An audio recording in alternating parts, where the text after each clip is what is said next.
Vikram and the Vampire. By Richard F. Burton. Les fables, loin de grandir les hommes, la nature et du, rapetissent tout.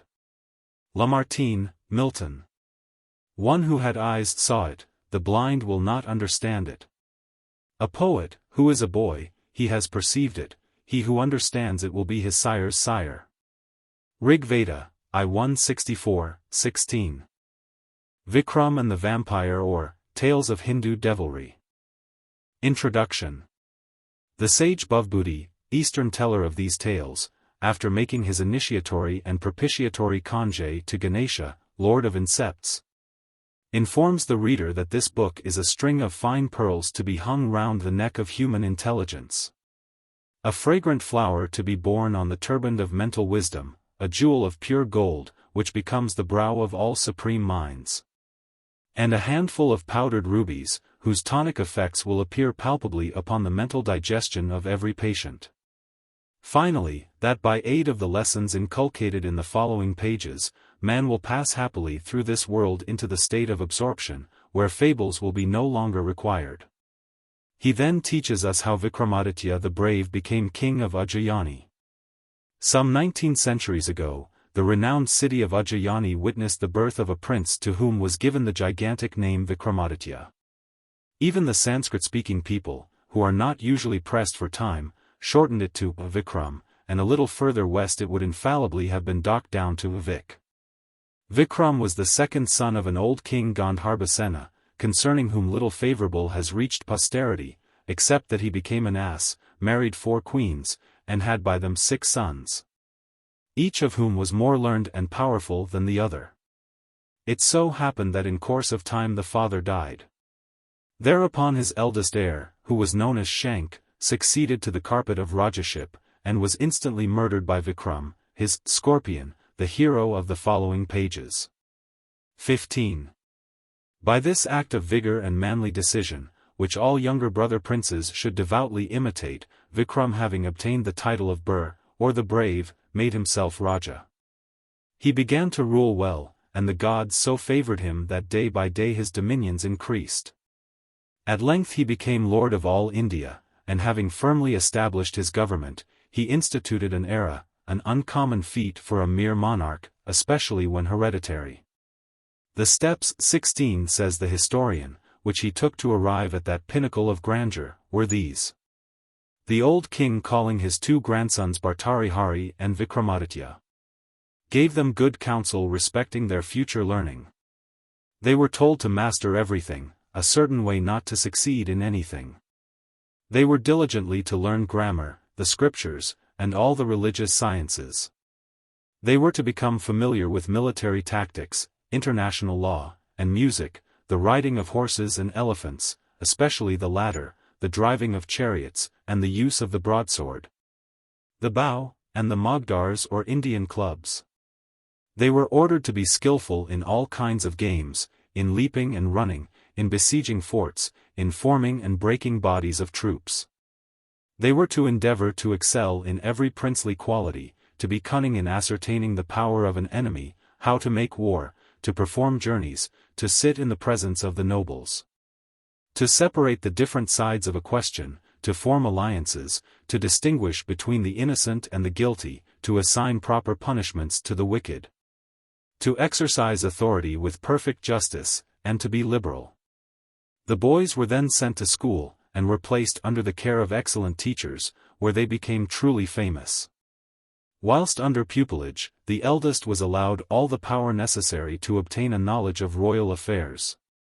And he was not invested with the regal office till in these preparatory steps he had given full satisfaction to his subjects, who expressed high approval of his conduct. The 2 brothers often conversed on the duties of kings, when the great Vikramaditya gave the great Bhartarihari the following valuable advice. 17. As Indra, during the 4 rainy months, fills the earth with water, so a king should replenish his treasury with money. As Surya the sun, in warming the earth 8 months, does not scorch it, so a king, in drawing revenues from his people, ought not to oppress them.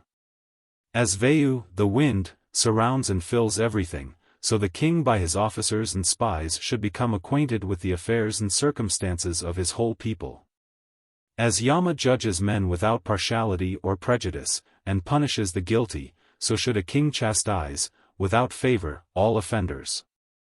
As Varuna, the regent of water, binds with his pasha or divine noose his enemies, so let a king bind every malefactor safely in prison.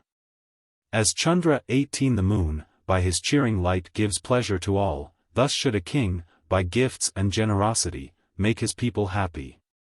And as Prithvi, the earth, sustains all alike, so should a king feel an equal affection and forbearance towards everyone. Become a monarch. Vikram meditated deeply upon what is said of monarchs. A king is fire and air, he is both sun and moon, he is the god of criminal justice, he is the genius of wealth. He is the regent of water, he is the lord of the firmament, he is a powerful divinity who appears in human shape. He reflected with some satisfaction that the scriptures had made him absolute, had left the lives and properties of all his subjects to his arbitrary will, had pronounced him to be an incarnate deity, and had threatened to punish with death even ideas derogatory to his honor. He punctually observed all the ordinances laid down by the author of the Niti, or institutes of government. His night and day were divided into 16 pahars or portions, each 1 hour and a half. And they were disposed of as follows. Before dawn Vikram was awakened by a servant appointed to this special duty. He swallowed, a thing allowed only to a kshatriya or warrior, a mithridatic every morning on the saliva. 19 And he made the cooks taste every dish before he ate of it. As soon as he had risen, the pages in waiting repeated his splendid qualities, and as he left his sleeping room in full dress, several Brahmins rehearsed the praises of the gods. Presently he bathed, worshipped his guardian deity, again heard hymns, drank a little water, and saw alms distributed to the poor. He ended this watch by auditing his accounts. Next, entering his court, he placed himself amidst the assembly. He was always armed when he received strangers, and he caused even women to be searched for concealed weapons. He was surrounded by so many spies and so artful, that, of 1,000, no two ever told the same tale. At the levee, on his right sat his relations, the Brahmins, and men of distinguished birth. The other castes were on the left, and close to him stood the ministers and those whom he delighted to consult. Afar in front gathered the bards chanting the praises of the gods and of the king. Also the charioteers, elephanteers, horsemen, and soldiers of valor. Amongst the learned men in those assemblies there were ever some who were well instructed in all the scriptures, and others who had studied in one particular school of philosophy, and were acquainted only with the works on divine wisdom, or with those on justice, civil and criminal, on the arts, mineralogy or the practice of physic. Also persons cunning in all kinds of customs. Writing masters, dancing masters, teachers of good behavior, examiners, tasters, mimics, mountebanks, and others, who all attended the court and awaited the king's commands. He here pronounced judgment in suits of appeal. His poets wrote about him. The lord of lone splendor an instant suspends his course at mid-noon, ere he westward descends. And brief are the moments our young monarch knows, devoted to pleasure or paid to repose. Before the second sandhya 20 or noon, about the beginning of the third watch, he recited the names of the gods, bathed, and broke his fast in his private room. Then rising from food, he was amused by singers and dancing girls. The labors of the day now became lighter.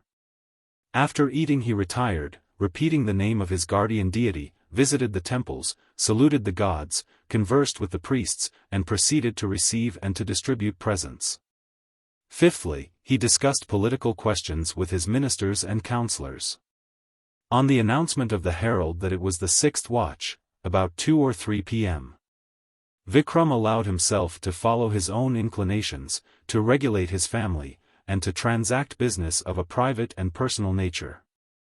After gaining strength by rest, he proceeded to review his troops, examining the men, saluting the officers, and holding military councils. At sunset he bathed a third time and performed the 5 sacraments of listening to a prelection of the Veda, making oblations to the manes, sacrificing to fire in honor of the deities, giving rice to dumb creatures, and receiving guests with due ceremonies. He spent the evening amidst a select company of wise, learned, and pious men, conversing on different subjects, and reviewing the business of the day.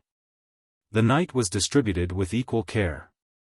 During the first portion Vikram received the reports which his spies and envoys, dressed in every disguise, brought to him about his enemies.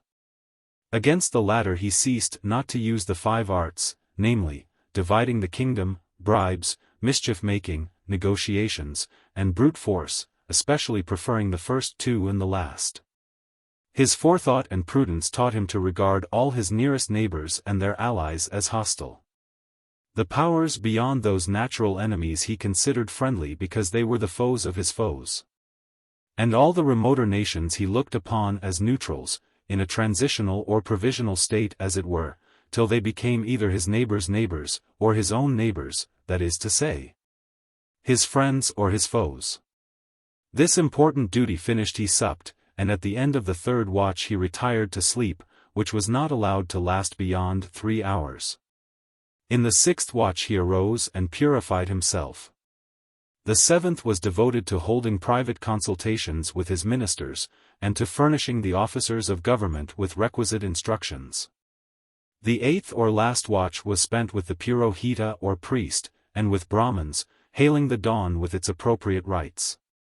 He then bathed, made the customary offerings, and prayed in some unfrequented place near pure water.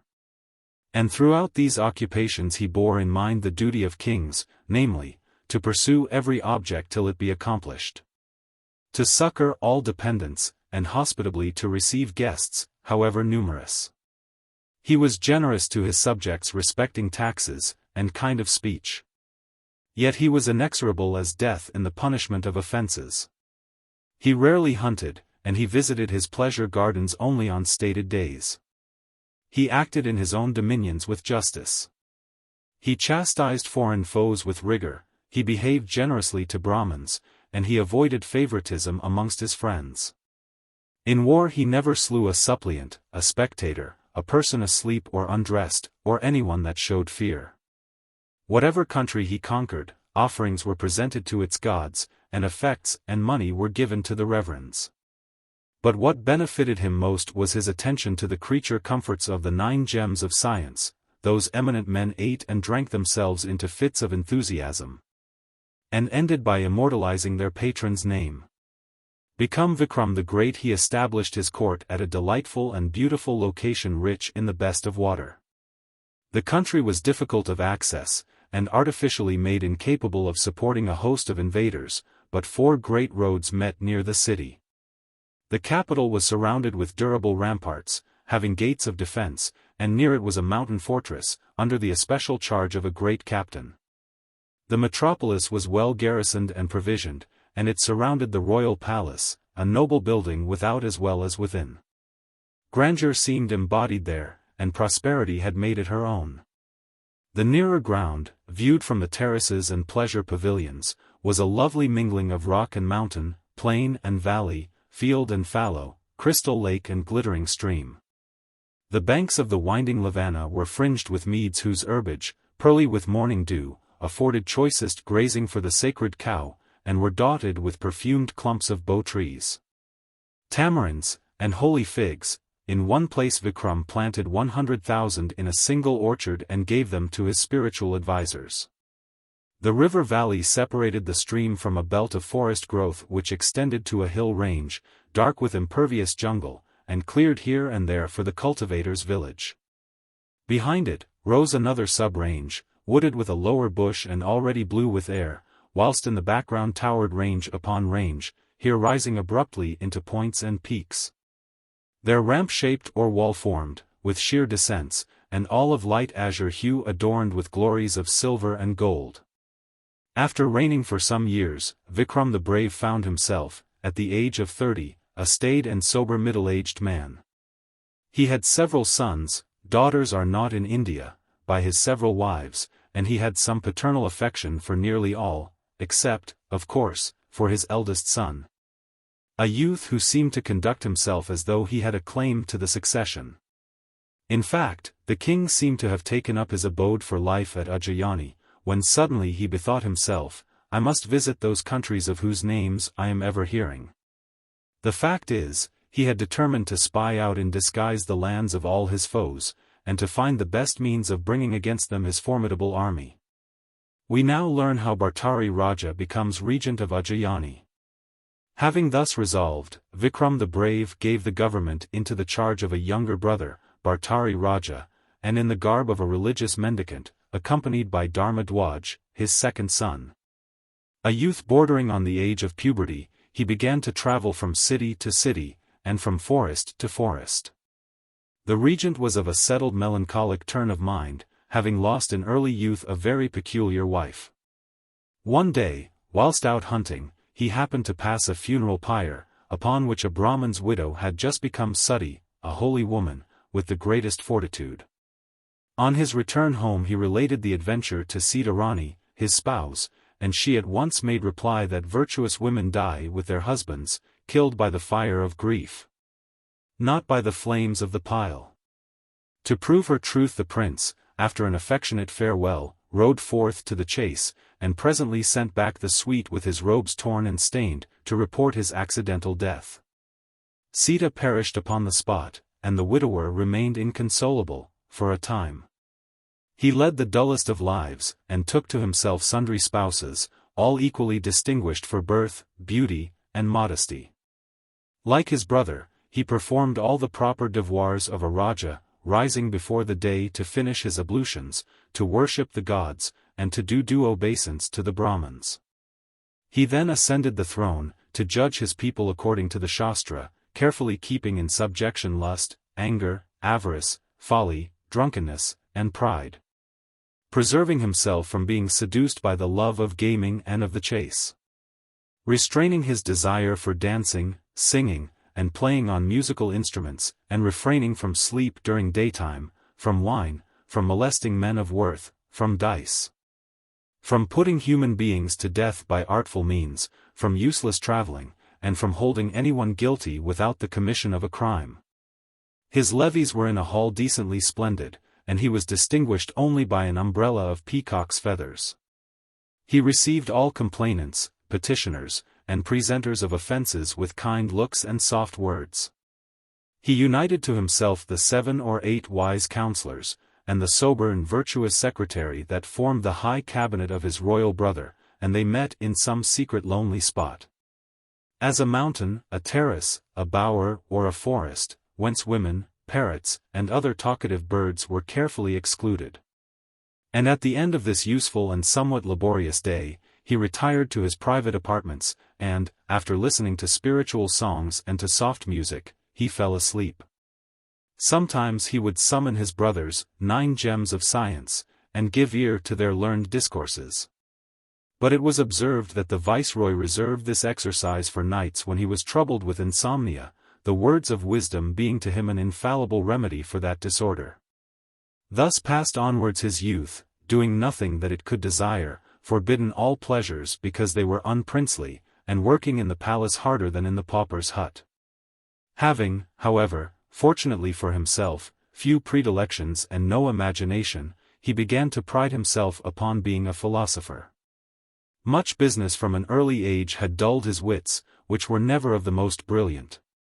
And in the steadily increasing torpidity of his spirit, he traced the germs of that quietude which forms the highest happiness of man in this storm of matter called the world.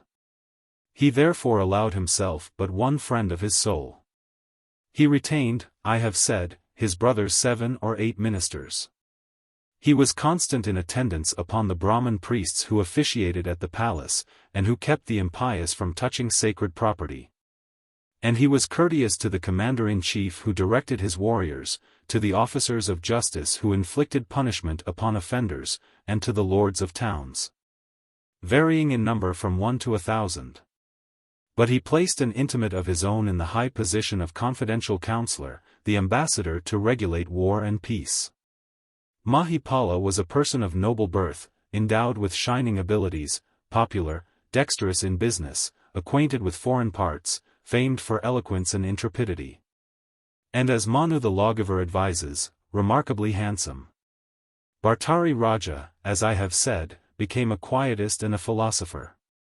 But 21 the bright god who exerts his sway over the three worlds, heaven and earth and gruesome Hades. 22 had marked out the prince once more as the victim of his blossom-tipped shafts and his flowery bow.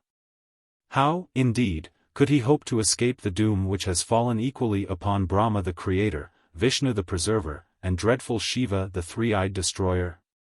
23.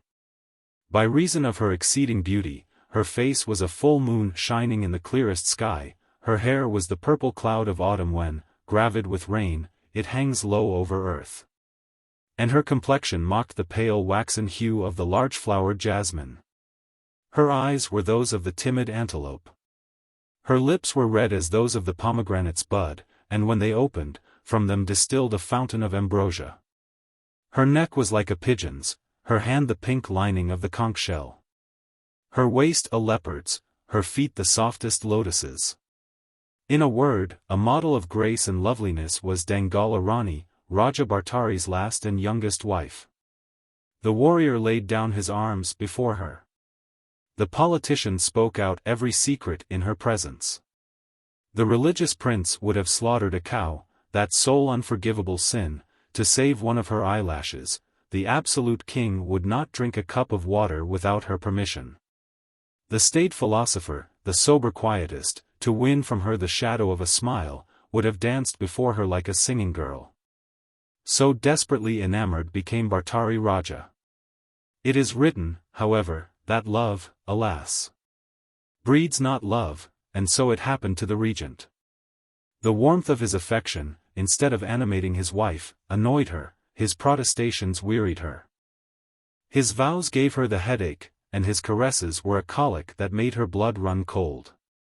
Of course, the prince perceived nothing, being lost in wonder and admiration of the beauty's coyness and coquetry. And as women must give away their hearts, whether asked or not, so the lovely Dangala Rani lost no time in lavishing all the passion of her idol's soul upon Mahipala, the handsome ambassador of peace and war. By this means the three were happy and were contented. Their felicity, however, being built on a rotten foundation, could not long endure. It soon ended in the following extraordinary way. In the city of Ujjayani 24 within sight of the palace, dwelt a Brahmin and his wife, who, being old and poor, and having nothing else to do, had applied themselves to the practice of austere devotion. 25 They fasted and refrained from drink, they stood on their heads, and they held their arms for weeks in the air, they prayed till their knees were like pads. They disciplined themselves with scourges of wire. And they walked about unclad in the cold season, and in summer they sat within a circle of flaming wood. Till they became the envy and admiration of all the plebeian gods that inhabit the lower heavens. In fine, as a reward for their exceeding piety, the venerable pair received at the hands of a celestial messenger an apple of the tree Kalpavriksha, a fruit which has the virtue of conferring eternal life upon him that tastes it. Scarcely had the god disappeared, when the Brahmin, opening his toothless mouth, prepared to eat the fruit of immortality.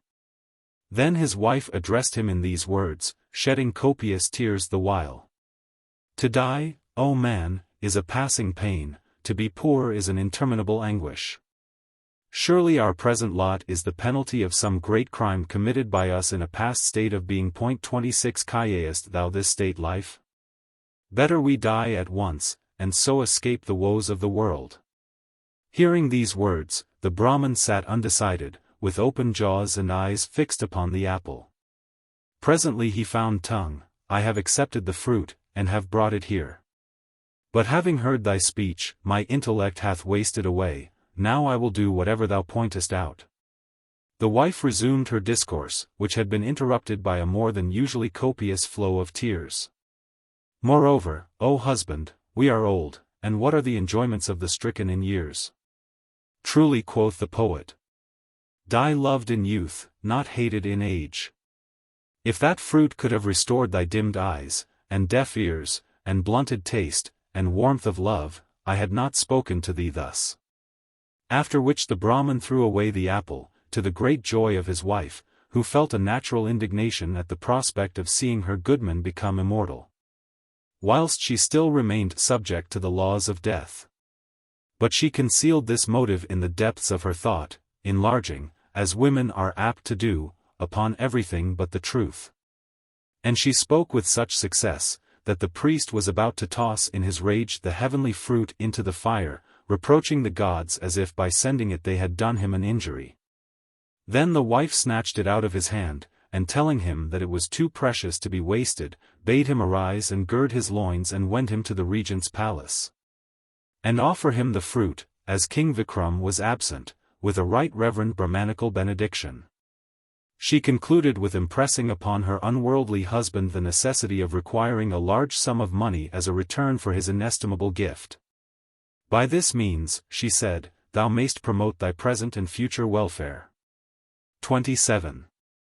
Then the Brahmin went forth, and standing in the presence of the Raja, told him all things touching the fruit, concluding with, O, mighty prince! Vouchsafe to accept this tribute, and bestow wealth upon me. I shall be happy in your living long. Bhartari Raja led the supplicant into an inner strong room, where stood heaps of the finest gold dust, and bade him carry away all that he could. This the priest did, not forgetting to fill even his eloquent and toothless mouth with the precious metal. Having dismissed the devotee groaning under the burden, the regent entered the apartments of his wives, and, having summoned the beautiful Queen Dangala Rani, gave her the fruit, and said, Eat this, light of my eyes. This fruit, joy of my heart, will make thee everlastingly young and beautiful. The pretty queen, placing both hands upon her husband's bosom, kissed his eyes and lips, and sweetly smiling on his face, for great is the guile of women, whispered, Eat it thyself, dear one. Or at least share it with me. For what is life and what is youth without the presence of those we love? But the Raja, whose heart was melted by these unusual words, put her away tenderly, and, having explained that the fruit would serve for only one person, departed. Whereupon the pretty queen, sweetly smiling as before, slipped the precious present into her pocket. When the regent was transacting business in the hall of audience, she sent for the ambassador who regulated war and peace, and presented him with the apple in a manner at least as tender as that with which it had been offered to her.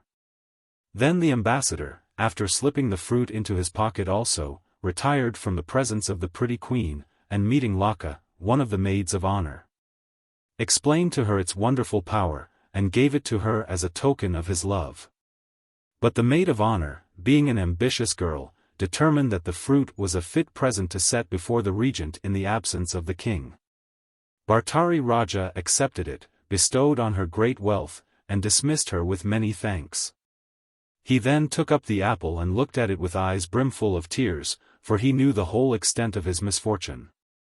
His heart ached, he felt a loathing for the world, and he said with sighs and groans, 28. Of what value are these delusions of wealth and affection, whose sweetness endures for a moment and becomes eternal bitterness? Love is like the drunkard's cup, delicious is the first drink, palling are the draughts that succeed it, and most distasteful are the dregs. What is life but a restless vision of imaginary pleasures and of real pains, from which the only waking is the terrible day of death? The affection of this world is of no use, since, in consequence of it, we fall at last into hell. For which reason it is best to practice the austerities of religion, that the deity may bestow upon us hereafter that happiness which he refuses to us here. Thus did Bhartari Raja determine to abandon the world. But before setting out for the forest, he could not refrain from seeing the queen once more, so hot was the flame which Kama had kindled in his heart. He therefore went to the apartments of his women, and having caused Dangala Rani to be summoned, he asked her what had become of the fruit which he had given to her. She answered that, according to his command, she had eaten it. Upon which the regent showed her the apple, and she beholding it stood aghast, unable to make any reply. The Raja gave careful orders for her beheading. He then went out, and having had the fruit washed, ate it. He quitted the throne to be a yogi, or religious mendicant, and without communicating with anyone departed into the jungle. There he became such a devotee that death had no power over him, and he is wandering still. But some say that he was duly absorbed into the essence of the deity. We are next told how the valiant Vikram returned to his own country. Thus Vikram's throne remained empty.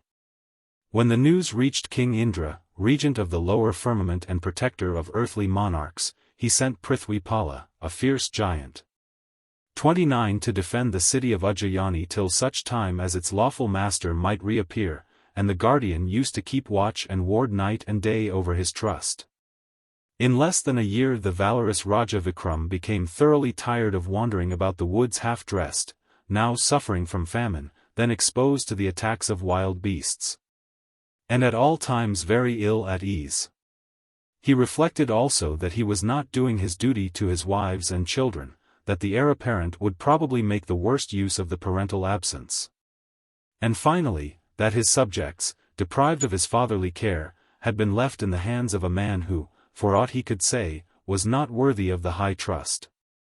He had also spied out all the weak points of friend and foe. Whilst these and other equally weighty considerations were hanging about the Raja's mind, he heard a rumor of the state of things spread abroad. That Bhartari, the regent, having abdicated his throne, had gone away into the forest.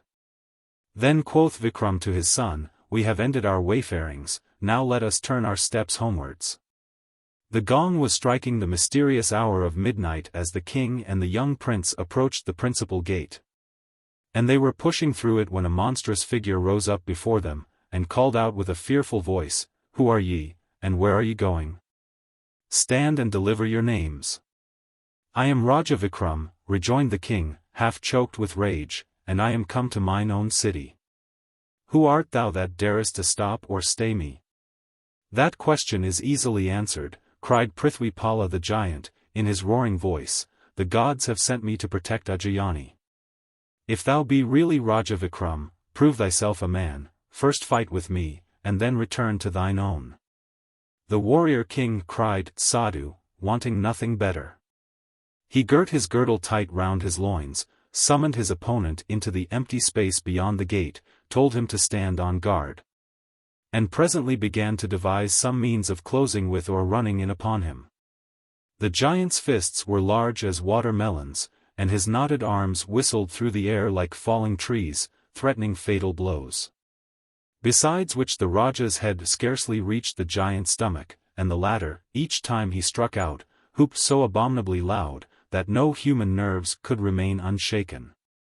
At last Vikram's good luck prevailed. The giant's left foot slipped, and the hero, seizing his antagonist's other leg, began to trip him up.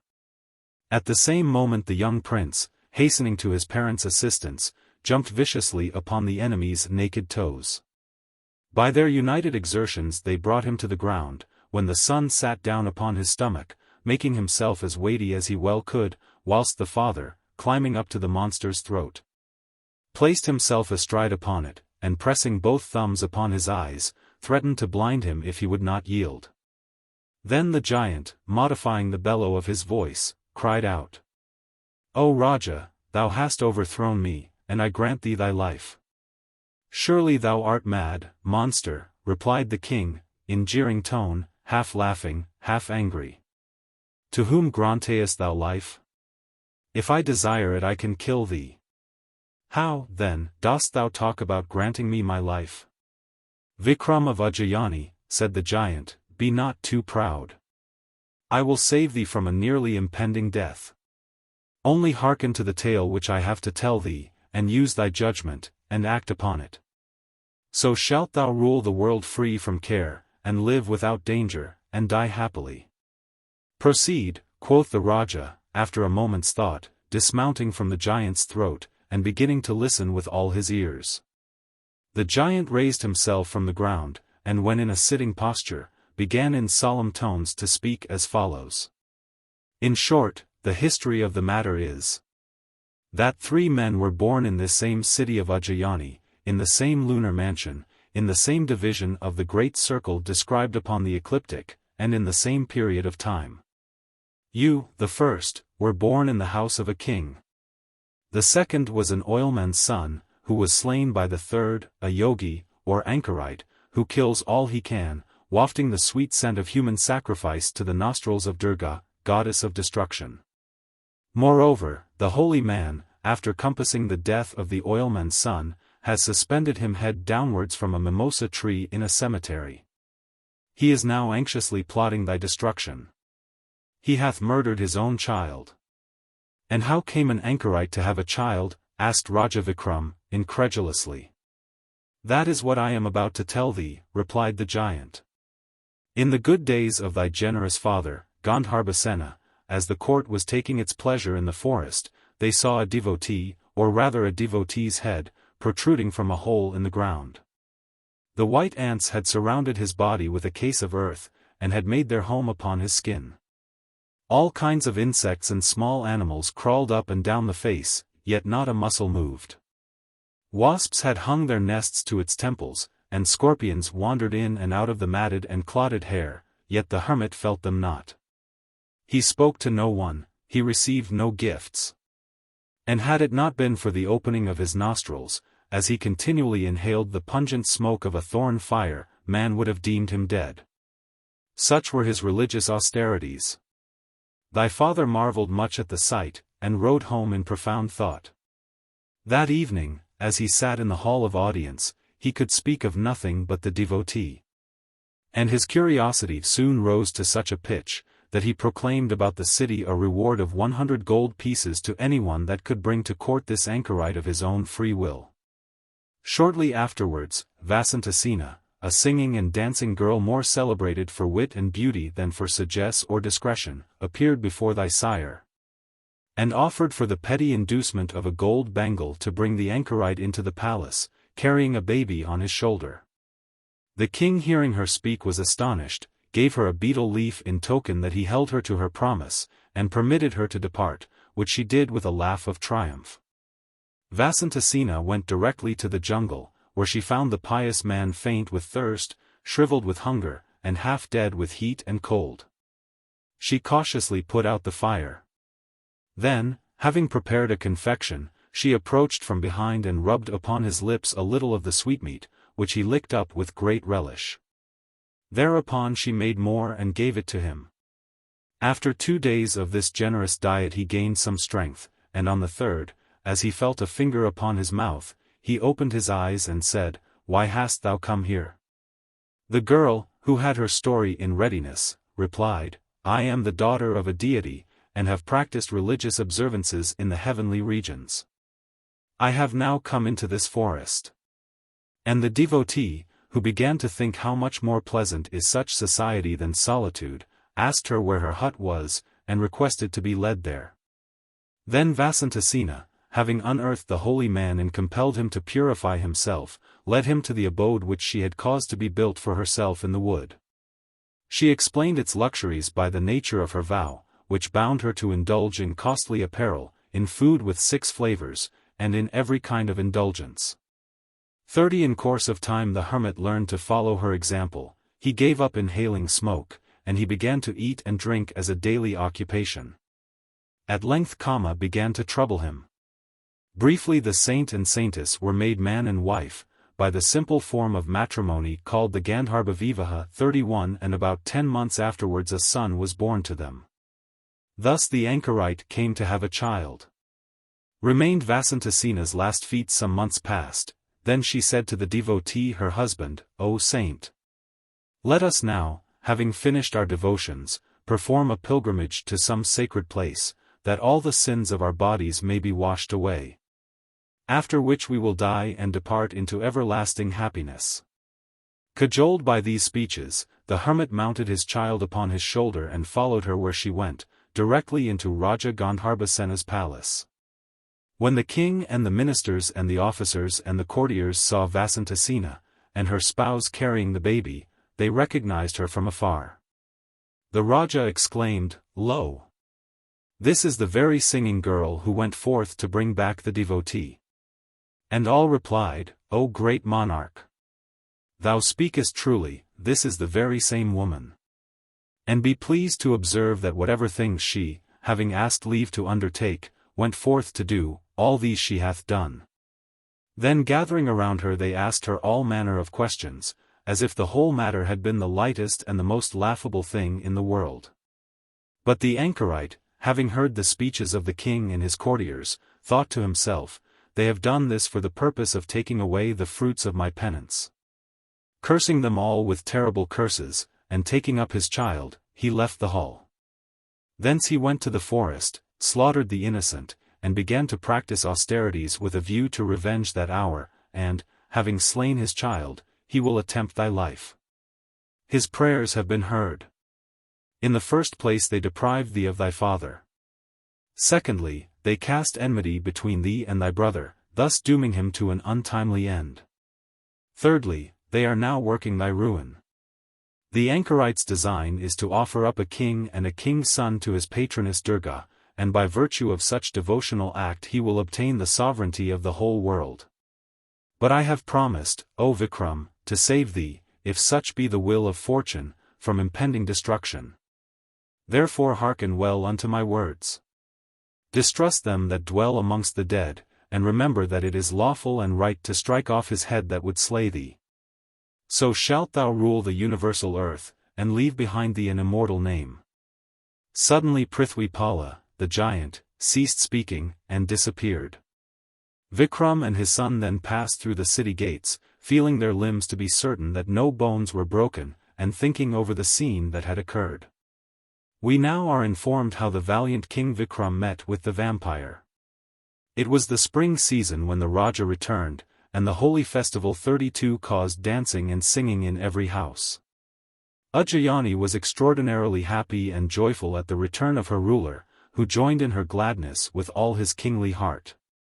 The faces and dresses of the public were red and yellow with gulal and abir, perfumed powders 33, which were sprinkled upon one another in token of merriment.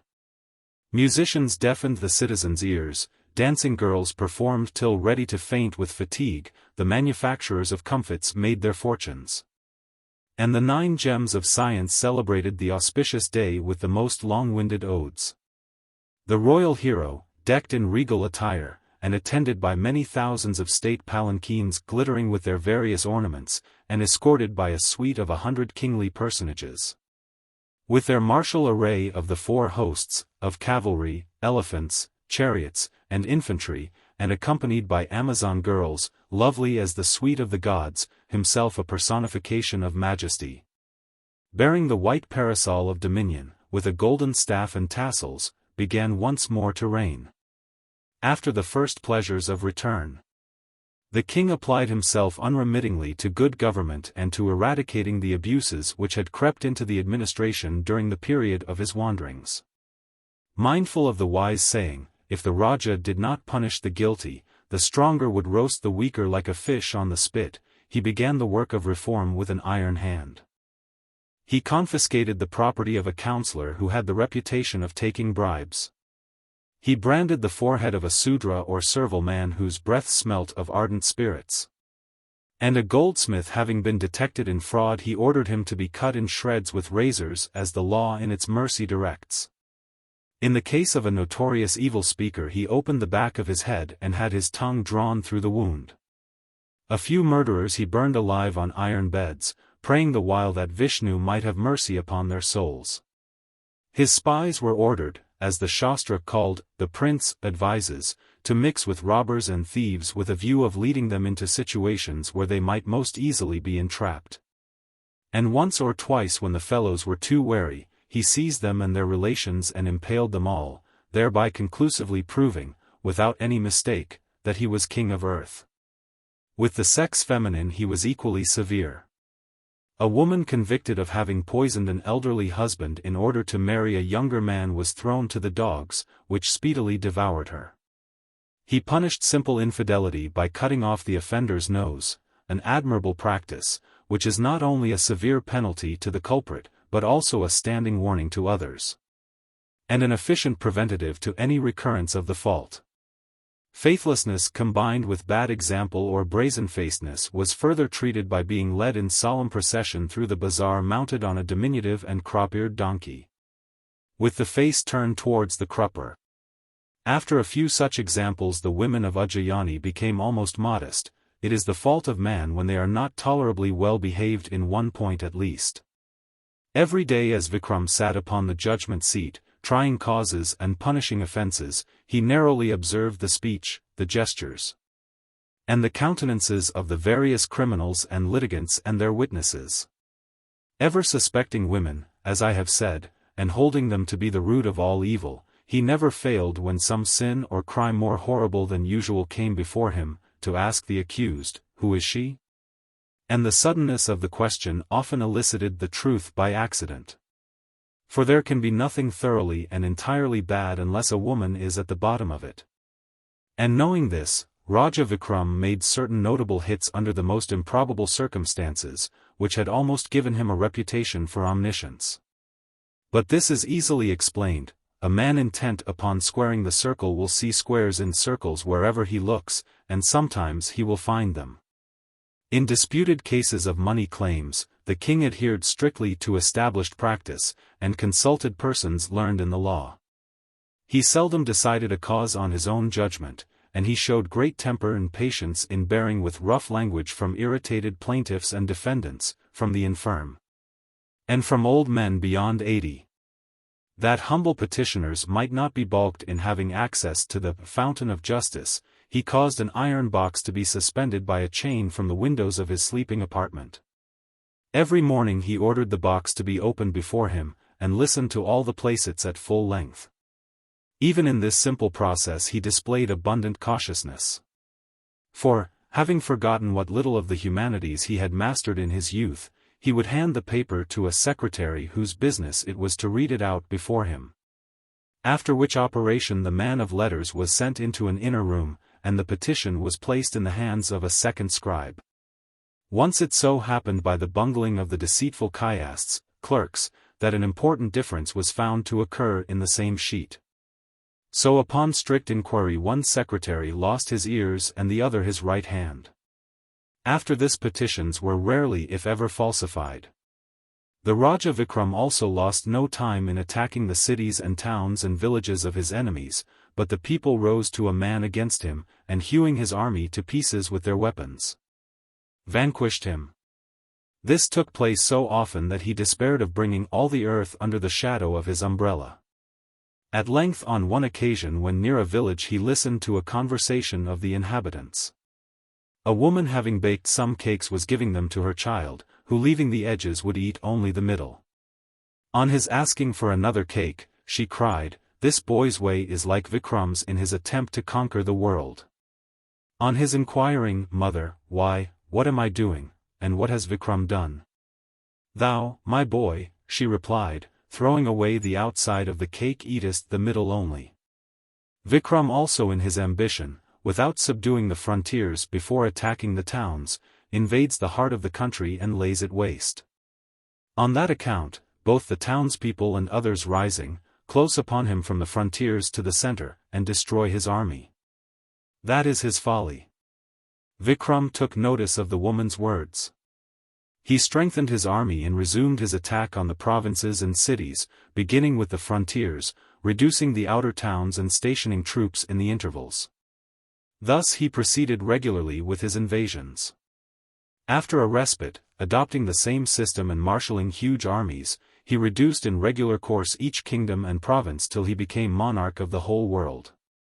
It so happened that one day as Vikram the Brave sat upon the judgment seat, a young merchant, by name Maldeo, who had lately arrived at Ujjayani with loaded camels and elephants, and with the reputation of immense wealth, entered the palace court. Having been received with extreme condescension, he gave into the king's hand a fruit which he had brought in his own, and then spreading a prayer carpet on the floor he sat down. Presently, after a quarter of an hour, he arose and went away. When he had gone the king reflected in his mind, under this disguise, perhaps, is the very man of whom the giant spoke. Suspecting this, he did not eat the fruit, but calling the master of the household he gave the present to him, ordering him to keep it in a very careful manner. The young merchant, however, continued every day to court the honor of an interview, each time presenting a similar gift. By chance one morning Raja Vikram went, attended by his ministers, to see his stables. At this time the young merchant also arrived there, and in the usual manner placed a fruit in the royal hand. As the king was thoughtfully tossing it in the air, it accidentally fell from his fingers to the ground. Then the monkey, who was tethered amongst the horses to draw calamities from their heads, 34 snatched it up and tore it to pieces. Whereupon a ruby of such size and water came forth that the king and his ministers, beholding its brilliancy, gave vent to expressions of wonder. Quoth Vikram to the young merchant severely, for his suspicions were now thoroughly roused, "Why hast thou given to us all this wealth?" "O great king," replied Mal Deo, demurely, "it is written in the scriptures, Shastra, of ceremony, that we must not go empty-handed into the presence of the following persons, namely, Rajas, spiritual teachers, judges, young maidens, and old women whose daughters we would marry. But why, O Vikram, dost thou speak of one ruby only, since in each of the fruits which I have laid at thy feet there is a similar jewel?" Having heard this speech, the king said to the master of his household, "Bring all the fruits which I have entrusted to thee." The treasurer, on receiving the royal command, immediately brought them, and having split them, there was found in each one a ruby, one and all equally perfect in size and water. Raja Vikram beholding such treasures was excessively pleased. Having sent for a lapidary, he ordered him to examine the rubies, saying, "We cannot take anything with us out of this world. Virtue is a noble quality to possess here below, so tell justly what is the value of each of these gems." 35. To so moral a speech the lapidary replied, "Maharaja, 36 Thou hast said truly. Whoever possesses virtue, possesses everything. Virtue indeed accompanies us always, and is of advantage in both worlds. Hear, O great king! Each gem is perfect in color, quality, and beauty.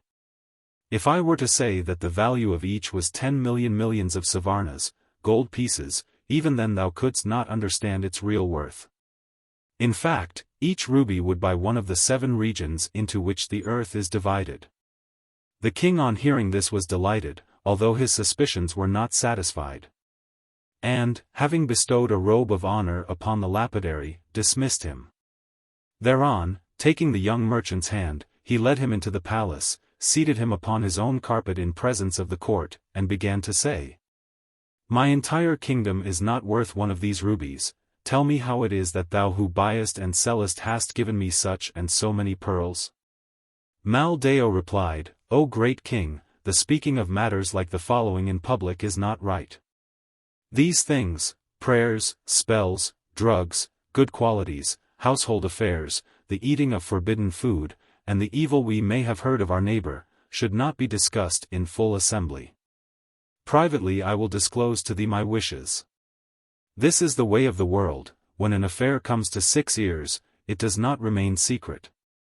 If a matter is confided to 4 ears it may escape further hearing, and if to 2 ears even Brahma the Creator does not know it, how then can any rumor of it come to man?" Having heard this speech, Raja Vikram took Mal Deo aside, and began to ask him, saying, "O generous man! You have given me so many rubies, and even for a single day you have not eaten food with me. I am exceedingly ashamed, tell me what you desire." "Raja," said the young merchant, "I am not Mal Deo, but Shantashil 37 a devotee. I am about to perform spells, incantations and magical rites on the banks of the river Godavari, in a large smashana, a cemetery where bodies are burned. By this means the 8 powers of nature will all become mine. This thing I ask of you as alms, that you and the young Prince Dharma Dwaj will pass one night with me, doing my bidding. By you remaining near me my incantations will be successful."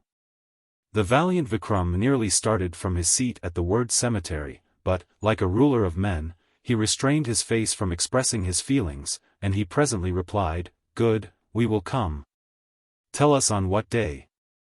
"You are to come to me," said the devotee, armed, but without followers, on the Monday evening the 14th of the dark half of the month Bhadra. 38 The Raja said, "Do you go your ways, we will certainly come." In this manner, having received a promise from the king, and having taken leave, the the devotee returned to his house, thence he repaired to the temple, and having made preparations and taken all the necessary things, he went back into the cemetery and sat down to his ceremonies. The valiant Vikram, on the other hand, retired into an inner apartment, to consult his own judgment about an adventure with which, for fear of ridicule, he was unwilling to acquaint even the most trustworthy of his ministers.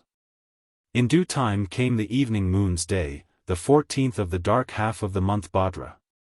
As the short twilight fell gloomily on earth, the warrior king, accompanied by his son, with turbaned ends tied under their chins, and with trusty blades tucked under their arms ready for foes, human, bestial, or devilish, slipped out unseen through the palace wicket, and took the road leading to the cemetery on the river bank. Dark and drear was the night. Urged by the furious blast of the lingering winter rains, masses of bistre-colored cloud, like the forms of unwieldy beasts, rolled heavily over the firmament plain.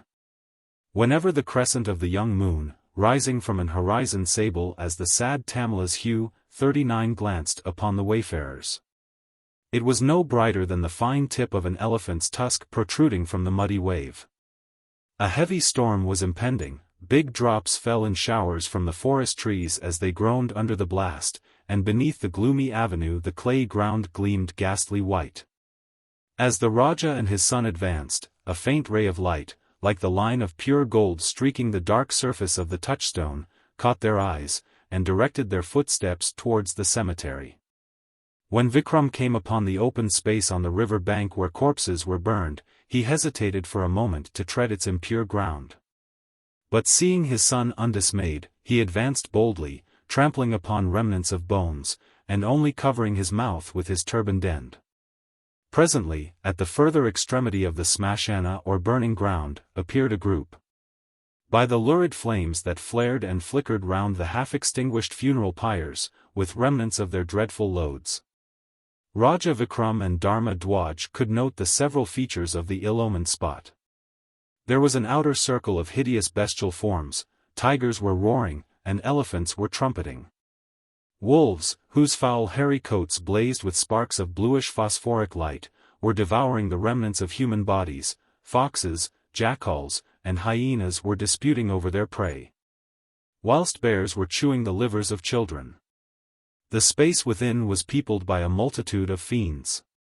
There were the subtle bodies of men that had escaped their grosser frames prowling about the charnel ground, where their corpses had been reduced to ashes, or hovering in the air, waiting till the new bodies which they were to animate were made ready for their reception.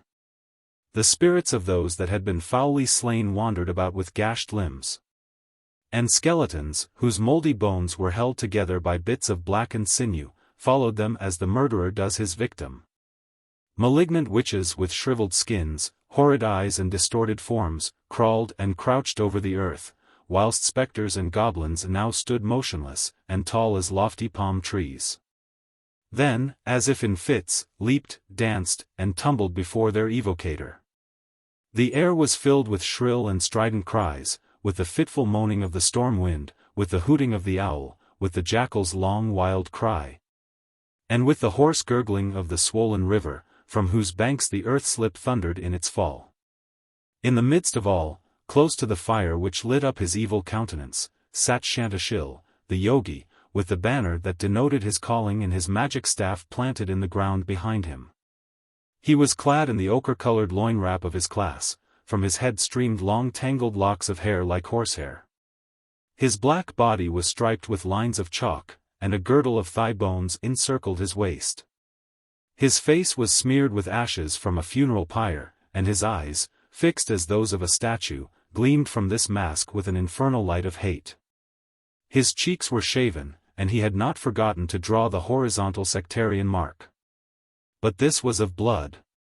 And Vikram, as he drew near, saw that he was playing upon a human skull with two shank bones, making music for the horrid revelry.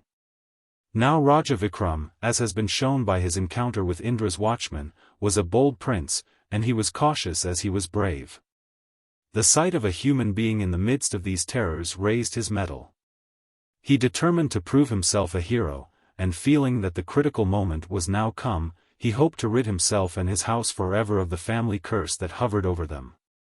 For a moment he thought of the giant's words, and remember that it is lawful and right to strike off his head that would slay thee. A stroke with his good sword might at once and effectually put an end to the danger. But then he remembered that he had passed his royal word to do the devotee's bidding that night. Besides, he felt assured that the hour for action had not yet sounded. These reflections having passed through his mind with the rapid course of a star that has lost its honors, 40 Vikram courteously saluted Shantashil. The yogi briefly replied, "Come sit down, both of ye." The father and son took their places, by no means surprised or frightened by the devil dances before and around them. Presently the valiant Raja reminded the devotee that he was come to perform his promise, and lastly asked, "What commands are there for us?" The yogi replied, "O king, since you have come, just perform one piece of business. About 2 kos 41 hence, in a southerly direction, there is another place where dead bodies are burned. And in that place is a mimosa tree, on which a body is hanging. Bring it to me immediately." Raja Vikram took his son's hand, unwilling to leave him in such company. And, catching up a firebrand, went rapidly away in the proper direction. He was now certain that Shantashil was the anchorite who, enraged by his father, had resolved his destruction. And his uppermost thought was a firm resolve to breakfast upon his enemy, ere his enemy could dine upon him.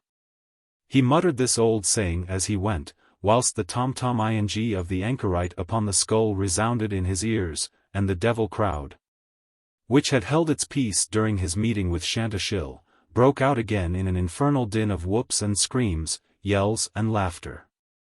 The darkness of the night was frightful, the gloom deepened till it was hardly possible to walk. The clouds opened their fountains, raining so that you would say they could never rain again. Lightning blazed forth with more than the light of day, and the roar of the thunder caused the earth to shake. Baleful gleams tipped the black cones of the trees and fitfully scampered like fireflies over the waste. Unclean goblins dogged the travelers and threw themselves upon the ground in their path and obstructed them in 1,000 different ways. Huge snakes, whose mouths distilled blood and black venom, kept clinging around their legs in the roughest part of the road, till they were persuaded to loose their hold either by the sword or by reciting a spell.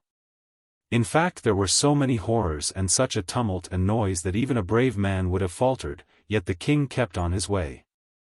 At length, having passed over, somehow or other, a very difficult road, the Raja arrived at the smashana, or burning place pointed out by the yogi. Suddenly he sighted the tree where from root to top every branch and leaf was in a blaze of crimson flame. And when he, still dauntless, advanced towards it, a clamor continued to be raised, and voices kept crying, "Kill them! Kill them! Seize them! Seize them! Take care that they do not get away! Let them scorch themselves to cinders! Let them suffer the pains of Patala!" 42. Far from being terrified by this state of things, the valiant Raja increased in boldness, seeing a prospect of an end to his adventure. Approaching the tree, he felt that the fire did not burn him, and so he sat there for a while to observe the body, which hung, head downwards, from a branch a little above him. Its eyes, which were wide open, were of a greenish-brown, and never twinkled.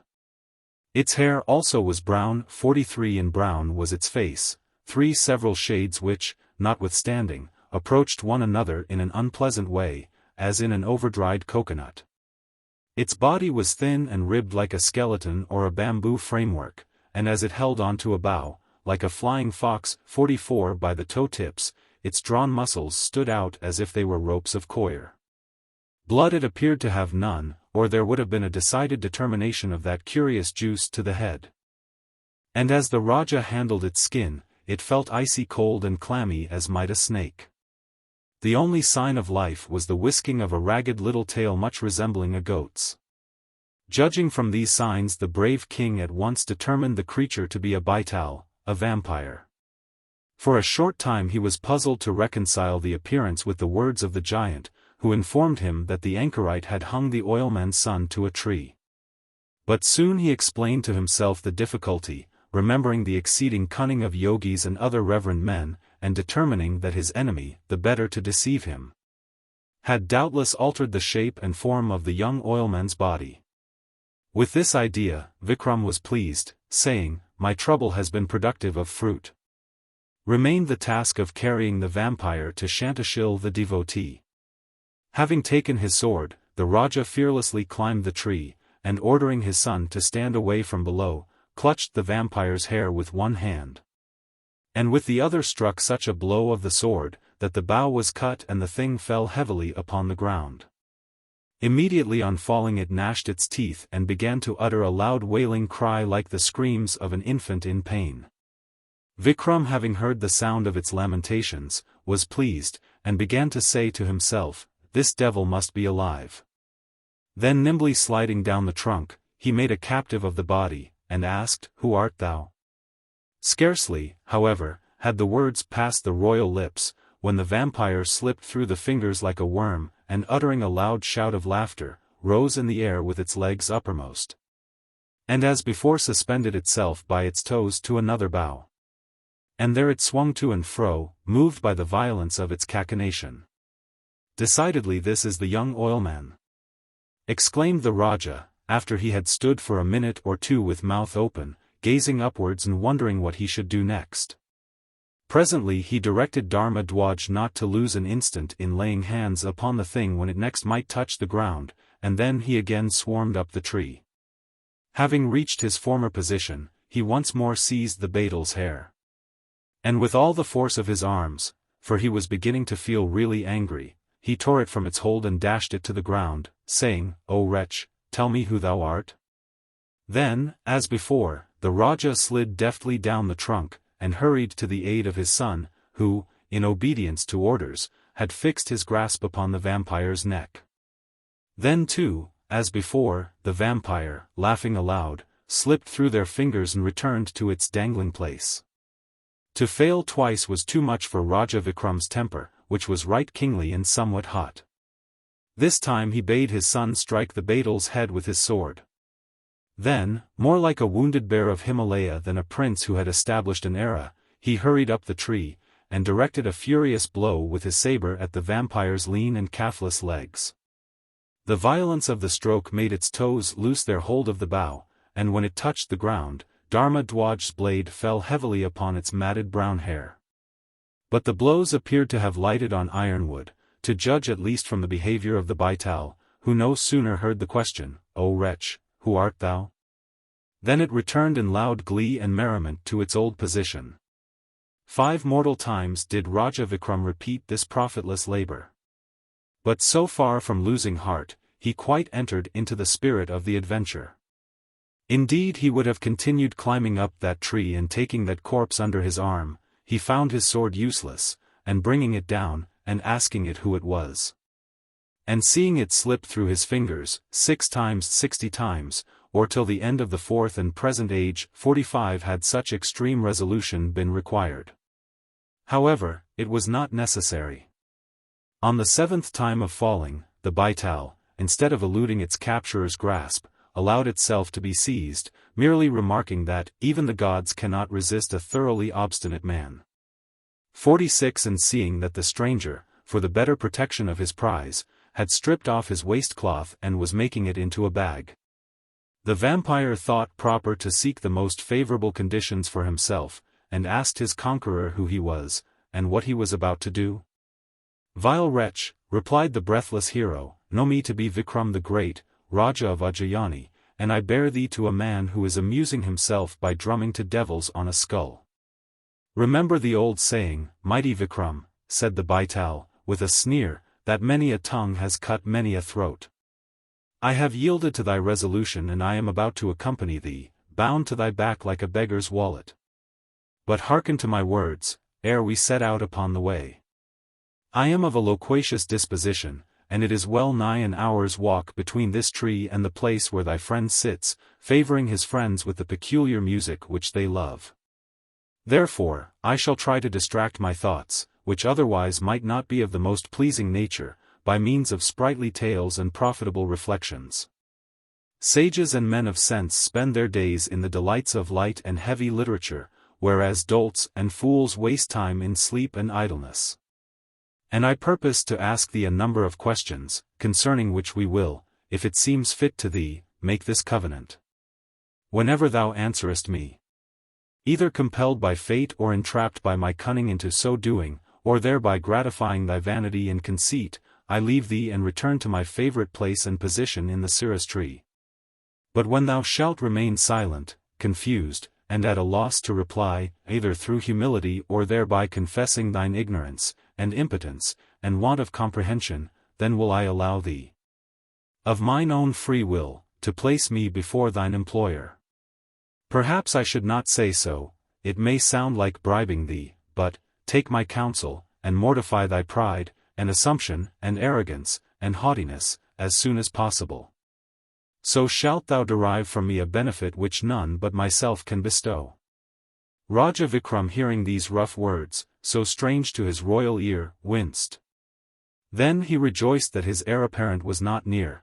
Then he looked round at his son Dharmadwaj, to see if he was impertinent enough to be amused by the Baital. But the first glance showed him the young prince busily employed in pinching and screwing the monster's legs, so as to make it fit better into the cloth. Vikram then seized the ends of the waistcloth, twisted them into a convenient form for handling, stooped, raised the bundle with a jerk, tossed it over his shoulder, and bidding his son not to lag behind, set off at a round pace towards the western end of the cemetery. The shower had ceased, and, as they gained ground, the weather greatly improved. The vampire asked a few indifferent questions about the wind and the rain and the mud. When he received no answer, he began to feel uncomfortable, and he broke out with these words, "O King Vikram, listen to the true story which I am about to tell thee. How do you find this book? Any thoughts about the book or the author? Any suggestion for improvement? Please take a moment to share your thoughts in a comment. If you like it, share it with your friends who might enjoy it as well. Subscribe to keep in touch. Visit CompleteAudiobooks.com for more quality content. The Vampire's First Story, in which a man deceives a woman. In Benares once reigned a mighty prince, by name Pratapamukhet, to whose eighth son Vajramukht happened the strangest adventure. One morning, the young man, accompanied by the son of his father's pradhan or prime minister, rode out hunting, and went far into the jungle. At last the twain unexpectedly came upon a beautiful tank 47 of a prodigious size. It was surrounded by short thick walls of fine baked brick, and flights and ramps of cut stone steps, half the length of each face, and adorned with turrets, pendants, and finials, led down to the water. The substantial plaster work and the masonry had fallen into disrepair, and from the crevices sprang huge trees, under whose thick shade the breeze blew freshly, and on whose balmy branches the birds sang sweetly. The gray squirrels 48 chirruped joyously as they coursed one another up the gnarled trunks, and from the pendant lianas the long-tailed monkeys were swinging sportively. The bountiful hand of Shravana 49 had spread the earthen rampart with a carpet of the softest grass and many-hued wild flowers, in which were buzzing swarms of bees and myriads of bright-winged insects, and flocks of waterfowl, wild geese, Brahmini ducks, bitterns, herons, and cranes, male and female, were feeding on the narrow strip of brilliant green that belted the long deep pool. Amongst the broad-leaved lotuses with the lovely blossoms, splashing through the pellucid waves, and basking happily in the genial sun. The prince and his friend wondered when they saw the beautiful tank in the midst of a wild forest, and made many vain conjectures about it. They dismounted, tethered their horses, and threw their weapons upon the ground. Then, having washed their hands and faces, they entered a shrine dedicated to Mahadeva, and there began to worship the presiding deity. Whilst they were making their offerings, a bevy of maidens, accompanied by a crowd of female slaves, descended the opposite flight of steps. They stood there for a time, talking and laughing and looking about them to see if any alligators infested the waters. When convinced that the tank was safe, they disrobed themselves in order to bathe. It was truly a splendid spectacle, concerning which the less said the better, interrupted Raja Vikram in an offended tone. 50. But it did not last long. The Raja's daughter, for the principal maiden was a princess, soon left her companions, who were scooping up water with their palms and dashing it over one another's heads, and proceeded to perform the rites of purification, meditation, and worship. Then she began strolling with a friend under the shade of a small mango grove. The prince also left his companions sitting in prayer, and walked forth into the forest. Suddenly the eyes of the Raja's son and the Raja's daughter met. She started back with a little scream. He was fascinated by her beauty, and began to say to himself, "O thou vile Kama, 51, why worriest thou me?" Hearing this, the maiden smiled encouragement, but the poor youth, between palpitation of the heart and hesitation about what to say, was so confused that his tongue clave to his teeth. She raised her eyebrows a little. There is nothing which women despise in a man more than modesty. 52 for Emodatai. A violent shaking of the bag which hung behind Vikram's royal back broke off the end of this offensive sentence. And the warrior king did not cease that discipline till the Baital promised him to preserve more decorum in his observations.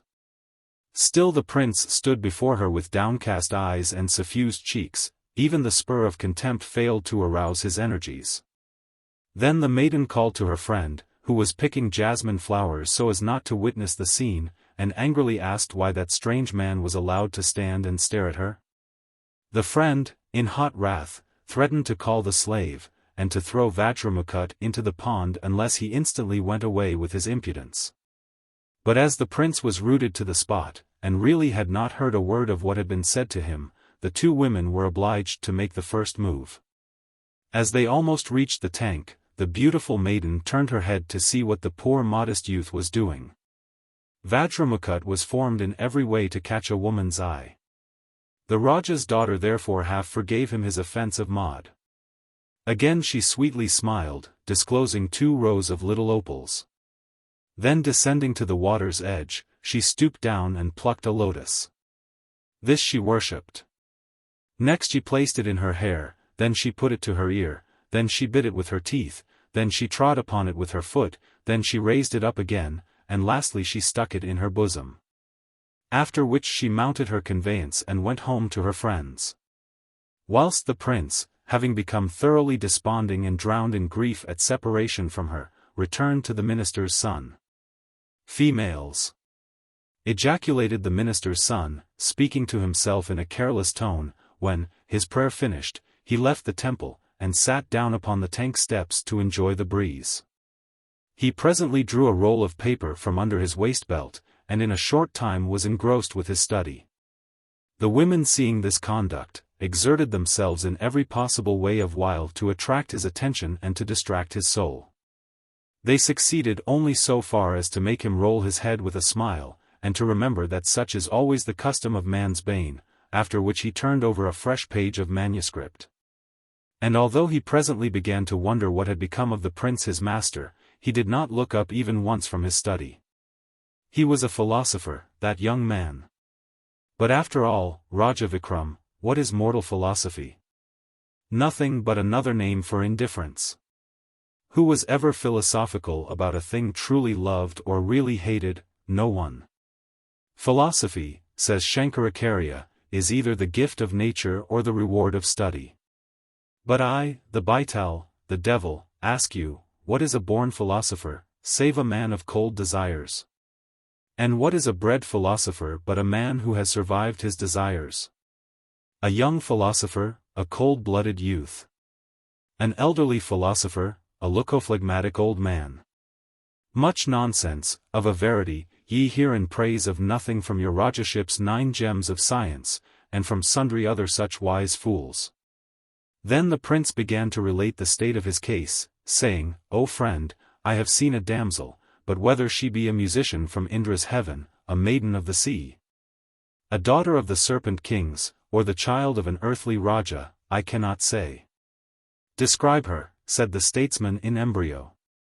Her face, quoth the prince, was that of the full moon, her hair like a swarm of bees hanging from the blossoms of the acacia, the corners of her eyes touched her ears.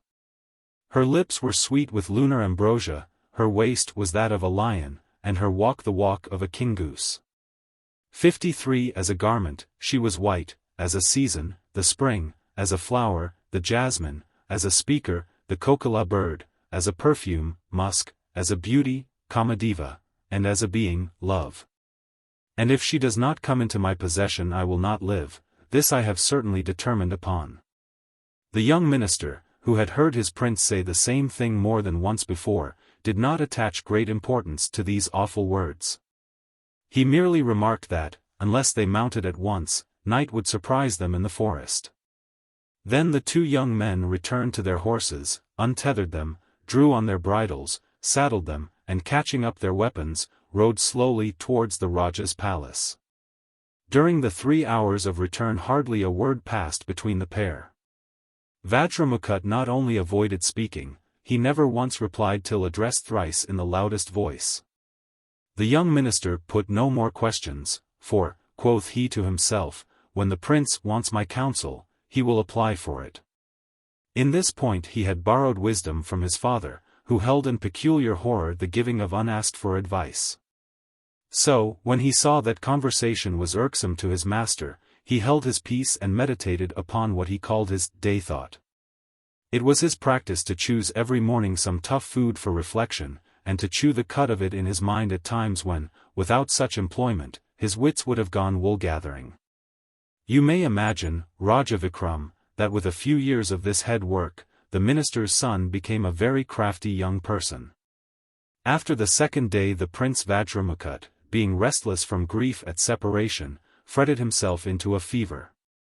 Having given up writing, reading, drinking, sleeping, the affairs entrusted to him by his father, and everything else, he sat down, as he said, to die. He used constantly to paint the portrait of the beautiful lotus-gatherer, and to lie gazing upon it with tearful eyes. Then he would start up and tear it to pieces and beat his forehead, and begin another picture of a yet more beautiful face. At last, as the Pradhan's son had foreseen, he was summoned by the young Raja, whom he found upon his bed, looking yellow and complaining bitterly of headache. Frequent discussions upon the subject of the tender passion had passed between the two youths. And one of them had ever spoken of it so very disrespectfully that the other felt ashamed to introduce it. But when his friend, with a view to provoke communicativeness, advised a course of boiled and bitter herbs and great attention to diet. Quoting the hemistich attributed to the learned physician Sharndatta. A fever starve, but feed a cold. The unhappy Vajramukha's fortitude abandoned him. He burst into tears, and exclaimed, "Whosoever enters upon the path of love cannot survive it, and if, by chance, he should live, what is life to him but a prolongation of his misery?" "Yea," replied the minister's son, "the sage hath said, the road of love is that which hath no beginning nor end. Take thou heed of thyself, man, ere thou place foot upon it." And the wise, knowing that there are 3 things whose effect upon himself no man can foretell, namely, desire of woman, the dice-box, and the drinking of ardent spirits, find total abstinence from them the best of rules. Yet, after all, if there is no cow, we must milk the bull. The advice was, of course, excellent, but the hapless lover could not help thinking that on this occasion it came a little too late. However, after a pause he returned to the subject and said, "I have ventured to tread that dangerous way, be its end pain or pleasure, happiness or destruction." He then hung down his head and sighed from the bottom of his heart. "She is the person who appeared to us at the tank?" asked the Pradhan's son, moved to compassion by the state of his master. The prince assented. "O great king," resumed the minister's son, "at the time of going away had she said anything to you? Or had you said anything to her?" "Nothing," replied the other laconically, when he found his friend beginning to take an interest in the affair. "Then," said the minister's son, "it will be exceedingly difficult to get possession of her." "Then," repeated the Raja's son, "I am doomed to death, to an early and melancholy death." "Humph," ejaculated the young statesman rather impatiently, "did she make any sign, or give any hint? Let me know all that happened, half-confidences are worse than none." Upon which the prince related everything that took place by the side of the tank, bewailing the false shame which had made him dumb, and concluding with her pantomime. The Pradhan's son took thought for a while. He thereupon seized the opportunity of representing to his master all the evil effects of bashfulness when women are concerned, and advised him, as he would be a happy lover, to brazen his countenance for the next interview. Which the young Raja faithfully promised to do. And, now, said the other, be comforted, O my master. I know her name and her dwelling place. When she suddenly plucked the lotus flower and worshipped it, she thanked the gods for having blessed her with a sight of your beauty. Vajramukha smiled, the first time for the last month. When she applied it to her ear, it was as if she would have explained to thee, I am a daughter of the Carnatic. 54 And when she bit it with her teeth, she meant to say that, my father is Raja Dantawat, 55 who, by the by, has been, is, and ever will be, a mortal foe to thy father.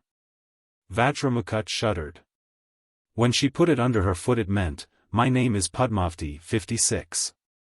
Vajramukha uttered a cry of joy.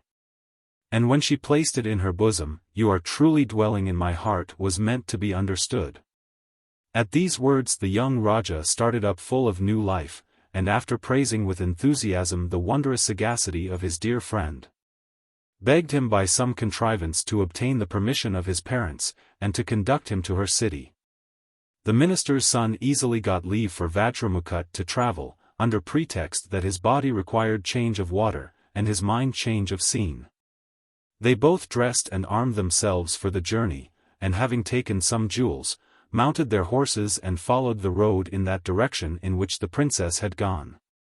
Arrived after some days at the capital of the Carnatic, the minister's son having disguised his master and himself in the garb of traveling traders, alighted and pitched his little tent upon a clear bit of ground in one of the suburbs. He then proceeded to inquire for a wise woman, wanting, he said, to have his fortune told. When the prince asked him what this meant, he replied that elderly dames who professionally predict the future are never above ministering to the present, and therefore that, in such circumstances, they are the properest persons to be consulted. Is this a treatise upon the subject of immorality, devil? Demanded the King Vikram ferociously. The Baital declared that it was not, but that he must tell his story. The person addressed pointed to an old woman who, seated before the door of her hut, was spinning at her wheel. Then the young men went up to her with polite salutations and said, Mother, we are traveling traders, and our stock is coming after us. We have come on in advance for the purpose of finding a place to live in. If you will give us a house, we will remain there and pay you highly. The old woman, who was a physiognomist as well as a fortune-teller, looked at the faces of the young men and liked them, because their brows were wide and their mouths denoted generosity. Having listened to their words, she took pity upon them and said kindly, This hovel is yours, my masters, remain here as long as you please. Then she led them into an inner room, again welcomed them, lamented the poorness of her abode, and begged them to lie down and rest themselves. After some interval of time the old woman came to them once more, and sitting down began to gossip. The minister's son upon this asked her, How is it with thy family, thy relatives, and connections, and what are thy means of subsistence? She replied, My son is a favorite servant in the household of our great king Dantawat, and your slave is the wet nurse of the princess Padmavati, his eldest child. From the coming on of old age, she added, I dwell in this house, but the king provides for my eating and drinking. I go once a day to see the girl, who is a miracle of beauty and goodness, wit and accomplishments, and returning thence, I bear my own griefs at home. 57. In a few days the young Vajramukha had, by his liberality, soft speech, and good looks, made such progress in nurse Lakshmi's affections that, by the advice of his companion, he ventured to broach the subject ever nearest his heart. He begged his hostess, when she went on the morrow to visit the charming Padmavati, that she would be kind enough to slip a bit of paper into the princess's hand. Son, she replied, delighted with the proposal, and what old woman would not be, there is no need for putting off so urgent an affair till the morrow. Get your paper ready, and I will immediately give it." Trembling with pleasure, the prince ran to find his friend, who was seated in the garden reading, as usual, and told him what the old nurse had engaged to do. He then began to debate about how he should write his letter, to cull sentences and to weigh phrases, whether "light of my eyes" was not too trite, and "blood of my liver" rather too forcible. At this the minister's son smiled, and bade the prince not trouble his head with composition. He then drew his inkstand from his waist shawl, nibbed a reed pen, and choosing a piece of pink and flowered paper, he wrote upon it a few lines. He then folded it, gummed it, sketched a lotus flower upon the outside, and handing it to the young prince, told him to give it to their hostess, and that all would be well. The old woman took her staff in her hand and hobbled straight to the palace. Arrived there, she found the Raja's daughter sitting alone in her apartment. The maiden, seeing her nurse, immediately arose, and making a respectful bow, led her to a seat and began the most affectionate inquiries.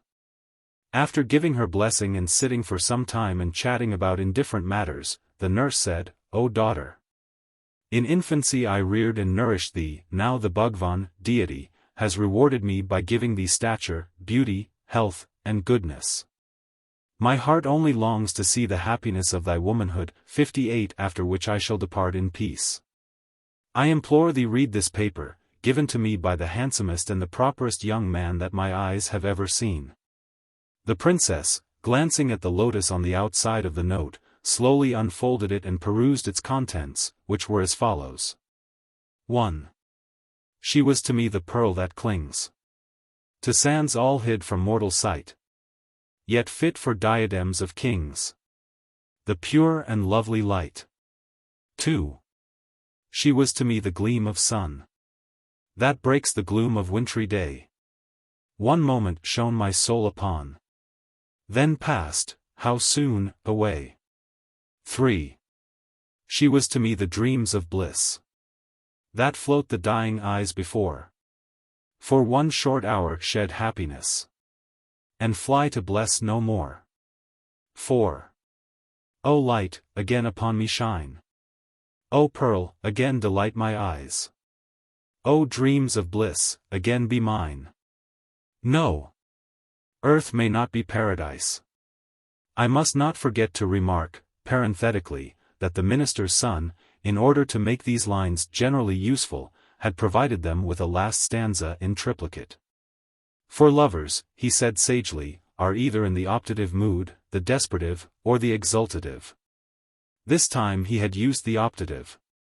For the desperative he would substitute 4. The joys of life lie dead, lie dead. The light of day is quenched in gloom. The spark of hope my heart hath fled. What now withholds me from the tomb? And this was the termination exultative, as he called it. 4. O joy! The pearl is mine again. Once more the day is bright and clear. And now 'tis real, then 'twas vain. My dream of bliss, O heaven is here. The Princess Padmavati, having perused this doggerel with a contemptuous look, tore off the first word of the last line, and said to the nurse, angrily, "Get thee gone, O mother of Yama. 59. O unfortunate creature, and take back this answer," giving her the scrap of paper, "to the fool who writes such bad verses. I wonder where he studied the humanities. Begone, and never do such an action again." The old nurse, distressed at being so treated, rose up and returned home. Vajramukht was too agitated to await her arrival, so he went to meet her on the way. Imagine his disappointment when she gave him the fatal word and repeated to him exactly what happened, not forgetting to describe a single look. He felt tempted to plunge his sword into his bosom. But fortune interfered, and sent him to consult his confidant. "Be not so hasty and desperate, my prince," said the Pradhan's son, seeing his wild grief, "you have not understood her meaning. Later in life you will be aware of the fact that, in 9 cases out of 10, a woman's no is a distinct yes. This morning's work has been good." The maiden asked ere you learned the humanities, which being interpreted signifies, "Who are you?" On the next day the prince disclosed his rank to old Lakshmi, who naturally declared that she had always known it. The trust they reposed in her made her ready to address Padmavati once more on the forbidden subject. So she again went to the palace, and having lovingly greeted her nursling, said to her, "The Raja's son, whose heart thou didst fascinate on the brim of the tank, on the 5th day of the moon, in the light half of the month Yeth, has come to my house, and sends this message to thee, perform what you promised. We have now come, and I also tell thee that this prince is worthy of thee, just as thou art beautiful, so is he endowed with all good qualities of mind and body." When Padmavati heard this speech she showed great anger, and, rubbing sandal on her beautiful hands, she slapped the old woman's cheeks, and cried, "Wretch, Dana, witch! Get out of my house! Did I not forbid thee to talk such folly in my presence?" The lover and the nurse were equally distressed at having taken the advice of the young minister, till he explained what the crafty damsel meant. When she smeared the sandal on her 10 fingers, he explained, and struck the old woman on the face. She signified that when the remaining 10 moonlight nights shall have passed away she will meet you in the dark. At the same time he warned his master that to all appearances the lady Padmavati was far too clever to make a comfortable wife. The minister's son especially hated talented, intellectual, and strong-minded women. He had been heard to describe the torments of Naglok 60 as the compulsory companionship of a polemical divine and a learned authoress. Well stricken in years and of forbidding aspect, as such persons mostly are. Amongst womankind he admired, theoretically, as became a philosopher, the small, plump, laughing, chattering, unintellectual, and material-minded. And therefore, excuse the digression, Raja Vikram, he married an old maid, tall, thin, yellow, strictly proper, cold-mannered, a conversationist, and who prided herself upon spirituality. But more wonderful still, after he did marry her, he actually loved her. What an incomprehensible being is man in these matters. To return, however. The Pradhan's son, who detected certain symptoms of strong-mindedness in the Princess Padmavati, advised his lord to be wise whilst wisdom availed him. This sage counsel was, as might be guessed, most ungraciously rejected by him for whose benefit it was intended. Then the sensible young statesman rated himself soundly for having broken his father's rule touching advice, and atoned for it by blindly forwarding the views of his master. After the 10 nights of moonlight had passed, the old nurse was again sent to the palace with the usual message. This time Padmavati put saffron on 3 of her fingers, and again left their marks on the nurse's cheek. The minister's son explained that this was to crave delay for 3 days, and that on the 4th the lover would have access to her. When the time had passed the old woman again went and inquired after her health and well-being. The princess was as usual very wroth, and having personally taken her nurse to the western gate, she called her "Mother of the Elephant's Trunk" 61 and drove her out with threats of the bastinado if she ever came back. This was reported to the young statesman, who, after a few minutes' consideration, said, "The explanation of this matter is, that she has invited you tomorrow, at night-time, to meet her at this very gate." When brown shadows fell upon the face of earth, and here and there a star spangled the pale heavens, the minister's son called Vajramakut, who had been engaged in adorning himself at least half that day. He had carefully shaved his cheeks and chin, his mustachio was trimmed and curled, he had arched his eyebrows by plucking out with tweezers the fine hairs around them. He had trained his curly musk-colored lovelocks to hang gracefully down his face. He had drawn broad lines of antimony along his eyelids, a most brilliant sectarian mark was affixed to his forehead.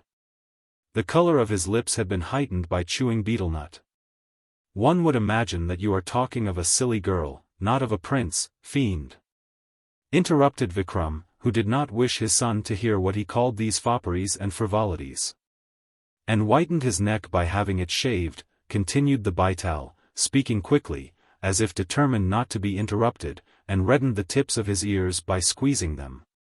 And made his teeth shine by rubbing copper powder into the roots, and set off the delicacy of his fingers by staining the tips with henna. He had not been less careful of his dress, he wore a well-arranged turband, which had taken him at least 2 hours to bind. And a rich suit of brown stuff chosen for the adventure he was about to attempt, and he hung about his person a number of various weapons, so as to appear a hero, which young damsels admire.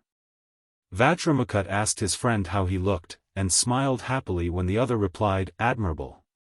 His happiness was so great that he feared it might not last, and he asked the minister's son how best to conduct himself. "As a conqueror, my prince," answered that astute young man, "if it so be that you would be one. When you wish to win a woman, always impose upon her. Tell her that you are her master, and she will forthwith believe herself to be your servant. Inform her that she loves you, and forthwith she will adore you. Show her that you care nothing for her, and she will think of nothing but you. Prove to her by your demeanor that you consider her a slave, and she will become your pariah. But above all things, excuse me if I repeat myself too often, beware of the fatal virtue which men call modesty and women sheepishness. Recollect the trouble it has given us, and the danger which we have incurred. All this might have been managed at a tank within 15 miles of your royal father's palace. And allow me to say that you may still thank your stars. In love a lost opportunity is seldom if ever recovered. The time to woo a woman is the moment you meet her, before she has had time to think.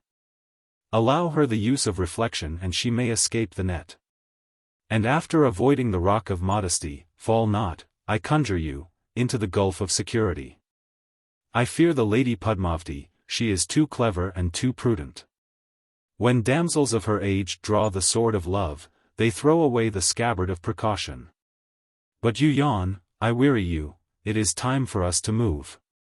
2 watches of the night had passed, and there was profound stillness on earth.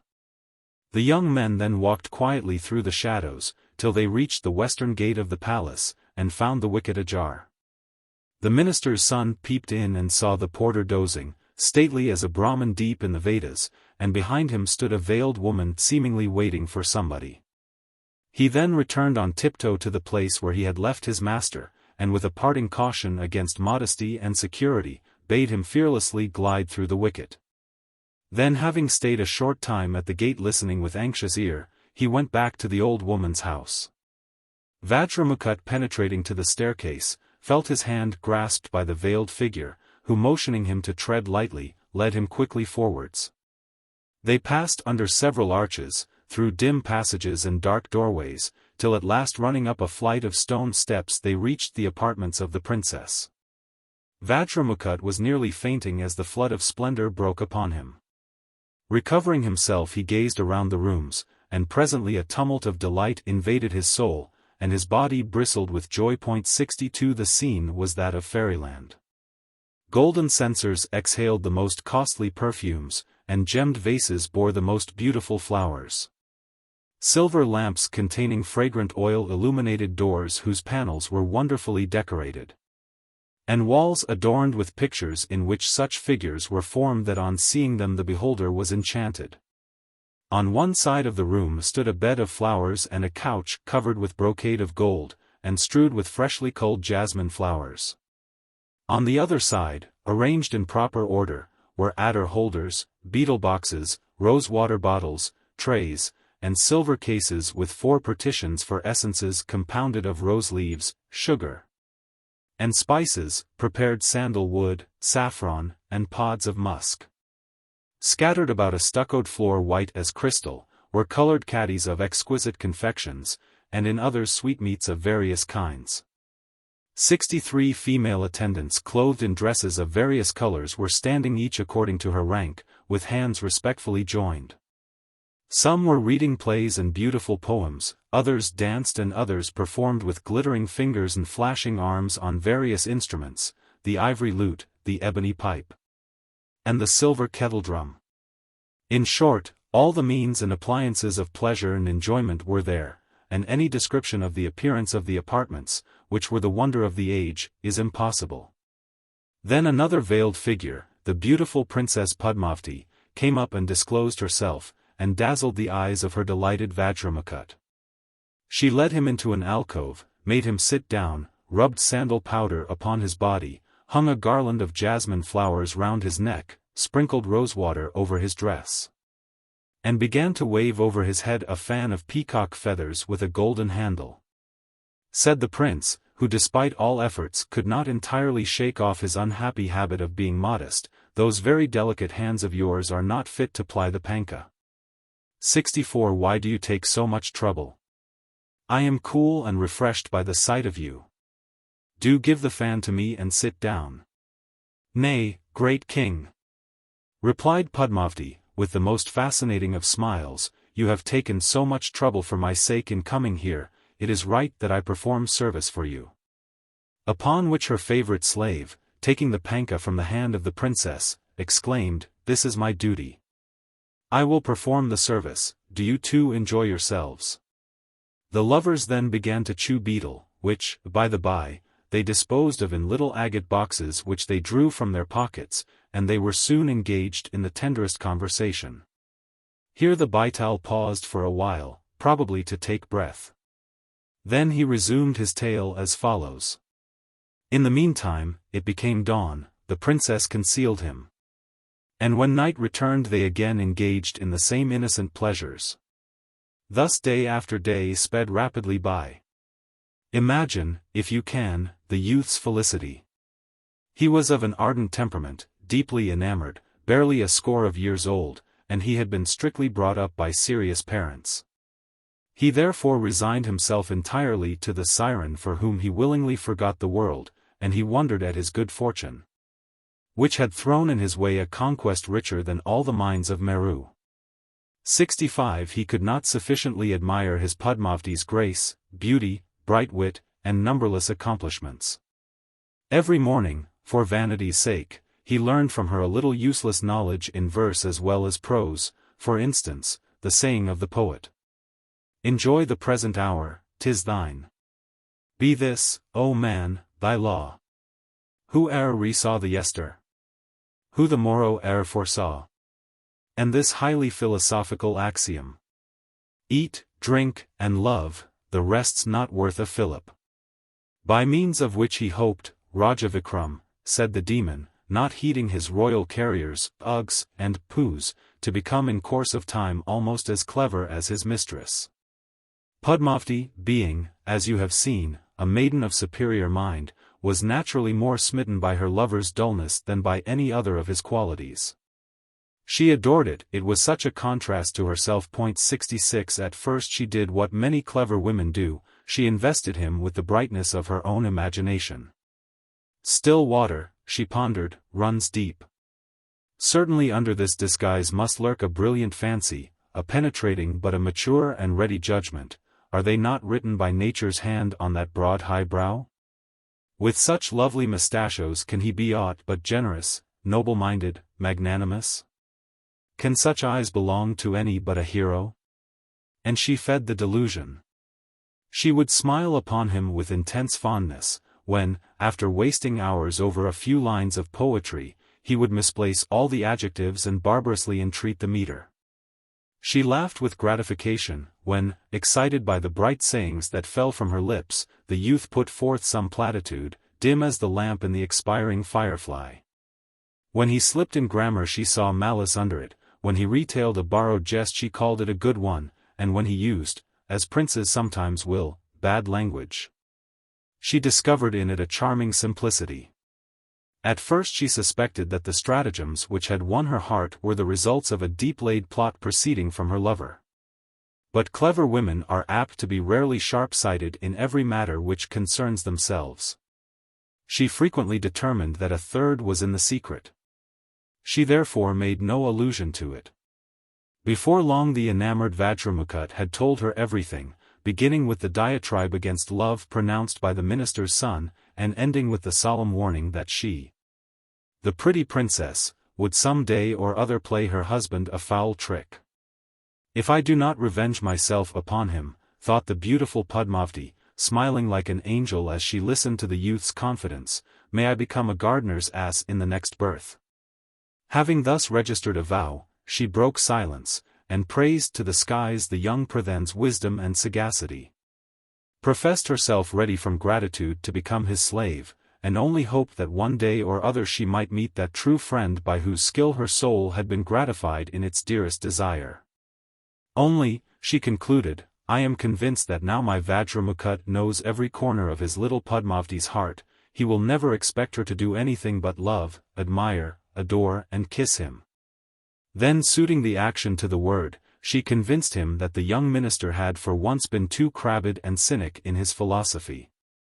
But after the lapse of a month Vajramukht, who had eaten and drunk and slept a great deal too much, and who had not once hunted, became bilious in body and in mind melancholic. His face turned yellow, and so did the whites of his eyes. He yawned, as liver patients generally do, complained occasionally of sick headaches, and lost his appetite. He became restless and anxious. And once when alone at night he thus thought aloud, I have given up country, throne, home, and everything else. But the friend by means of whom this happiness was obtained I have not seen for the long length of 30 days. What will he say to himself, and how can I know what has happened to him? In this state of things he was sitting, and in the meantime the beautiful princess arrived. She saw through the matter, and lost not a moment in entering upon it. She began by expressing her astonishment at her lover's fickleness and fondness for change, and when he was ready to wax wroth, and quoted the words of the sage. A barren wife may be superseded by another in the 8th year. She whose children all die, in the 10th, she who brings forth only daughters, in the 11th. She who scolds, without delay, thinking that she alluded to his love, she smoothed his temper by explaining that she referred to his forgetting his friend. How is it possible, O my soul, she asked with the softest of voices, that thou canst enjoy happiness here whilst thy heart is wandering there? Why didst thou conceal this from me, O astute one? Was it for fear of distressing me? Think better of thy wife than to suppose that she would ever separate thee from one to whom we both owe so much. After this Padmavati advised, nay ordered, her lover to go forth that night, and not to return till his mind was quite at ease. And she begged him to take a few sweetmeats and other trifles as a little token of her admiration and regard for the clever young man of whom she had heard so much. Vajramukht embraced her with a transport of gratitude, which so inflamed her anger, that fearing lest the cloak of concealment might fall from her countenance, she went away hurriedly to find the greatest delicacies which her comfit boxes contained. Presently she returned, carrying a bag of sweetmeats of every kind for her lover, and as he rose up to depart, she put into his hand a little parcel of sugar plums especially intended for the friend. They were made up with her own delicate fingers, and they would please, she flattered herself, even his discriminating palate. The young prince, after enduring a number of farewell embraces and hopings for a speedy return, and last words ever beginning again, passed safely through the palace gate. And with a relieved aspect walked briskly to the house of the old nurse. Although it was midnight his friend was still sitting on his mat. The two young men fell upon one another's bosoms and embraced affectionately. Then they began to talk of matters nearest their hearts.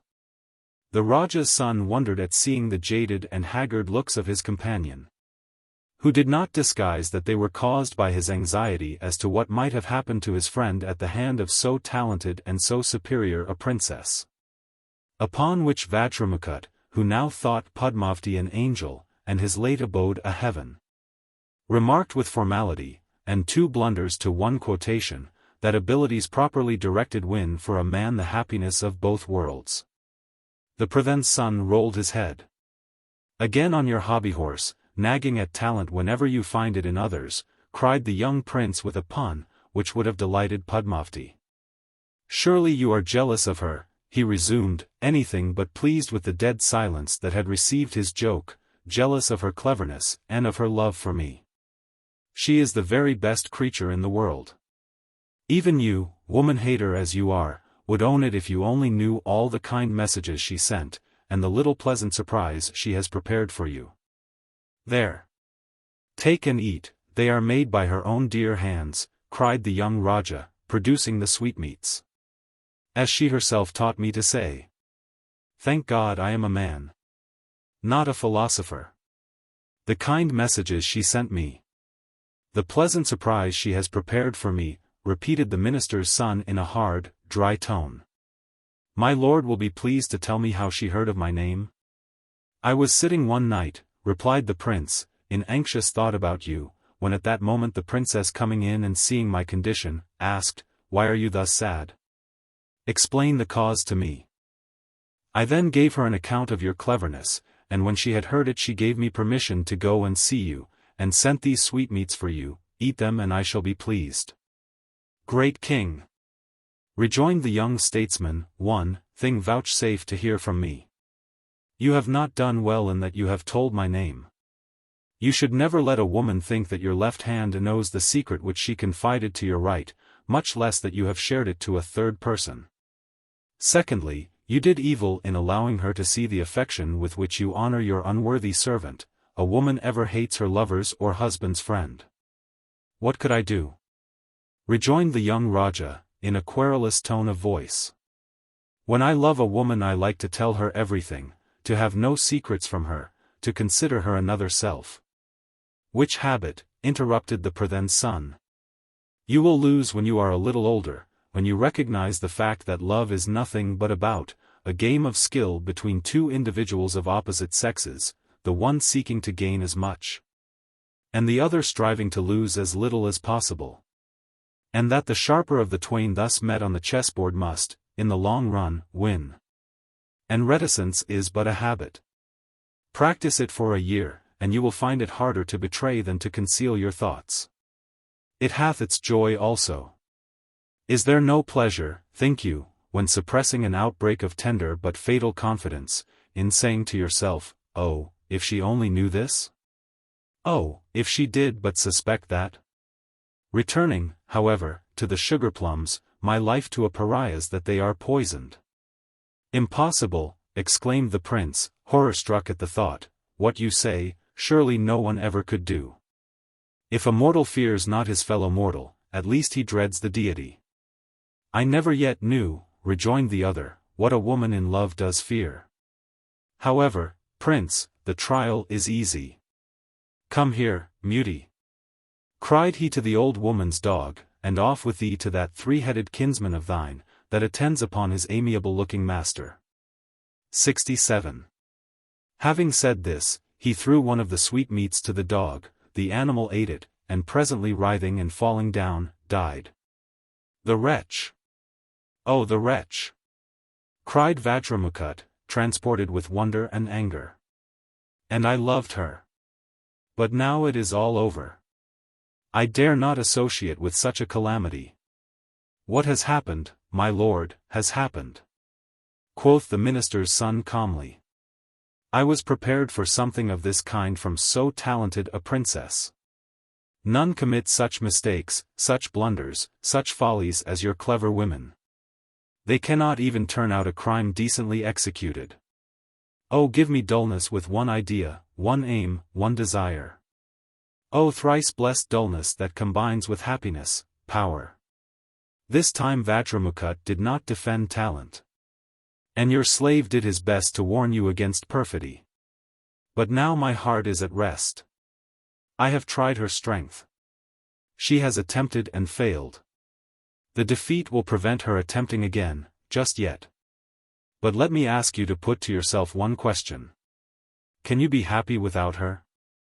Brother, replied the prince, after a pause, I cannot.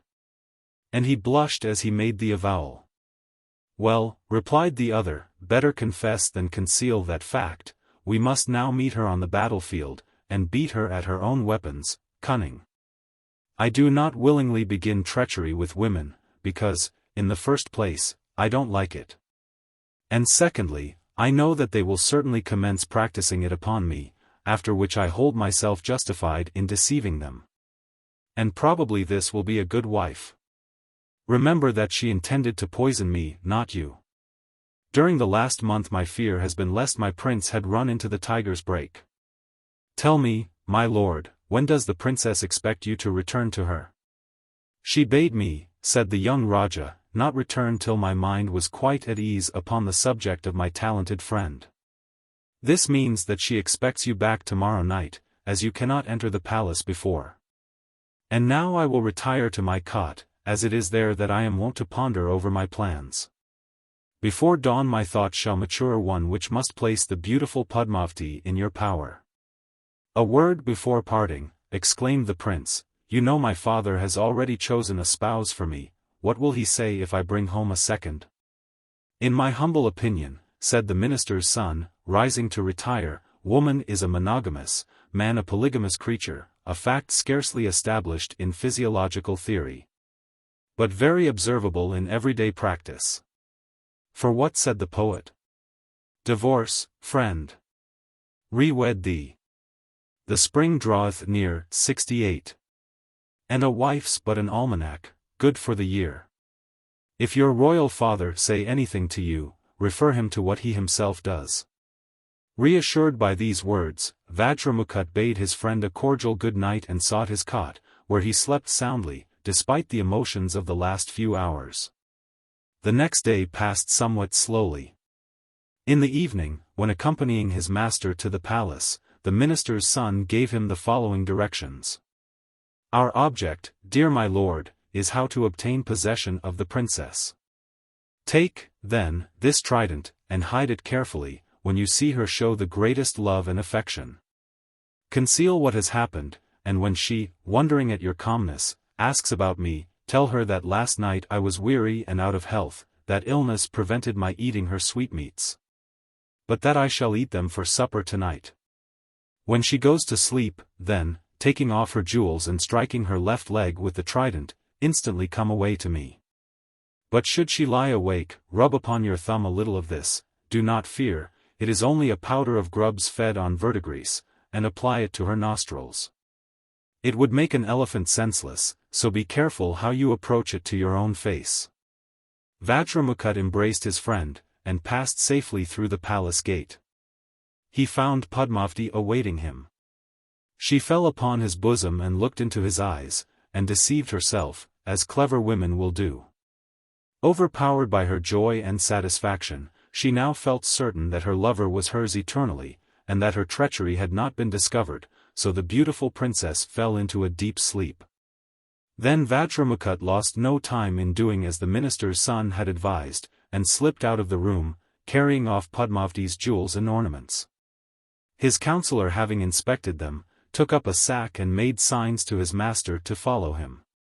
Leaving the horses and baggage at the nurse's house, they walked to a burning place outside the city. The minister's son there buried his dress, together with that of the prince, and drew from the sack the costume of a religious ascetic. He assumed this himself, and gave to his companion that of a disciple. Then quoth the guru, spiritual preceptor, to his chela, pupil, go, youth, to the bazaar, and sell these jewels, remembering to let half the jewelers in the place see the things. And if anyone lay hold of thee, bring him to me.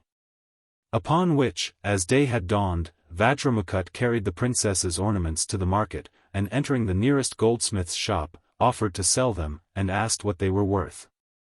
As your majesty well knows, gardeners, tailors, and goldsmiths are proverbially dishonest, and this man was no exception to the rule.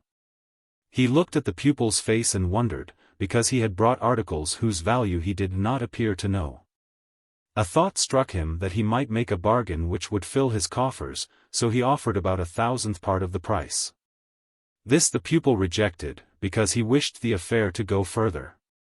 Then the goldsmith, seeing him about to depart, sprang up and stood in the doorway, threatening to call the officers of justice if the young man refused to give up the valuables which he said had lately been stolen from his shop. As the pupil only laughed at this, the goldsmith thought seriously of executing his threat, hesitating only because he knew that the officers of justice would gain more than he could by that proceeding. As he was still in doubt, a shadow darkened his shop, and in entered the chief jeweler of the city. The moment the ornaments were shown to him he recognized them, and said, "These jewels belong to Raja Dantawat's daughter, I know them well, as I set them only a few months ago." Then he turned to the disciple, who still held the valuables in his hand, and cried, "Tell me truly whence you received them." While they were thus talking, a crowd of 10 or 20 persons had collected, and at length the report reached the superintendent of the archers.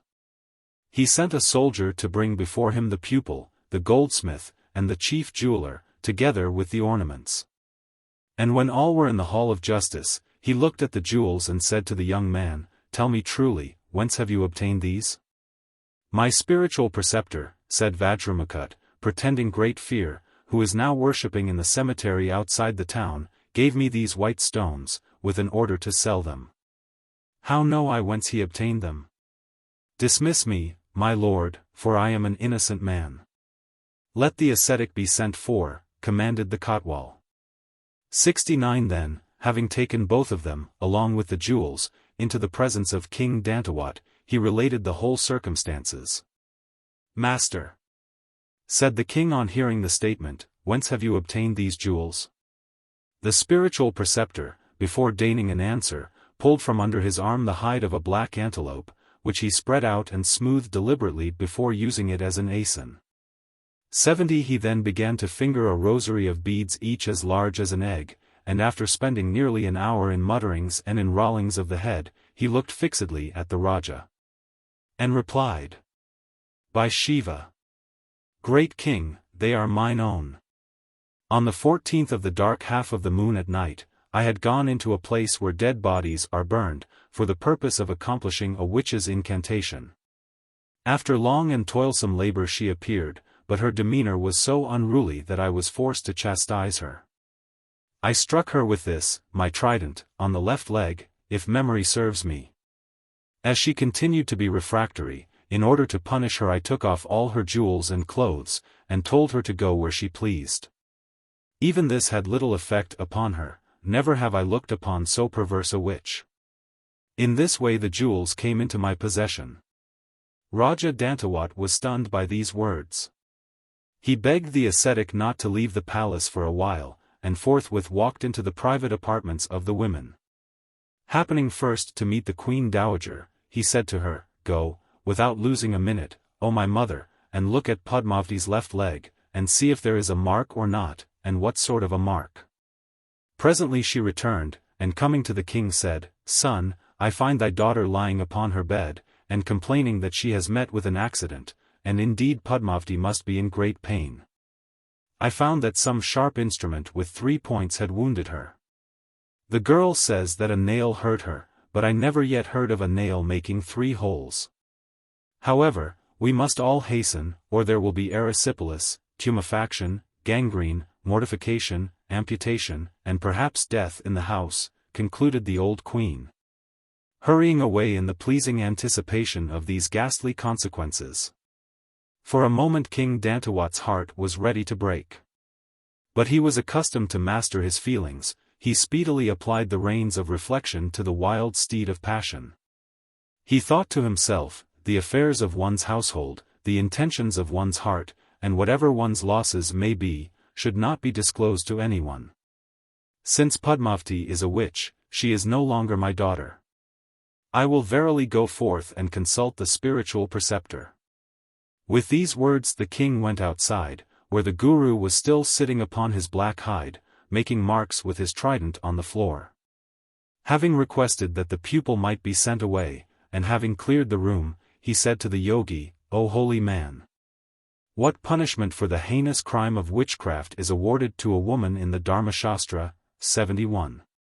"Great king," replied the devotee, "in the Dharmashastra it is thus written, if a Brahmin, a cow, a woman, a child, or any other person whatsoever who may be dependent on us, should be guilty of a perfidious act, their punishment is that they be banished the country. However much they may deserve death, we must not spill their blood, as Lakshmi 72 flies in horror from the deed." Hearing these words the Raja dismissed the Guru with many thanks and large presents. He waited till nightfall and then ordered a band of trusty men to seize Padmavati without alarming the household, and to carry her into a distant jungle full of fiends, tigers, and bears, and there to abandon her. In the meantime, the ascetic and his pupil, hurrying to the cemetery, resumed their proper dresses. They then went to the old nurse's house, rewarded her hospitality till she wept bitterly, girt on their weapons, and mounting their horses, followed the party which issued from the gate of King Dantawat's palace. And it may easily be believed that they found little difficulty in persuading the poor girl to exchange her chance in the wild jungle for the prospect of becoming Vajramukha's wife, lawfully wedded. At Benares, she did not even ask if she was to have a rival in the house, a question which women, never neglect to put under usual circumstances. After some days the two pilgrims of one love arrived at the house of their fathers, and to all, both great and small, excess in joy came. "Now, Raja Vikram," said the Baital, "you have not spoken much, doubtless you are engrossed by the interest of a story wherein a man beats a woman at her own weapon, deceit. But I warn you that you will assuredly fall into Narak, the infernal regions, if you do not make up your mind upon and explain this matter. Who was the most to blame amongst these four? The lover, 73, the lover's friend, the girl, or the father?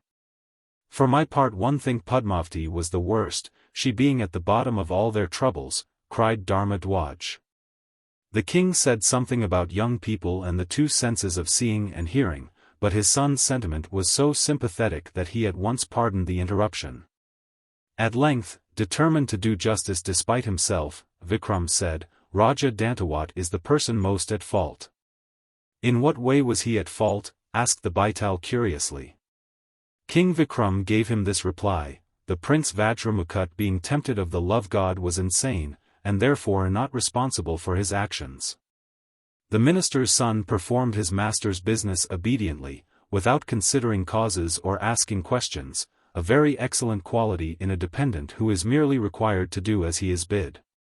With respect to the young woman, I have only to say that she was a young woman, and thereby of necessity a possible murderess. But the Raja, a prince, a man of a certain age and experience, a father of 8. He ought never to have been deceived by so shallow a trick, nor should he, without reflection, have banished his daughter from the country." "Gramercy to you!" cried the vampire, bursting into a discordant shout of laughter. "Now return to my tree. By my tail, I never yet heard a Raja so readily condemn a Raja." With these words he slipped out of the cloth, leaving it to hang empty over the great king's shoulder. Vikram stood for a moment, fixed to the spot with blank dismay. Presently, recovering himself, he retraced his steps, followed by his son, ascended the Cirrus tree, tore down the Baital, packed him up as before, and again set out upon his way. Soon afterwards a voice sounded behind the warrior king's back, and began to tell another true story. The Vampire's second story. Of the relative villainy of men and women. In the great city of Bhagavati dwelt, once upon a time, a young prince, concerning whom I may say that he strikingly resembled this amiable son of your majesty. Raja Vikram was silent, nor did he acknowledge the Betal's indirect compliment. He hated flattery, but he liked, when flattered, to be flattered in his own person. A feature in their royal patron's character which the 9 gems of science had turned to their own account. Now the young Prince Raja Ram, continued the tale-teller, had an old father, concerning whom I may say that he was exceedingly unlike your Rajaship, both as a man and as a parent. He was fond of hunting, dicing, sleeping by day, drinking at night, and eating perpetual tonics, while he delighted in the idleness of watching nautch girls, and the vanity of falling in love. But he was adored by his children because he took the trouble to win their hearts. He did not lay it down as a law of heaven that his offspring would assuredly go to Vetala if they neglected the duty of bestowing upon him without cause all their affections, as your moral, virtuous, and highly respectable fathers are only too apt. AIE.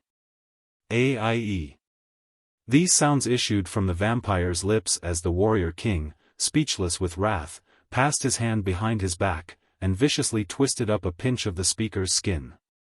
This caused the vampire to cry aloud, more however, it would appear, in derision than in real suffering, for he presently proceeded with the same subject. Fathers, great king, may be divided into 3 kinds, and be it set aside, that mothers are the same. Firstly, we have the parent of many ideas, amusing, pleasant, of course poor, and the idol of his children. Secondly, there is the parent with 1 idea and a half. This sort of man would, in your place, say to himself, that demon fellow speaks a manner of truth. I am not above learning from him, despite his position in life. I will carry out his theory, just to see how far it goes, and so saying, he wends his way home, and treats his young ones with prodigious kindness for a time, but it is not lasting. Thirdly, there is the real one-idead type of parent, yourself, O warrior King Vikram, an admirable example. You learn in youth what you are taught, for instance, the blessed precept that the green stick is of the trees of paradise, and in age you practice what you have learned. You cannot teach yourselves anything before your beards sprout, and when they grow stiff you cannot be taught by others. If anyone attempt to change your opinions you cry. What is new is not true. What is true is not new. And you rudely pull his hand from the subject. Yet have you your uses like other things of earth. In life you are good working camels for the mill track, and when you die your ashes are not worse compost than those of the wise. Your Rajaship will observe, continued the vampire, as Vikram began to show symptoms of ungovernable anger, that I have been concise in treating this digression. Had I not been so, it would have led me far indeed from my tale. Now to return. When the old king became heir mixed with heir, the young king, though he found hardly 10 pieces of silver in the paternal treasury and legacies for thousands of golden ounces, yet mourned his loss with the deepest grief. He easily explained to himself the reckless emptiness of the royal coffers as a proof of his dear kind parent's goodness, because he loved him. But the old man had left behind him, as he could not carry it off with him, a treasure more valuable than gold and silver, one Churaman, a parrot, who knew the world. And who besides discoursed in the most correct Sanskrit. By sage counsel and wise guidance this admirable bird soon repaired his young master's shattered fortunes. One day the prince said, "Parrot, thou knowest everything, tell me where there is a mate fit for me." The Shastras inform us, respecting the choice of a wife, she who is not descended from his paternal or maternal ancestors within the 6th degree is eligible by a high caste man for nuptials. In taking a wife let him studiously avoid the following families, be they ever so great, or ever so rich in kine, goats, sheep, gold, or grain, the family which has omitted prescribed acts of devotion. That which has produced no male children, that in which the Veda, scripture, has not been read, that which has thick hair on the body, and that in which members have been subject to hereditary disease. Let a person choose for his wife a girl whose person has no defect, who has an agreeable name, who walks gracefully, like a young elephant, whose hair and teeth are moderate in quantity and in size, and whose body is of exquisite softness. Great king, responded the parrot Churaman, there is in the country of Magha the Raja, Magadheshwar by name, and he has a daughter called Chandravati. You will marry her. She is very learned, and, what is better far, very fair. She is of yellow color, with a nose like the flower of the sesamum, her legs are taper, like the plantain tree. Her eyes are large, like the principal leaf of the lotus, her eyebrows stretch towards her ears, her lips are red, like the young leaves of the mango tree, her face is like the full moon. Her voice is like the sound of the cuckoo, her arms reach to her knees, her throat is like the pigeon's, her flanks are thin, like those of the lion, her hair hangs in curls only down to her waist. Her teeth are like the seeds of the pomegranate, and her gait is that of the drunken elephant or the goose. On hearing the parrot's speech, the king sent for an astrologer, and asked him, "Whom shall I marry?"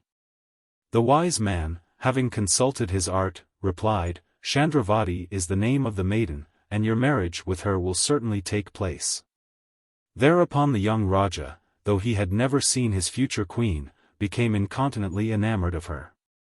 He summoned a Brahmin, and sent him to King Magadheshwar, saying, "If you arrange satisfactorily this affair of our marriage we will reward you amply," a promise which lent wings to the priest. Now it so happened that this talented and beautiful princess had a J74 whose name was Madan Manjari or Love Garland.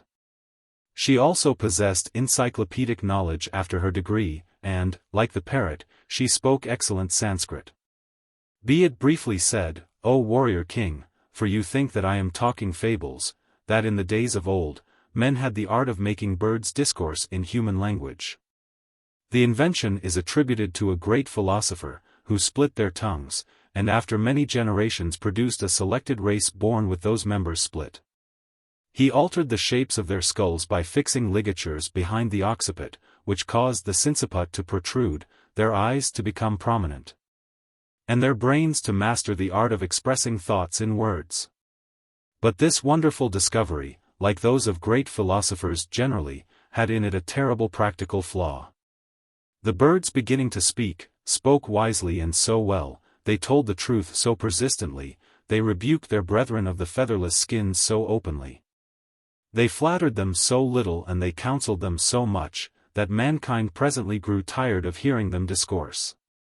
Thus the art gradually fell into desuetude, and now it is numbered with the things that were.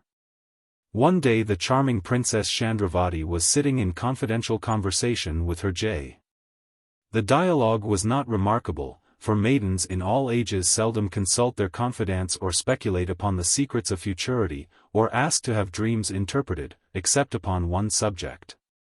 At last the princess said, for perhaps the 100th time that month, "Where, O jay, is there a husband worthy of me?" "Princess," replied Madan Manjari, "I am happy at length to be able as willing to satisfy your just curiosity. For just it is, though the delicacy of our sex." "Now, no preaching," said the maiden, "or thou shalt have salt instead of sugar for supper.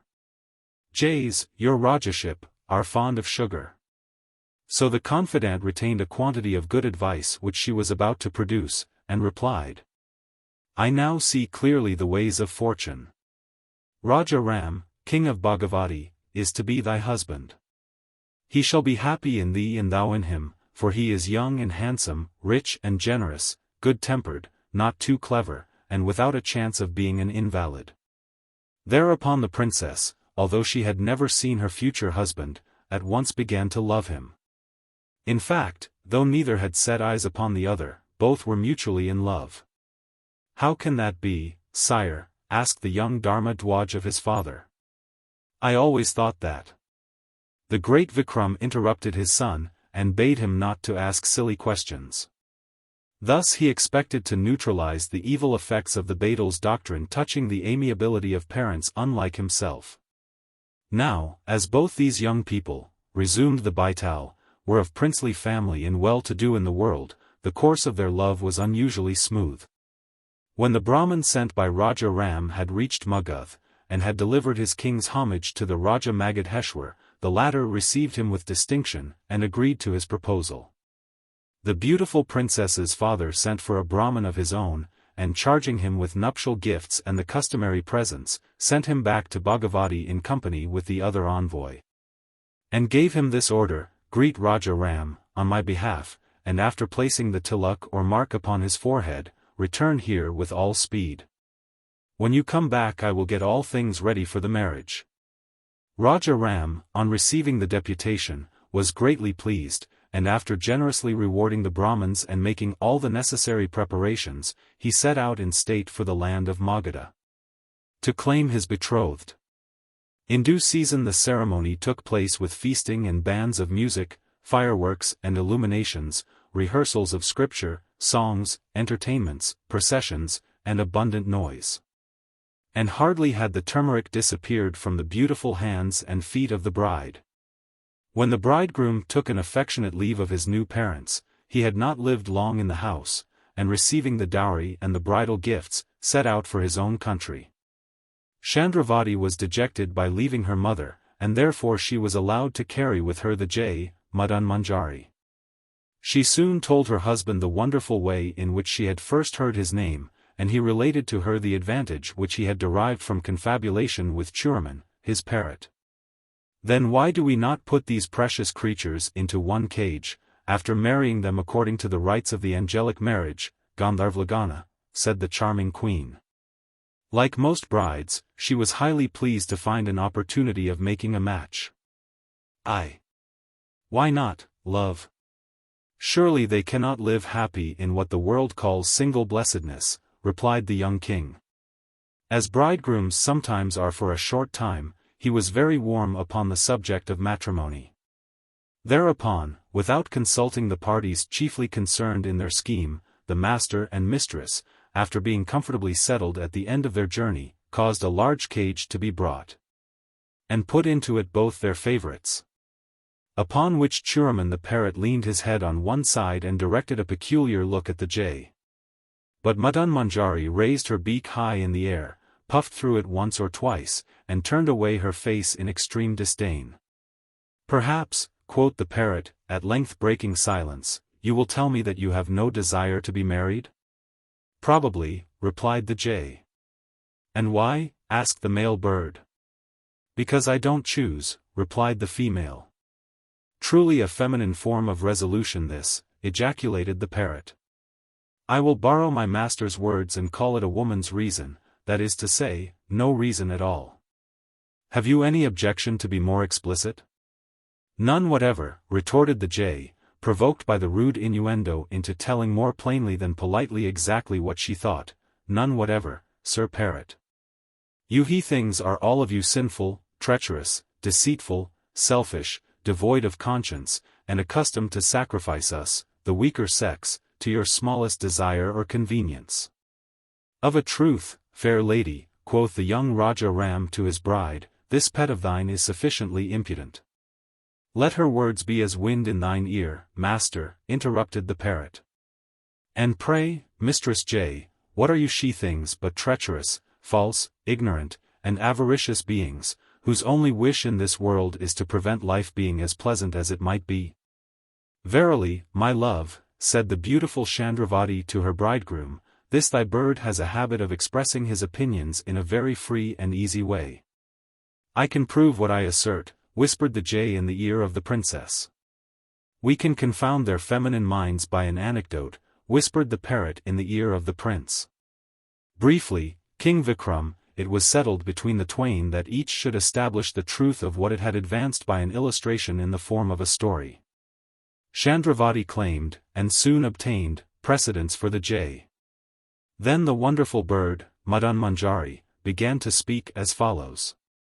"I have often told thee, O queen, that before coming to thy feet, my mistress was Ratnawati, the daughter of a rich trader. The dearest, the sweetest Here the jay burst into tears, and the mistress was sympathetically affected. Presently the speaker resumed. "However, I anticipate. In the city of Illapur there was a wealthy merchant, who was without offspring. On this account he was continually fasting and going on pilgrimage, and when at home he was ever engaged in reading the Puranas and in giving alms to the Brahmins. At length, by favor of the deity, a son was born to this merchant, who celebrated his birth with great pomp and rejoicing, and gave large gifts to Brahmins and to bards, and distributed largely to the hungry, the thirsty, and the poor.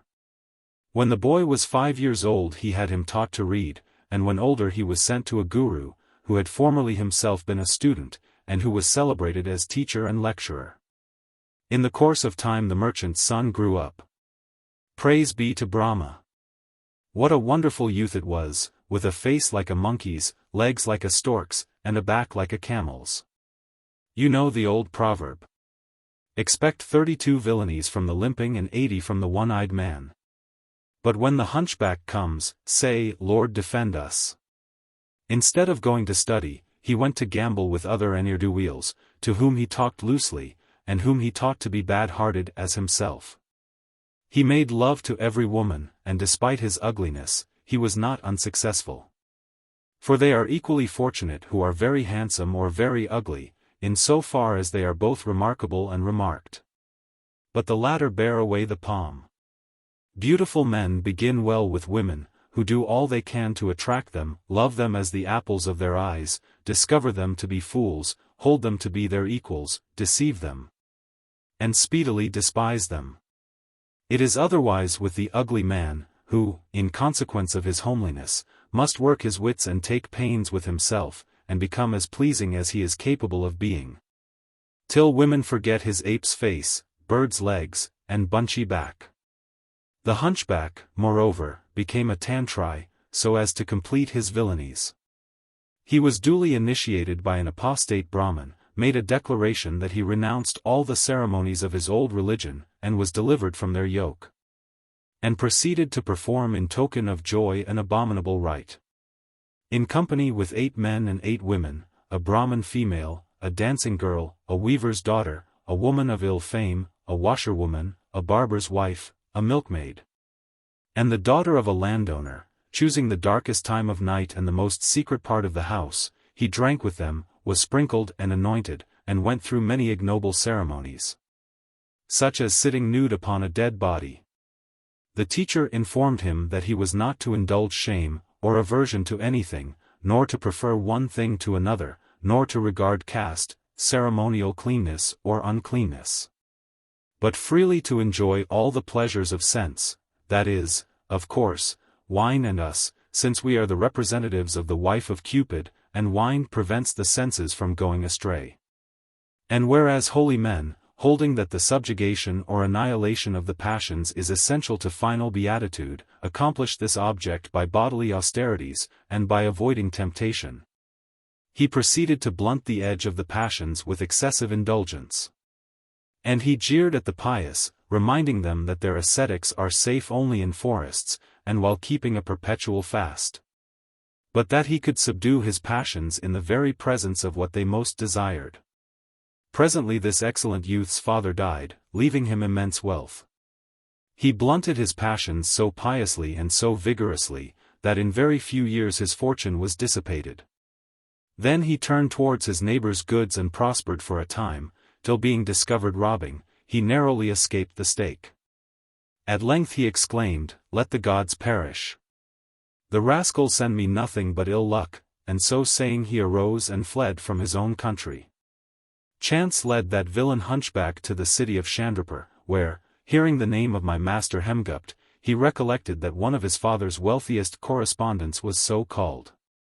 Thereupon, with his usual audacity, he presented himself at the house, walked in, and although he was clothed in tatters, introduced himself, told his father's name and circumstances, and wept bitterly. The good man was much astonished, and not less grieved, to see the son of his old friend in such woeful plight. He rose up, however, embraced the youth, and asked the reason of his coming.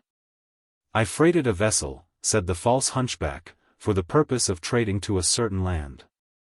Having gone there, I disposed of my merchandise, and, taking another cargo, I was on my voyage home. Suddenly a great storm arose, and the vessel was wrecked, and I escaped on a plank, and after a time arrived here. But I am ashamed, since I have lost all my wealth, and I cannot show my face in this plight in my own city. My excellent father would have consoled me with his pity. But now that I have carried him and my mother to Ganges 75, everyone will turn against me, they will rejoice in my misfortunes, they will accuse me of folly and recklessness. Alas! Alas! I am truly miserable. My dear master was deceived by the cunning of the wretch. He offered him hospitality, which was readily enough accepted, and he entertained him for some time as a guest. Then, having reason to be satisfied with his conduct, Hemgupt admitted him to his secrets, and finally made him a partner in his business. Briefly, the villain played his cards so well, that at last the merchant said to himself, "I have had for years an anxiety and a calamity in my house. My neighbors whisper things to my disadvantage, and those who are bolder speak out with astonishment amongst themselves, saying, at 7 or 8 people marry their daughters. And this indeed is the appointment of the law, that period is long since gone. She is now 13 or 14 years old, and she is very tall and lusty, resembling a married woman of 30. How can her father eat his rice with comfort and sleep with satisfaction, whilst such a disreputable thing exists in his house? At present he is exposed to shame, and his deceased friends are suffering through his retaining a girl for marriage beyond the period which nature has prescribed. And now, while I am sitting quietly at home, the Bhagwan, deity, removes all my uneasiness. By his favor such an opportunity occurs. It is not right to delay. It is best that I should give my daughter in marriage to him. Whatever can be done today is best, who knows what may happen tomorrow? Thus thinking, the old man went to his wife and said to her, "Birth, marriage, and death are all under the direction of the gods. Can anyone say when they will be ours? We want for our daughter a young man who is of good birth, rich and handsome, clever and honorable. But we do not find him. If the bridegroom be faulty, thou sayest, all will go wrong. I cannot put a string round the neck of our daughter and throw her into the ditch. If, however, thou think well of the merchant's son, now my partner, we will celebrate Ratnawadi's marriage with him." The wife, who had been won over by the hunchback's hypocrisy, was also pleased, and replied, "My lord, when the deity so plainly indicates his wish, we should do it. Since, though we have sat quietly at home, the desire of our hearts is accomplished. It is best that no delay be made, and, having quickly summoned the family priest, and having fixed upon a propitious planetary conjunction, that the marriage be celebrated." Then they called their daughter, me. What a beautiful being she was, and worthy the love of a Gandharv, demigod. Her long hair, purple with the light of youth, was glossy as the Brahma's 76 wing, her brow was pure and clear as the agate. The ocean coral looked pale beside her lips, and her teeth were as two chaplets of pearls. Everything in her was formed to be loved. Who could look into her eyes without wishing to do it again? Who could hear her voice without hoping that such music would sound once more? And she was good as she was fair. Her father adored her. Her mother, though a middle-aged woman, was not envious or jealous of her, her relatives doted on her, and her friends could find no fault with her. I should never end were I to tell her precious qualities. Alas, alas! My poor Ratnawadi! So saying, the jay wept abundant tears. Then she resumed. When her parents informed my mistress of their resolution, she replied, "Sadhu, it is well." She was not like most young women, who hate nothing so much as a man whom their seniors order them to love. She bowed her head and promised obedience, although, as she afterwards told her mother, she could hardly look at her intended, on account of his prodigious ugliness.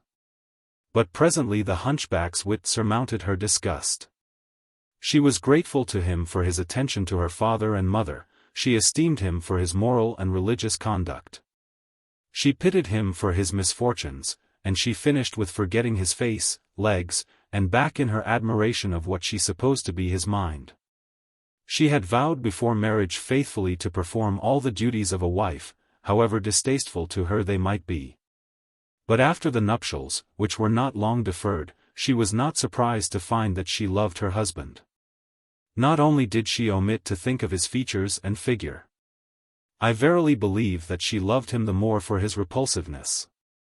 Ugly, very ugly men prevail over women for two reasons. Firstly, we begin with repugnance, which in the course of nature turns to affection, and we all like the most that which, when unaccustomed to it, we most disliked. Hence the poet says, with as much truth as is in the male, "Never despair, O man, when woman spite detests thy name and sickens at thy sight. Sometimes her heart shall learn to love thee more, for the wild hatred which it felt before," etc. Secondly, the very ugly man appears, deceitfully enough, to think little of his appearance. And he will give himself the trouble to pursue a heart because he knows that the heart will not follow after him. Moreover, we women, said the jay, are by nature pitiful, and this our enemies term a strange perversity. A widow is generally disconsolate if she loses a little, wizen-faced, shrunken-shanked, ugly, spiteful, distempered thing that scolded her and quarreled with her, and beat her and made her hours bitter. Whereas she will follow her husband to Ganges with exemplary fortitude if he was brave, handsome, generous. "Either hold your tongue or go on with your story," cried the warrior king, in whose mind these remarks awakened disagreeable family reflections. "Hi! Hi! Hi!" laughed the demon, "I will obey your majesty, and make Madan Manjari, the misanthropical jay, proceed. Yes, she loved the hunchback, and how wonderful is our love," quoth the jay. A light from heaven which rains happiness on this dull, dark earth. A spell falling upon the spirit, which reminds us of a higher existence. A memory of bliss. A present delight. An earnest of future felicity. It makes hideousness beautiful and stupidity clever, old age young and wickedness good, moroseness amiable, and low-mindedness magnanimous, perversity pretty and vulgarity piquant. Truly it is sovereign alchemy in excellent flux, for blending contradictions is our love, exclaimed the jay. And so saying, she cast a triumphant look at the parrot, who only remarked that he could have desired a little more originality in her remarks. For some months, resumed Madan Manjari, the bride and the bridegroom lived happily together in Hemgupt's house. But it is said, never yet did the tiger become a lamb. And the hunchback felt that the edge of his passions again wanted blunting. He reflected, wisdom is exemption from attachment, and affection for children, wife, and home. Then he thus addressed my poor young mistress. I have been now in thy country some years, and I have heard no tidings of my own family, hence my mind is sad. I have told thee everything about myself, thou must now ask thy mother leave for me to go to my own city, and, if thou wishest, thou mayest go with me. Ratnawati lost no time in saying to her mother, my husband wishes to visit his own country, will you so arrange that he may not be pained about this matter? The mother went to her husband, and said, your son-in-law desires leave to go to his own country. Hemgupt replied, very well, we will grant him leave. One has no power over another man's son. We will do what he wishes. The parents then called their daughter, and asked her to tell them her real desire, whether she would go to her father-in-law's house, or would remain in her mother's home. She was abashed at this question, and could not answer, but she went back to her husband, and said, as my father and mother have declared that you should do as you like, do not leave me behind. Presently the merchant summoned his son-in-law, and having bestowed great wealth upon him, allowed him to depart. He also bade his daughter farewell, after giving her a palanquin and a female slave. And the parents took leave of them with wailing and bitter tears, their hearts were like to break. And so was mine. For some days the hunchback travelled quietly along with his wife, in deep thought. He could not take her to his city, where she would find out his evil life, and the fraud which he had passed upon her father. Besides which, although he wanted her money, he by no means wanted her company for life. After turning on many projects in his evil-begotten mind, he hit upon the following. He dismissed the palanquin bearers when halting at a little shed in the thick jungle through which they were traveling, and said to his wife, this is a place of danger. Give me thy jewels, and I will hide them in my waist shawl.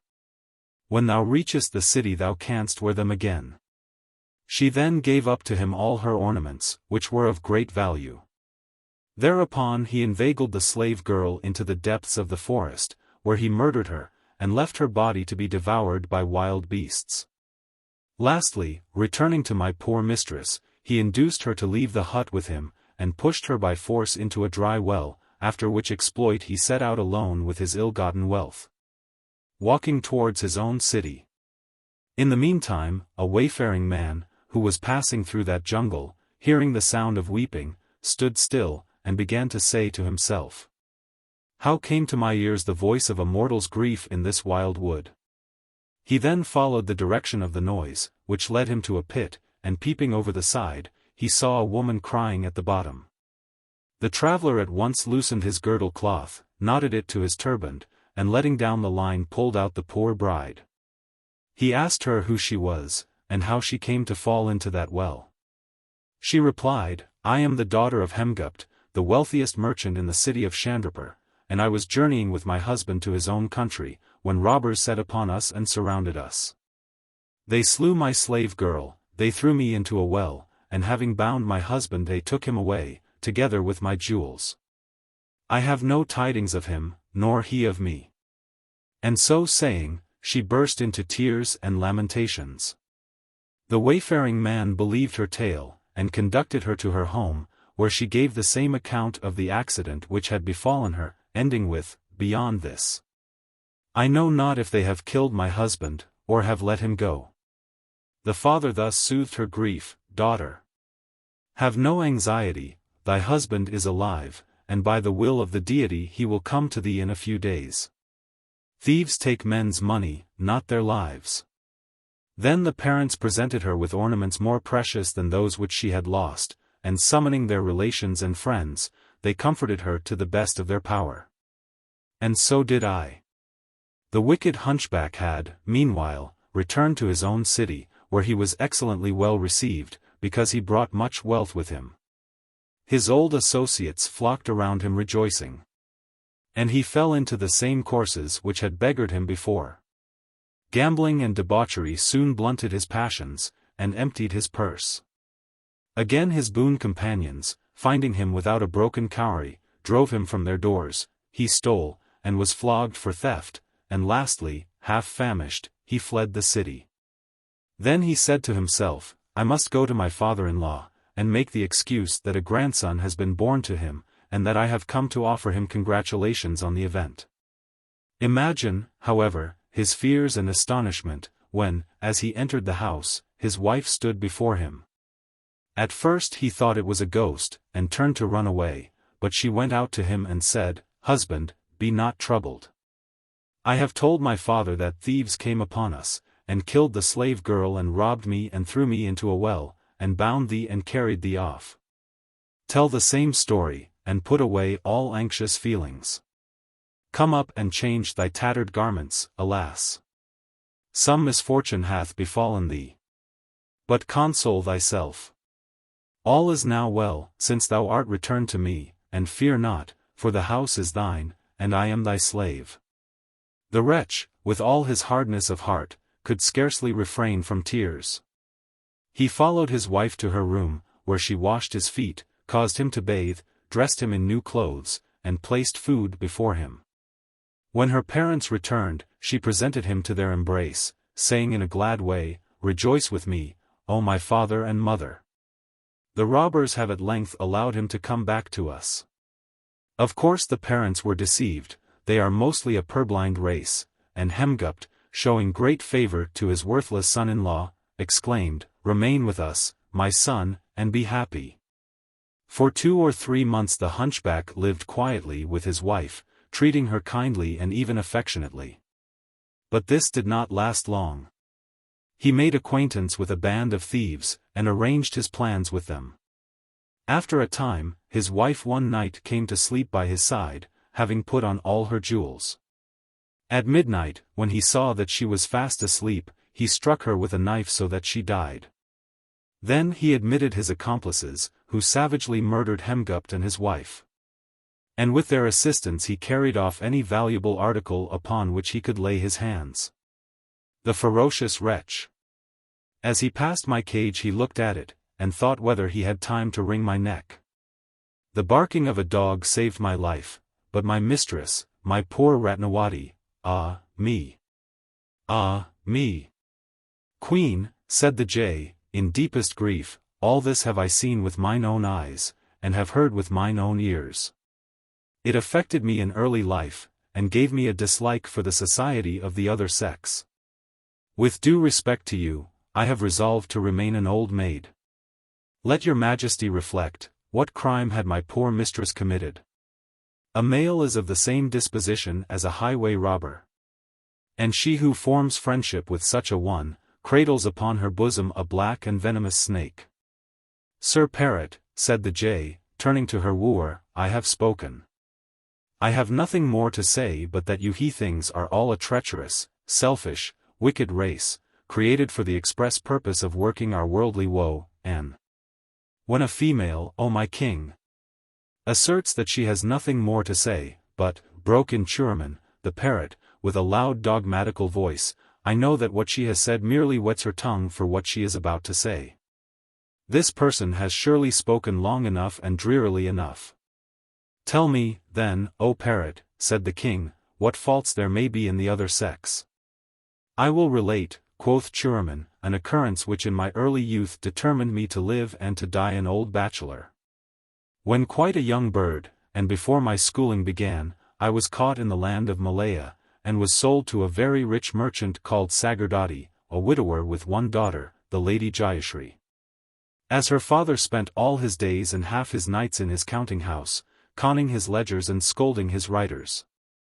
That young woman had more liberty than is generally allowed to those of her age, and a mighty bad use she made of it. O King! Men commit two capital mistakes in rearing the domestic calamity, and these are overvigilance and undervigilance. Some parents never lose sight of their daughters, suspect them of all evil intentions, and are silly enough to show their suspicions, which is an incentive to evil doing. For the weak-minded things do naturally say, I will be wicked at once. What do I now but suffer all the pains and penalties of badness, without enjoying its pleasures? And so they are guilty of many evil actions, for, however vigilant fathers and mothers may be, the daughter can always blind their eyes. On the other hand, many parents take no trouble whatever with their charges, they allow them to sit in idleness, the origin of badness. They permit them to communicate with the wicked, and they give them liberty which breeds opportunity. Thus they also, falling into the snares of the unrighteous, who are ever a more painstaking race than the righteous, are guilty of many evil actions. What, then, must wise parents do? The wise will study the characters of their children, and modify their treatment accordingly. If a daughter be naturally good, she will be treated with a prudent confidence. If she be vicious, an apparent trust will be reposed in her, but her father and mother will secretly ever be upon their guard. The one-idea'd. All this parrot-prate, I suppose, is only intended to vex me, cried the warrior king, who always considered himself, and very naturally, a person of such consequence as ever to be uppermost in the thoughts and minds of others. If thou must tell a tale, then tell one, vampire. Or else be silent, as I am sick to the death of thy psychics. It is well, O warrior king, resumed the Baital. After that Churaman the parrot had given the young Raja Ram a golden mine full of good advice about the management of daughters, he proceeded to describe Jayashri. She was tall, stout, and well-made, of lymphatic temperament, and yet strong passions. Her fine large eyes had heavy and rather full eyelids, which are to be avoided. Her hands were symmetrical without being small, and the palms were ever warm and damp. Though her lips were good, her mouth was somewhat underhung. And her voice was so deep, that at times it sounded like that of a man. Her hair was smooth as the cocola's plume, and her complexion was that of the young jasmine. And these were the points at which most persons looked. Altogether, she was neither handsome nor ugly, which is an excellent thing in woman. Sita the goddess 77 was lovely to excess. Therefore she was carried away by a demon. Raja Bali was exceedingly generous, and he emptied his treasury. In this way, exaggeration, even of good, is exceedingly bad. Yet must I confess, continued the parrot, that, as a rule, the beautiful woman is more virtuous than the ugly. The former is often tempted, but her vanity and conceit enable her to resist, by the self-promise that she shall be tempted again and again. On the other hand, the ugly woman must tempt instead of being tempted, and she must yield, because her vanity and conceit are gratified by yielding, not by resisting. Ho, there! Broke in the jay, contemptuously. What woman cannot win the hearts of the silly things called men? Is it not said that a pig-faced female who dwells in Landanpur has a lover? I was about to remark, my king, said the parrot, somewhat nettled, if the aged virgin had not interrupted me, that as ugly women are more vicious than handsome women, so they are more successful. We love the pretty, we adore the plain, is a true saying amongst the worldly wise. And why do we adore the plain? Because they seem to think less of themselves than of us, a vital condition of adoration. Jayashri made some conquests by the portion of good looks which she possessed, more by her impudence, and most by her father's reputation for riches. She was truly shameless, and never allowed herself less than half a dozen admirers at the time. Her chief amusement was to appoint interviews with them successively, at intervals so short that she was obliged to hurry away one in order to make room for another.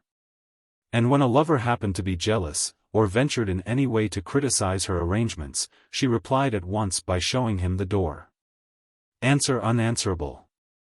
When Jayashri had reached the ripe age of 13, the son of a merchant, who was her father's gossip and neighbor, returned home after a long sojourn in far lands, whither he had travelled in the search of wealth. The poor wretch, whose name, by the by, was Shridat, gift of fortune, had loved her in her childhood. And he came back, as men are apt to do after absence from familiar scenes, painfully full of affection for house and home and all belonging to it. From his cross, stingy old uncle to the snarling superannuated beast of a watchdog, he viewed all with eyes of love and melting heart. He could not see that his idol was greatly changed, and nowise for the better. That her nose was broader and more club-like, her eyelids fatter and thicker, her under lip more prominent, her voice harsher, and her manner coarser.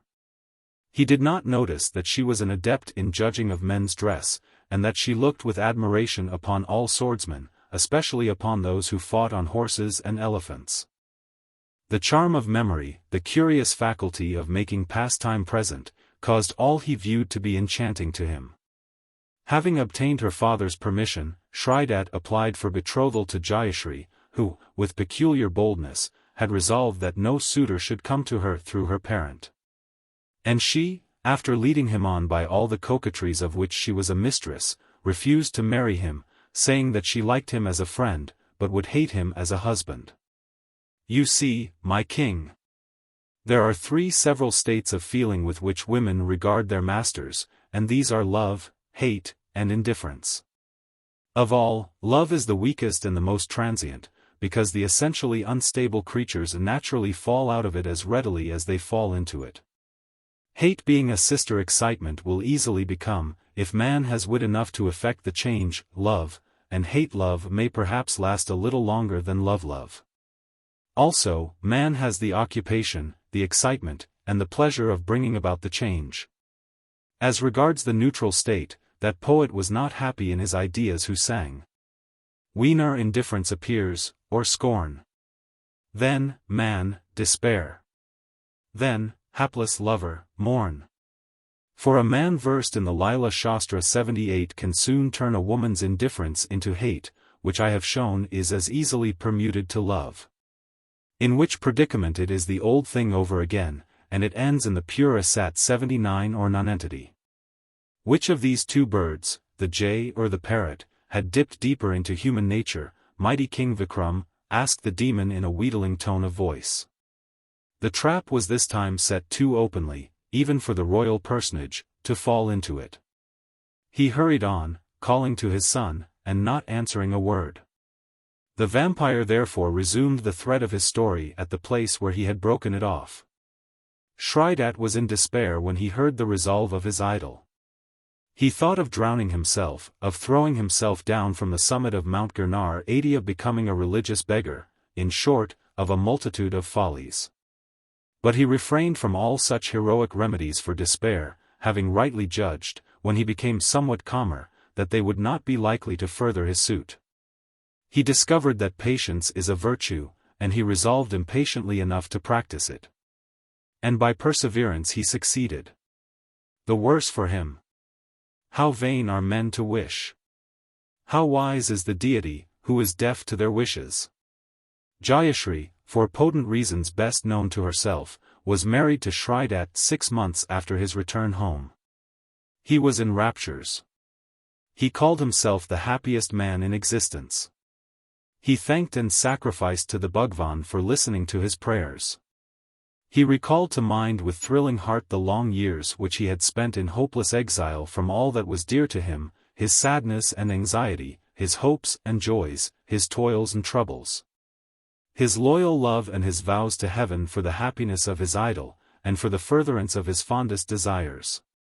For truly he loved her, continued the parrot, and there is something holy in such love. It becomes not only a faith, but the best of faiths, an abnegation of self which emancipates the spirit from its straitest and earthliest bondage, the first step in the regions of heaven. A homage rendered through the creature to the Creator, a devotion solid, practical, ardent, not as worship mostly is, a cold and lifeless abstraction. A merging of human nature into one far nobler and higher, the spiritual existence of the supernal world. For perfect love is perfect happiness, and the only perfection of man. And what is a demon but a being without love? And what makes man's love truly divine, is the fact that it is bestowed upon such a thing as woman. And now, Raja Vikram, said the vampire, speaking in his proper person, I have given you Madan Manjari the jay's and Churaman the parrot's definitions of the tender passion. Or rather their descriptions of its effects. Kindly observe that I am far from accepting either one or the other.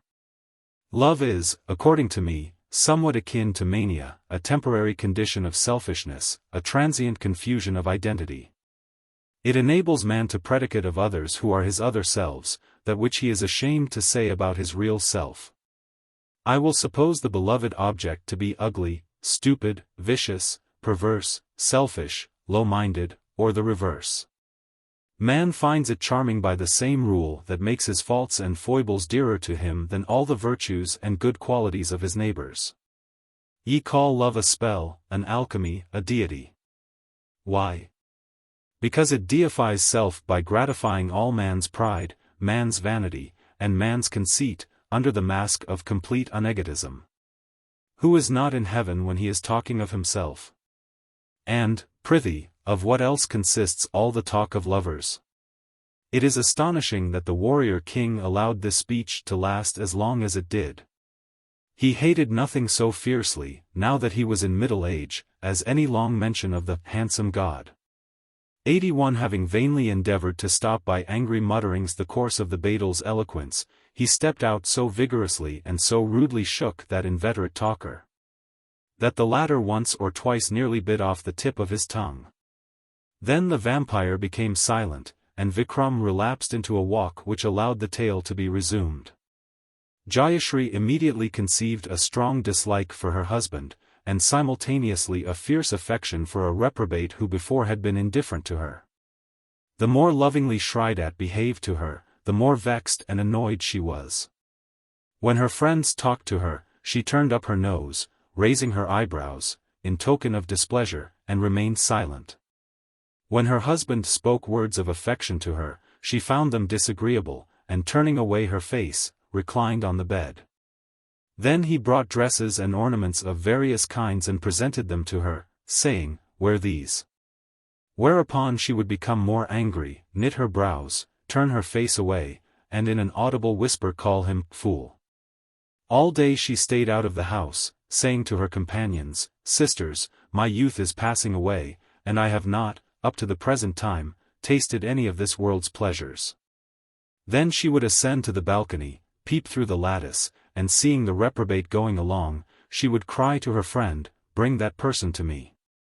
All night she tossed and turned from side to side, reflecting in her heart, "I am puzzled in my mind what I shall say, and whither I shall go. I have forgotten sleep, hunger, and thirst. Neither heat nor cold is refreshing to me." At last, unable any longer to support the separation from her reprobate paramour, whom she adored, she resolved to fly with him. On one occasion, when she thought that her husband was fast asleep, she rose up quietly, and leaving him, made her way fearlessly in the dark night to her lover's abode. A footpad, who saw her on the way, thought to himself, "Where can this woman, clothed in jewels, be going alone at midnight?" And thus he followed her unseen, and watched her. When Jayashri reached the intended place, she went into the house, and found her lover lying at the door. He was dead, having been stabbed by the footpad. But she, thinking that he had, according to custom, drunk intoxicating hemp, sat upon the floor, and raising his head, placed it tenderly in her lap. Then, burning with the fire of separation from him, she began to kiss his cheeks, and to fondle and caress him with the utmost freedom and affection. By chance a Pisak, evil spirit, was seated in a large fig tree 82 opposite the house, and it occurred to him, when beholding this scene, that he might amuse himself in a characteristic way. He therefore hopped down from his branch, vivified the body, and began to return the woman's caresses. But as Jayashri bent down to kiss his lips, he caught the end of her nose in his teeth, and bit it clean off. He then issued from the corpse, and returned to the branch where he had been sitting. Jayashri was in despair. She did not, however, lose her presence of mind, but sat down and proceeded to take thought. And when she had matured her plan, she arose, dripping with blood, and walked straight home to her husband's house. On entering his room, she clapped her hand to her nose, and began to gnash her teeth, and to shriek so violently, that all the members of the family were alarmed. The neighbors also collected in numbers at the door, and, as it was bolted inside, they broke it open and rushed in, carrying lights. There they saw the wife sitting upon the ground with her face mutilated, and the husband standing over her, apparently trying to appease her. "O ignorant, criminal, shameless, pitiless wretch!" cried the people, especially the women, "why hast thou cut off her nose, she not having offended in any way?" Poor Shridat, seeing at once the trick which had been played upon him, thought to himself, one should put no confidence in a changeful mind, a black serpent, or an armed enemy. And one should dread a woman's doings. What cannot a poet describe? What is there that a saint, yogi, does not know? What nonsense will not a drunken man talk? What limit is there to a woman's guile? True it is that the gods know nothing of the defects of a horse, of the thundering of clouds, of a woman's deeds, or of a man's future fortunes. How then can we know? He could do nothing but weep, and swear by the herb basil, by his cattle, by his grain, by a piece of gold, and by all that is holy, that he had not committed the crime. In the meanwhile, the old merchant, Jayashri's father, ran off, and laid a complaint before the Kotwal, and the footmen of the police magistrate were immediately sent to apprehend the husband, and to carry him bound before the judge. The latter, after due examination, laid the affair before the king. An example happening to be necessary at the time, the king resolved to punish the offense with severity, and he summoned the husband and wife to the court. When the merchant's daughter was asked to give an account of what had happened, she pointed out the state of her nose, and said, "Maharaj, why inquire of me concerning what is so manifest?" The king then turned to the husband, and bade him state his defense. He said, "I know nothing of it," and in the face of the strongest evidence he persisted in denying his guilt.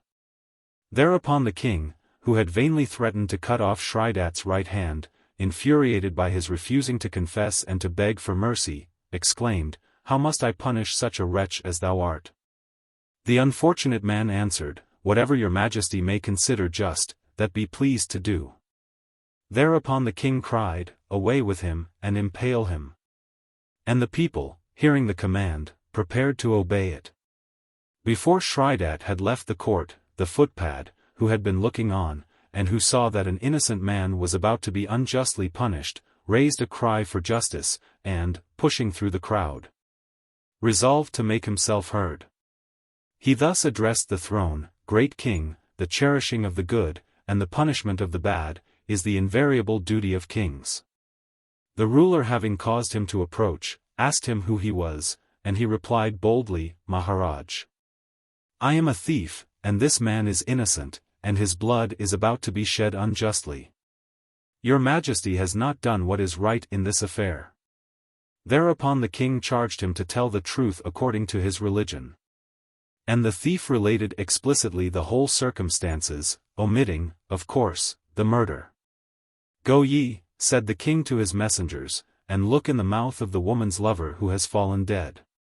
If the nose be there found, then has this thief witness told the truth, and the husband is a guiltless man." The nose was presently produced in court, and Shridat escaped the stake. The king caused the wicked Jayashri's face to be smeared with oily soot, and her head and eyebrows to be shaved. Thus blackened and disfigured, she was mounted upon a little ragged-limbed ass, and was led around the market and the streets, after which she was banished forever from the city. The husband and the thief were then dismissed with betel and other gifts, together with much sage advice, which neither of them wanted. "My king," resumed the misogyne parrot, "of such excellencies as these are women composed.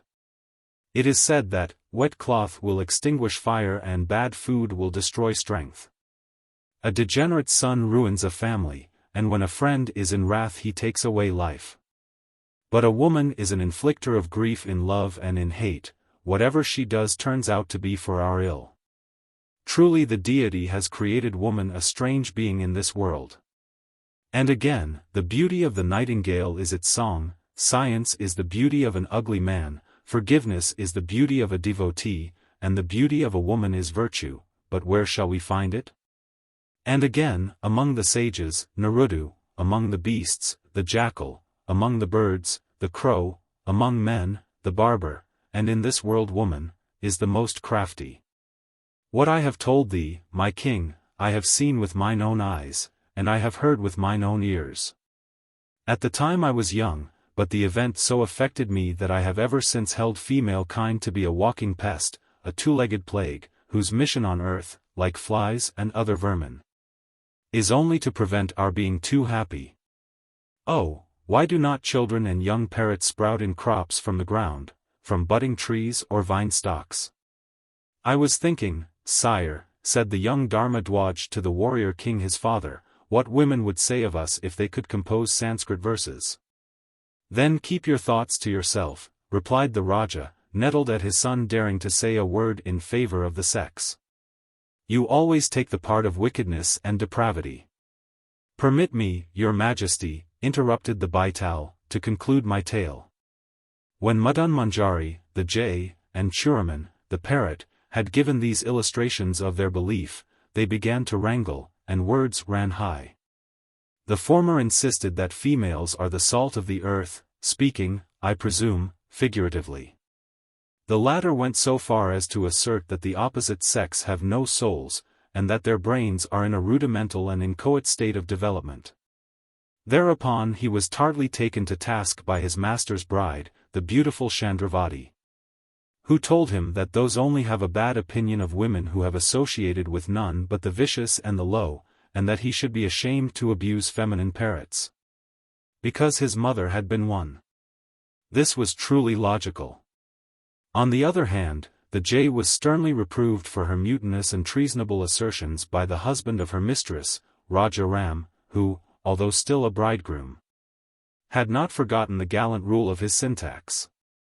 The masculine is more worthy than the feminine. Till Madan Manjari burst into tears and declared that her life was not worth having. And Raja Ram looked at her as if he could have wrung her neck. In short, Raja Vikram, all the four lost their tempers, and with them what little wits they had. Two of them were but birds, and the others seem not to have been much better, being young, ignorant, inexperienced, and lately married. How then could they decide so difficult a question as that of the relative wickedness and villainy of men and women? Had your majesty been there, the knot of uncertainty would soon have been undone by the trenchant edge of your wit and wisdom, your knowledge and experience. You have, of course, long since made up your mind upon the subject? Dharmadwaj would have prevented his father's reply.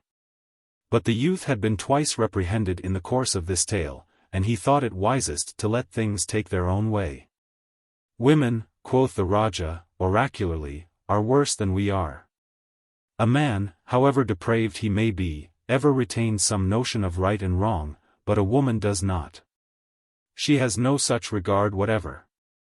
The beautiful Dangala Rani for instance? Said the Baital, with a demoniac sneer. At the mention of a word, the uttering of which was punishable by extirpation of the tongue, Raja Vikram's brain whirled with rage.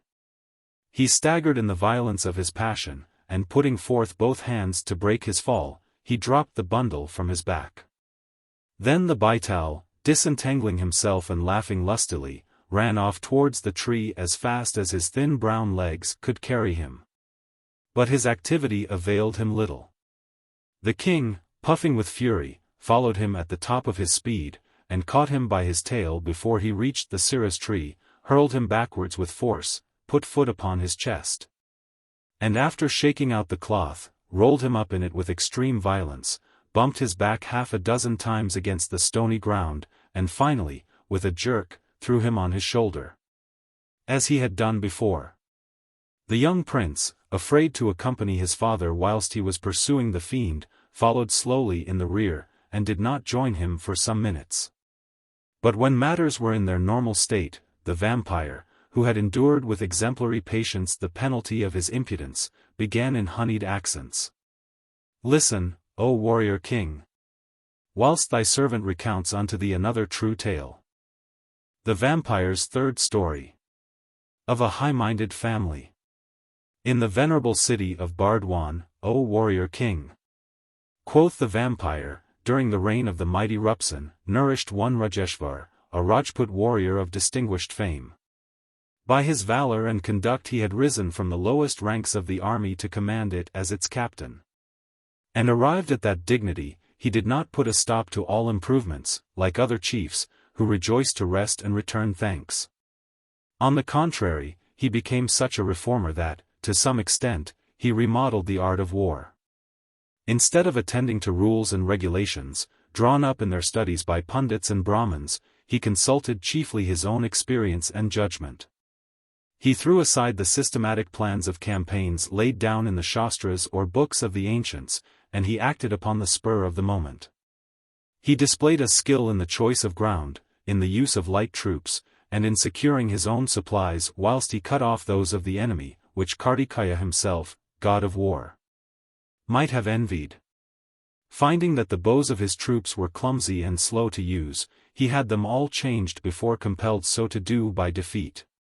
He also gave his attention to the sword handles, which cramped the men's grasp, but which having been used for 1800 years, were considered perfect weapons. And having organized a special corps of warriors using fire arrows, he soon brought it to such perfection that, by using it against the elephants of his enemies, he gained many a campaign. One instance of his superior judgment I am about to quote to thee, O Vikram, after which I return to my tale. For thou art truly a warrior king, very likely to imitate the innovations of the great general Rajeshvar. A grunt from the monarch was the result of the vampire's sneer. He found his master's armies recruited from northern Hindustan, and officered by Kshatriya warriors, who grew great only because they grew old and fat. Thus the energy and talent of the younger men were wasted in troubles and disorders. Whilst the seniors were often so ancient that they could not mount their chargers unaided, nor, when they were mounted, could they see anything a dozen yards before them. But they had served in a certain obsolete campaign, and until Rajeshvar gave them pensions and dismissals, they claimed a right to take first part in all campaigns present and future. The commander-in-chief refused to use any captain who could not stand steady on his legs, or endure the sun for a whole day. When a soldier distinguished himself in action, he raised him to the powers and privileges of the warrior caste. And whereas it had been the habit to lavish circles and bars of silver and other metals upon all those who had joined in the war, whether they had sat behind a heap of sand or had been foremost to attack the foe, he broke through the pernicious custom. And he rendered the honor valuable by conferring it only upon the deserving. I need hardly say that, in an inordinately short space of time, his army beat every king and general that opposed it. One day the great commander-in-chief was seated in a certain room near the threshold of his gate, when the voices of a number of people outside were heard. Rajeshvar asked, "Who is at the door, and what is the meaning of the noise I hear?" The porter replied, "It is a fine thing your honor has asked. Many persons come sitting at the door of the rich for the purpose of obtaining a livelihood and wealth. When they meet together they talk of various things. It is these very people who are now making this noise." Rajeshvar, on hearing this, remained silent. In the meantime a traveller, a Rajput, Birbal by name, hoping to obtain employment, came from the southern quarter to the palace of the chief. The porter, having listened to his story, made the circumstance known to his master, saying, "O chief, an armed man has arrived here, hoping to obtain employment, and is standing at the door. If I receive a command he shall be brought into your honor's presence." "Bring him in," cried the commander-in-chief. The porter brought him in, and Rajeshvar inquired, "O Rajput, who and what art thou?" Birbal submitted that he was a person of distinguished fame for the use of weapons, and that his name for fidelity and valor had gone forth to the utmost ends of Bharatkhanda. 83. The chief was well accustomed to this style of self-introduction, and its only effect upon his mind was a wish to shame the man by showing him that he had not the least knowledge of weapons. He therefore bade him bare his blade and perform some feat. Birbal at once drew his good sword. Guessing the thoughts which were hovering about the chief's mind, he put forth his left hand, extending the forefinger upwards, waved his blade like the arm of a demon round his head, and, with a dexterous stroke, so shaved off a bit of nail that it fell to the ground, and not a drop of blood appeared upon the fingertip. "Live forever," exclaimed Rajeshvar in admiration. He then addressed to the recruit a few questions concerning the art of war, or rather concerning his peculiar views of it. To all of which Birbal answered with a spirit and a judgment which convinced the hearer that he was no common sworder. Whereupon Rajeshvar bore off the new man at arms to the palace of the king Rupsen, and recommended that he should be engaged without delay. The king, being a man of few words and many ideas, after hearing his commander-in-chief, asked, "O Rajput, what shall I give thee for thy daily expenditure?" "Give me 1,000 ounces of gold daily," said Birbal, "and then I shall have wherewithal to live on." "Hast thou an army with thee?" exclaimed the king in the greatest astonishment. "I have not," responded the Rajput somewhat stiffly. "I have first, a wife, second, a son, third, a daughter, fourth, myself, there is no fifth person with me." All the people of the court on hearing this turned aside their heads to laugh, and even the women, who were peeping at the scene, covered their mouths with their veils. The Rajput was then dismissed the presence. It is, however, noticeable amongst you humans, that the world often takes you at your own valuation. Set a high price upon yourselves, and each man shall say to his neighbor, "In this man there must be something." Tell everyone that you are brave, clever, generous, or even handsome, and after a time they will begin to believe you. And when thus you have attained success, it will be harder to unconvince them than it was to convince them. Thus, "Listen not to him, Sirrah," cried Raja Vikram to Dharma Dwaj, the young prince, who had fallen a little way behind, and was giving ear attentively to the vampire's ethics. "Listen to him not. And tell me, villain, with these ignoble principles of thine, what will become of modesty, humility, self-sacrifice, and a host of other guna or good qualities which are good qualities?" "I know not," rejoined the Baital, "neither do I care. But my habitually inspiriting a succession of human bodies has taught me one fact. The wise man knows himself, and is, therefore, neither unduly humble or elated, because he had no more to do with making himself than with the cut of his cloak, or with the fitness of his loincloth. But the fool either loses his head by comparing himself with still greater fools, or is prostrated when he finds himself inferior to other and lesser fools. This shyness he calls modesty, humility, and so forth. Now, whenever entering a corpse, whether it be of man, woman, or child, I feel peculiarly modest. I know that my tenement lately belonged to some conceited ass. An. Wouldst thou have me bump thy back against the ground? Asked Raja Vikram angrily. The Baital muttered some reply scarcely intelligible about his having this time stumbled upon a metaphysical thread of ideas, and then continued his story. Now Rupsen, the king, began by inquiring of himself why the Rajput had rated his services so highly. Then he reflected that if this recruit had asked so much money, it must have been for some reason which would afterwards become apparent. Next, he hoped that if he gave him so much, his generosity might some day turn out to his own advantage. Finally, with this idea in his mind, he summoned Birbal and the steward of his household, and said to the latter, "Give this Rajput 1,000 ounces of gold daily from our treasury." It is related that Birbal made the best possible use of his wealth.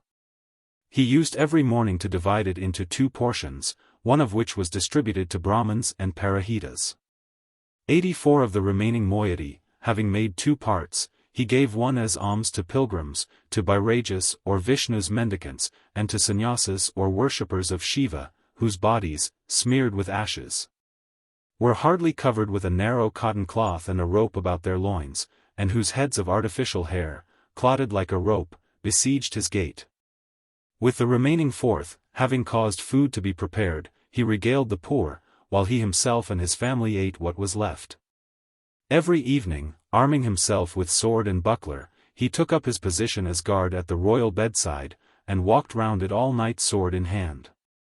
If the king chanced to wake and asked who was present, Birbal immediately gave reply that Birbal is here, whatever command you give, that he will obey.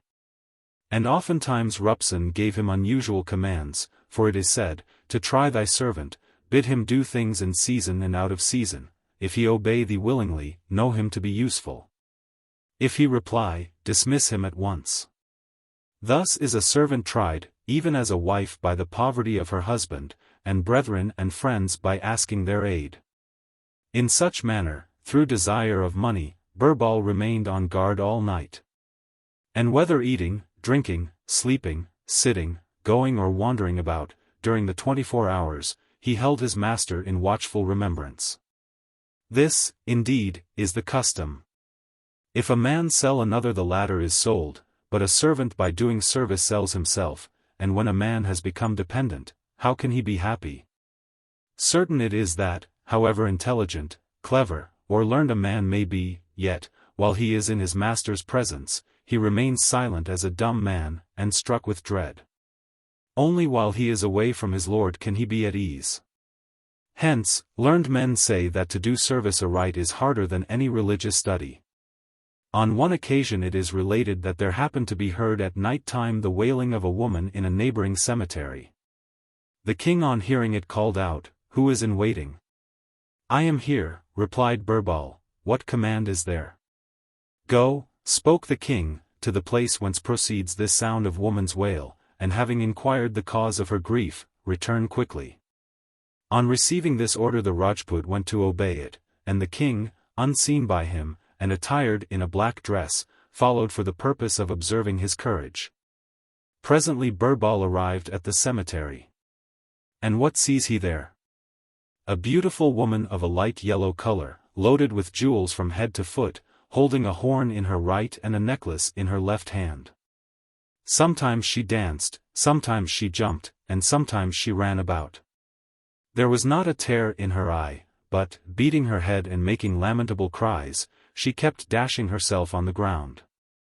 Seeing her condition, and not recognizing the goddess born of sea foam, and whom all the host of heaven loved, 85 Birbal inquired, "Why art thou thus beating thyself and crying out? Who art thou? And what grief is upon thee?" "I am the royal luck," she replied.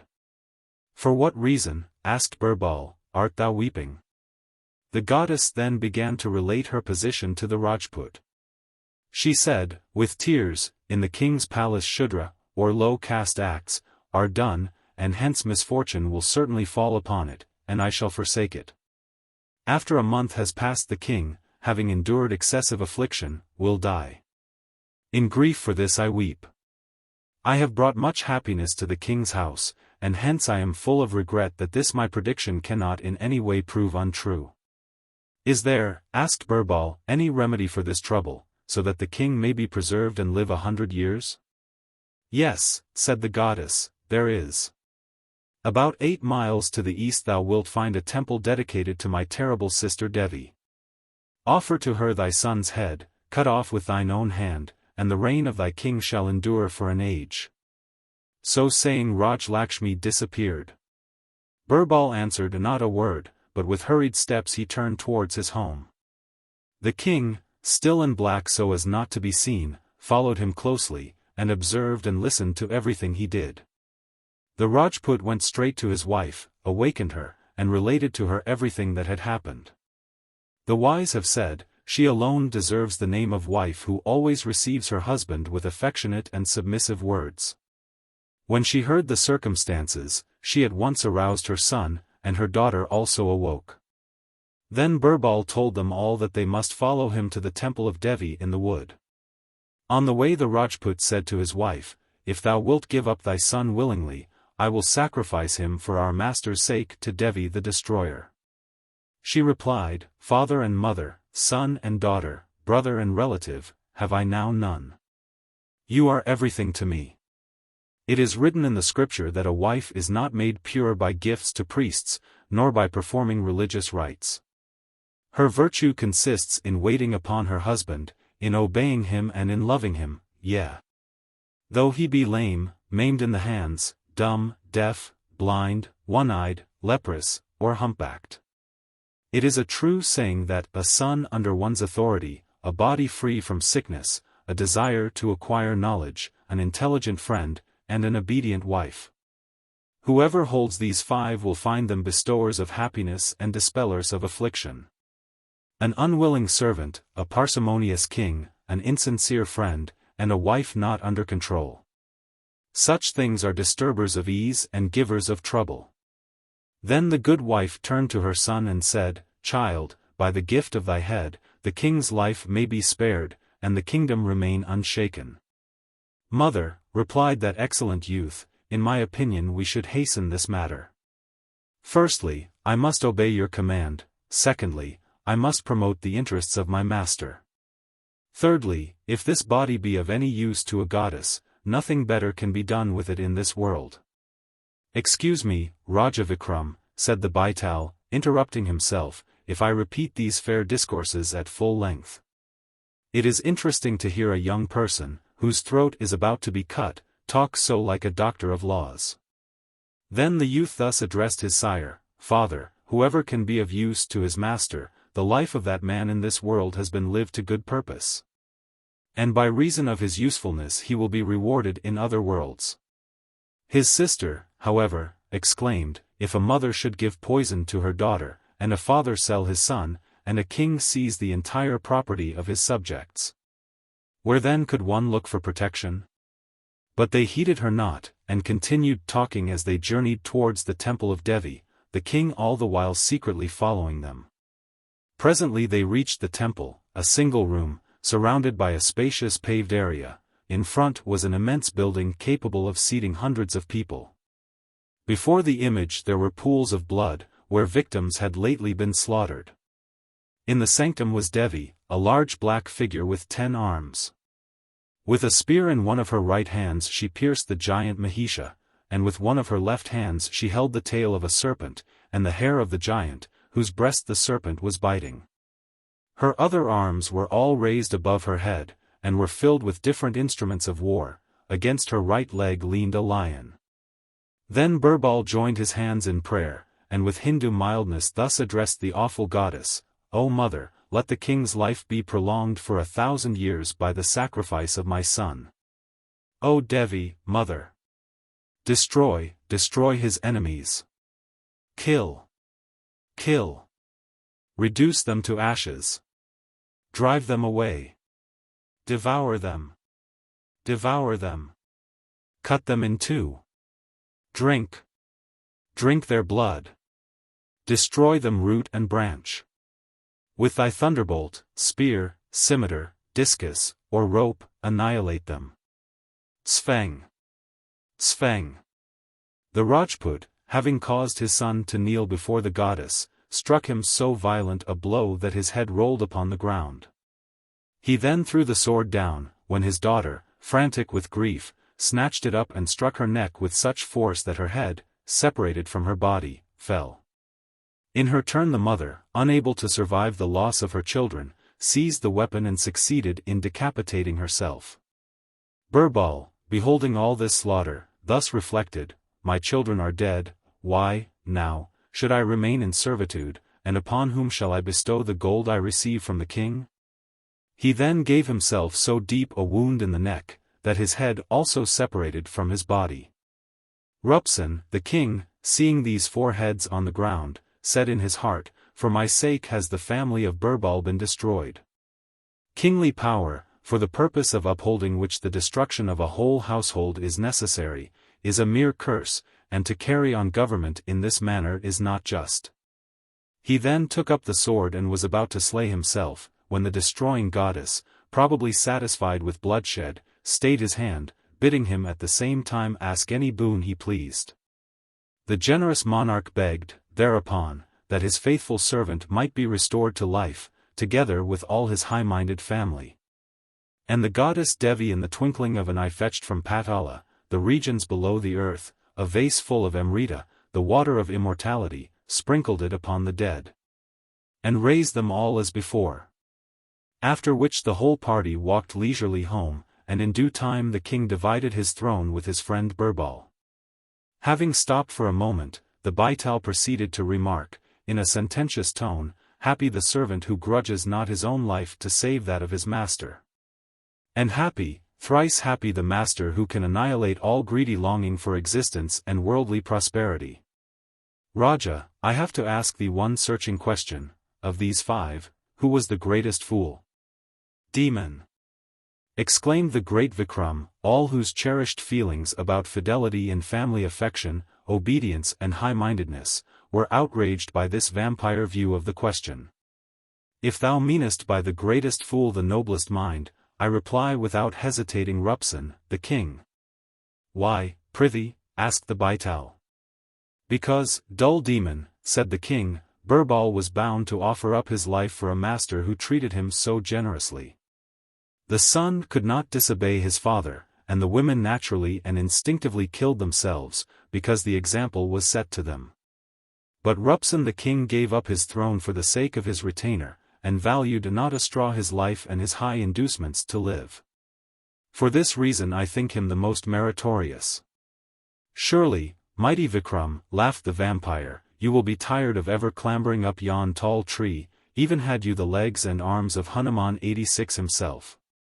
And so saying he disappeared from the cloth, although it had been placed upon the ground. But the poor Baital had little reason to congratulate himself on the success of his escape. In a short time he was again bundled into the cloth with the usual want of ceremony, and he revenged himself by telling another true story. The vampire's fourth story. Of a woman who told the truth. "Listen, great king," again began the Baital. "An unimportant Baniya 87, trader, Hiranyadat, had a daughter, whose name was Madansina Sundari, the beautiful army of Cupid. Her face was like the moon, her hair like the clouds. Her eyes like those of a muskrat, her eyebrows like a bent bow, her nose like a parrot's bill, her neck like that of a dove, her teeth like pomegranate grains. The red color of her lips like that of a gourd, her waist lithe and bending like the pards, her hands and feet like softest blossoms. Her complexion like the jasmine, in fact, day by day the splendor of her youth increased. When she had arrived at maturity, her father and mother began often to revolve in their minds the subject of her marriage. And the people of all that countryside ruled by Birbar king of Madampur bruited it abroad that in the house of Hiranyadat had been born a daughter by whose beauty gods, men, and munis, sages, were fascinated. Thereupon many, causing their portraits to be painted, sent them by messengers to Hiranyadat the Baniya, who showed them all to his daughter. But she was capricious, as beauties sometimes are, and when her father said, "Make choice of a husband thyself," she told him that none pleased her. And moreover she begged of him to find her a husband who possessed good looks, good qualities, and good sense. At length, when some days had passed, for suitors came from 4 different countries. The father told them that he must have from each some indication that he possessed the required qualities. That he was pleased with their looks, but that they must satisfy him about their knowledge. "I have," the first said, "a perfect acquaintance with the Shastras, or scriptures. In science there is none to rival me.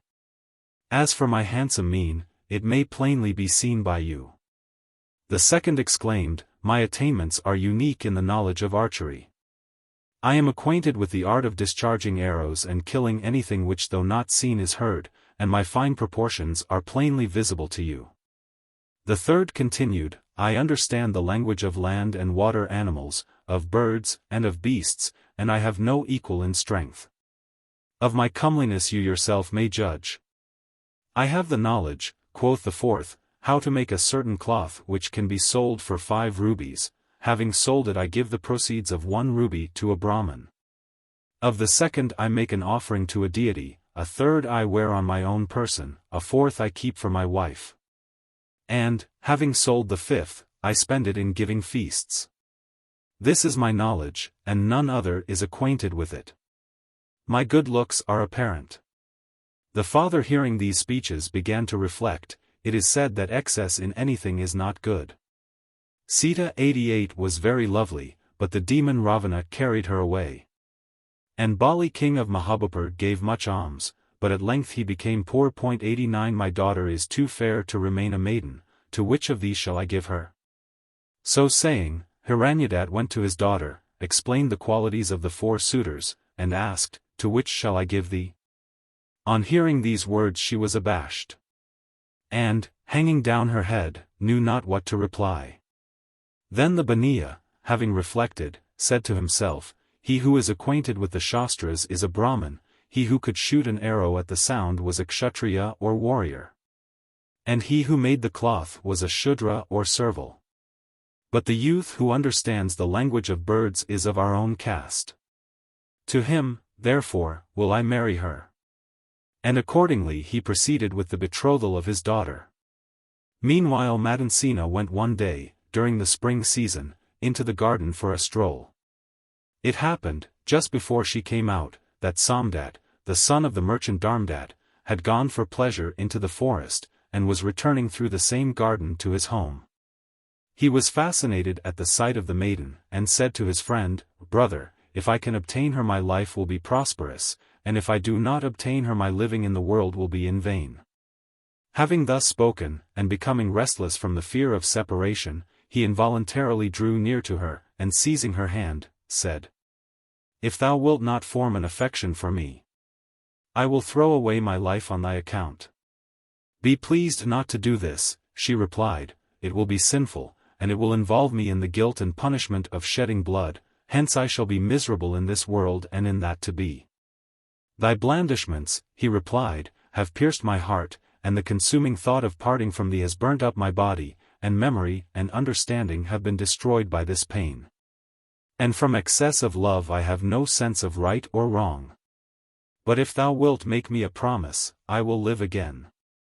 She replied, Truly the Kali Yuga, Iron Age, has commenced, since which time falsehood has increased in the world and truth has diminished. People talk smoothly with their tongues, but nourish deceit in their hearts, religion is destroyed, crime has increased, and the earth has begun to give little fruit. Kings levy fines, Brahmins have waxed covetous, the son obeys not his sire's commands, brother distrusts brother, friendship has departed from amongst friends, sincerity has left masters. Servants have given up service, man has abandoned manliness, and woman has abandoned modesty. 5 days hence, my marriage is to be. But if thou slay not thyself, I will visit thee first, and after that I will remain with my husband. Having given this promise, and having sworn by the Ganges, she returned home. The merchant's son also went his way. Presently the marriage ceremonies came on, and Hiranyadat the Baniya expended 1,00,000 rupees in feasts and presents to the bridegroom. The bodies of the twain were anointed with turmeric, the bride was made to hold in her hand the iron box for eye paint, and the youth a pair of beetle scissors. During the night before the wedding there was loud and shrill music, the heads and limbs of the young couple were rubbed with an ointment of oil, and the bridegroom's head was duly shaved. The wedding procession was very grand. The streets were a blaze of flambeaux and torches carried in the hand, fireworks by the ton were discharged as the people passed. Elephants, camels, and horses richly caparisoned, were placed in convenient situations. And before the procession had reached the house of the bride 6 wicked boys and bad young men were killed or wounded. 90 After the marriage formulas were repeated, the Baniya gave a feast or supper, and the food was so excellent that all sat down quietly, no one uttered a complaint. Or brought dishonor on the bride's family, or cut with scissors the garments of his neighbor. The ceremony thus happily concluded, the husband brought Madansina home to his own house. After some days the wife of her husband's youngest brother, and also the wife of his eldest brother, led her at night by force to her bridegroom, and seated her on a bed ornamented with flowers. As her husband proceeded to take her hand, she jerked it away, and at once openly told him all that she had promised to Samdat on condition of his not killing himself. All things, rejoined the bridegroom, hearing her words, have their sense ascertained by speech, in speech they have their basis, and from speech they proceed. Consequently a falsifier of speech falsifies everything. If truly you are desirous of going to him, go. Receiving her husband's permission, she arose and went off to the young merchant's house in full dress.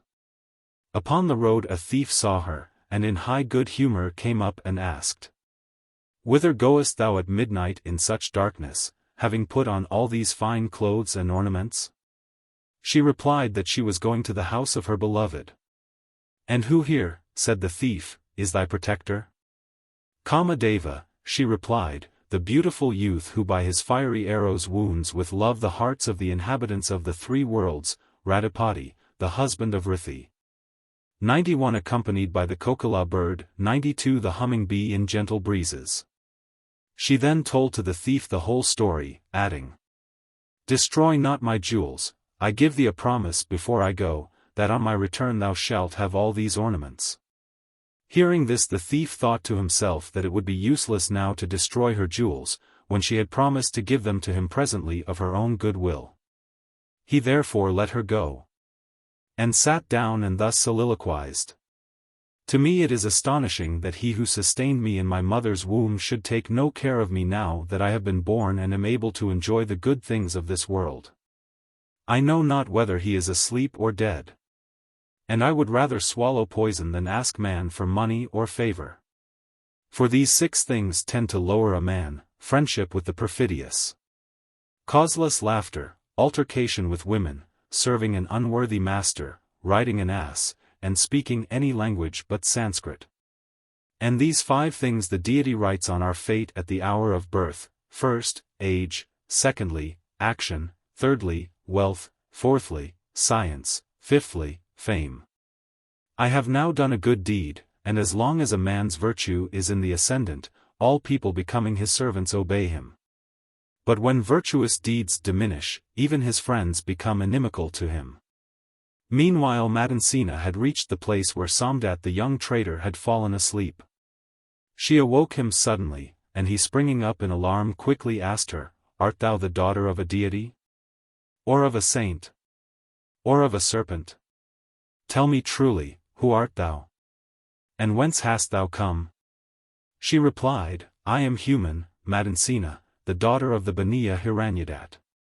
Dost thou not remember taking my hand in that grove, and declaring that thou wouldst slay thyself if I did not swear to visit thee first and after that remain with my husband? Hast thou," he inquired, "told all this to thy husband or not?" She replied, "I have told him everything, and he, thoroughly understanding the whole affair, gave me permission." "This matter," exclaimed Samdat in a melancholy voice, "is like pearls without a suitable dress, or food without clarified butter, 93 or singing without melody, they are all alike unnatural.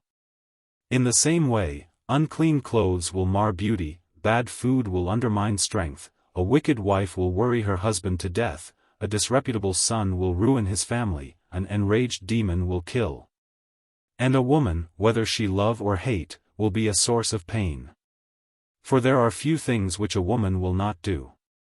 She never brings to her tongue what is in her heart, she never speaks out what is on her tongue, and she never tells what she is doing. Truly the deity has created woman a strange creature in this world." He concluded with these words, "Return thou home, with another man's wife I have no concern." Madansina rose and departed. On her way she met the thief, who, hearing her tale, gave her great praise, and let her go unplundered. 94. She then went to her husband, and related the whole matter to him. But he had ceased to love her, and he said, "Neither a king nor a minister, nor a wife, nor a person's hair nor his nails, look well out of their places. And the beauty of the kokila is its note, of an ugly man knowledge, of a devotee forgiveness, and of a woman her chastity." The vampire having narrated thus far, suddenly asked the king, "Of these 3, whose virtue was the greatest?" Vikram, who had been greatly edified by the tale, forgot himself, and ejaculated, "The thief's." "And pray why?" asked the Baital. "Because," the hero explained, "when her husband saw that she loved another man, however purely, he ceased to feel affection for her. Samdat let her go unharmed, for fear of being punished by the king. But there was no reason why the thief should fear the law and dismiss her, therefore he was the best." "Hi! Hi! Hi!" laughed the demon, spitefully. "Here, then, ends my story." Upon which, escaping as before from the cloth in which he was slung behind the Raja's back, the Baital disappeared through the darkness of the night, leaving father and son looking at each other in dismay. "Son Dharma Dwaj," quoth the great Vikram, "the next time when that villain vampire asks me a question, I allow thee to take the liberty of pinching my arm even before I have had time to answer his questions. In this way we shall never, of a truth, end our task." "Your words be upon my head, sire," replied the young prince. But he expected no good from his father's new plan, as, arrived under the cirrus tree, he heard the Baital laughing with all his might. "Surely he is laughing at our beards, sire," said the beardless prince, who hated to be laughed at like a young person. "Let them laugh that win," fiercely cried Raja Vikram, who hated to be laughed at like an elderly person. The vampire lost no time in opening a fresh story. The vampire's fifth story. Of the thief who laughed and wept.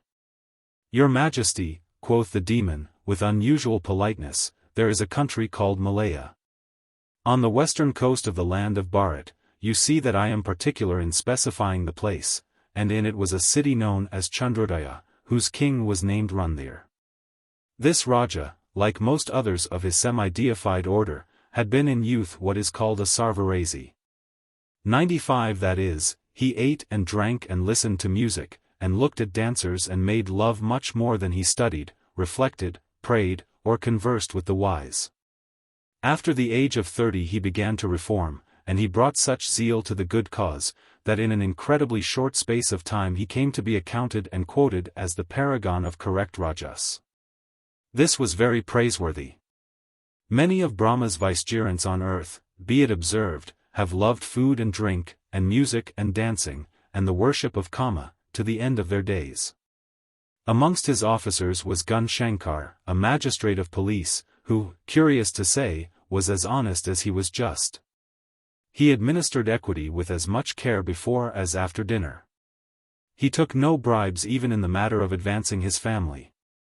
He was rather merciful than otherwise to the poor, and he never punished the rich ostentatiously, in order to display his and his law's disrespect for persons. Besides which, when sitting on the carpet of justice, he did not, as some kotwals do, use rough or angry language to those who cannot reply, nor did he take offense when none was intended. All the people of the city Chandrodaya, in the province of Malaya, on the western coast of Bharatland, loved and esteemed this excellent magistrate. Which did not, however, prevent thefts being committed so frequently, and so regularly, that no one felt his property secure. At last the merchants who had suffered most from these depredations went in a body before Gun Shankar, and said to him, "O flower of the law! Robbers have exercised great tyranny upon us, so great indeed that we can no longer stay in this city." Then the magistrate replied, "What has happened, has happened. But in future you shall be free from annoyance. I will make due preparation for these thieves."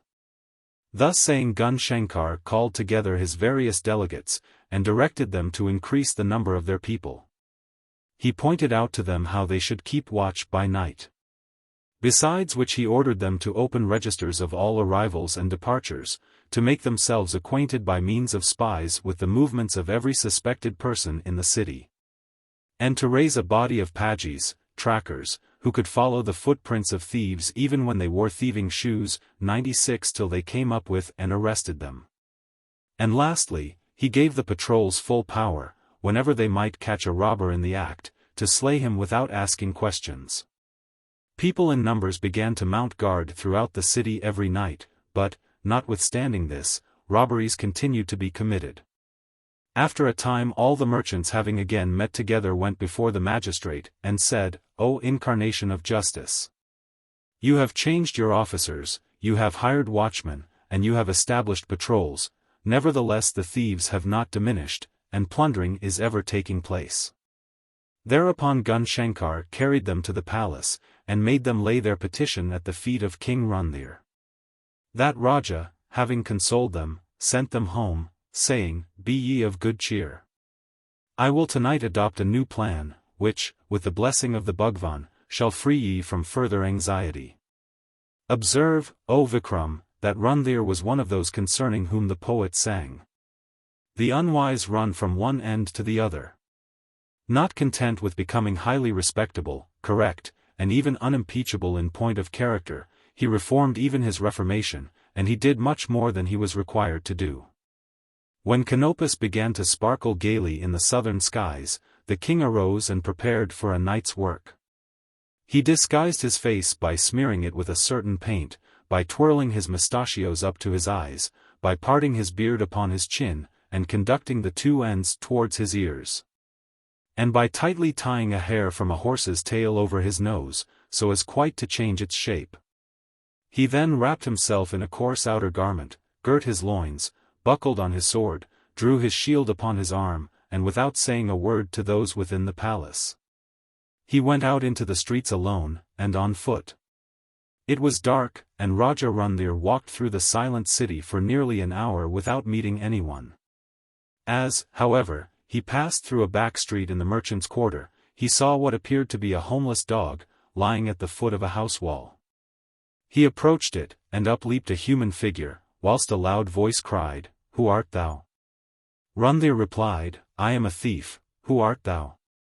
And I also am a thief, rejoined the other, much pleased at hearing this. Come, then, and let us make together.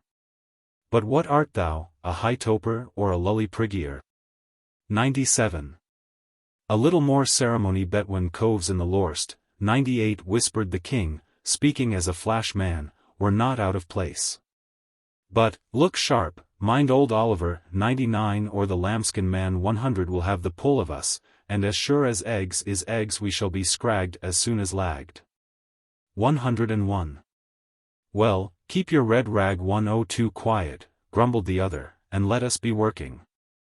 Then the pair, king and thief, began work in right earnest. The gang seemed to swarm in the street. They were drinking spirits, slaying victims, rubbing their bodies with oil, daubing their eyes with lampblack, and repeating incantations to enable them to see in the darkness. Others were practicing the lessons of the god with the golden spear, 103, and carrying out the 4 modes of breaching a house. 1. Picking out burnt bricks. 2. Cutting through unbaked ones when old, when softened by recent damp, by exposure to the sun, or by saline exudations. 3. Throwing water on a mud wall, and 4. Boring through one of wood. The sons of Skanda were making breaches in the shape of lotus blossoms, the sun, the new moon, the lake, and the water jar, and they seemed to be anointed with magic unguents, so that no eye could behold, no weapon harm them. At length, having filled his bag with costly plunder, the thief said to the king, Now, my rummy cove, we'll be off to the Flash Ken, where the lads and the morts are waiting to wet their whistles. Randhir, who as a king was perfectly familiar with thieves' Latin, took heart and resolved to hunt out the secrets of the den. On the way, his companion, perfectly satisfied with the importance which the new cove had attached to a rat hole 104 and convinced that he was a true robber, taught him the whistle, the word, and the sign peculiar to the gang, and promised him that he should smack the lit 105 that night before turning in. So saying, the thief rapped twice at the city gate, which was at once opened to him, and preceding his accomplice led the way to a rock about 2 kos, 4 miles, distant from the walls. Before entering the dark forest at the foot of the eminence, the robber stood still for a moment and whistled twice through his fingers with a shrill scream that rang through the silent glades. After a few minutes the signal was answered by the hooting of an owl, which the robber acknowledged by shrieking like a jackal. Thereupon 6 armed men arose from their crouching places in the grass, and one advanced towards the newcomers to receive the sign. It was given, and they both passed on, whilst the guard sank, as it were, into the bowels of the earth. All these things Rundhir carefully remarked, besides which he neglected not to take note of all the distinguishable objects that lay on the road, and, when he entered the wood, he scratched with his dagger all the tree trunks within reach. After a sharp walk the pair reached a high perpendicular sheet of rock, rising abruptly from a clear space in the jungle, and profusely printed over with vermilion hands. The thief, having walked up to it, and made his obeisance, stooped to the ground, and removed a bunch of grass. The two then raised by their united efforts a heavy trapdoor, through which poured a stream of light, whilst a confused hubbub of voices was heard below. "This is the ken," said the robber, preparing to descend a thin ladder of bamboo, "follow me." And he disappeared with his bag of valuables. The king did as he was bid, and the pair entered together a large hall, or rather a cave, which presented a singular spectacle.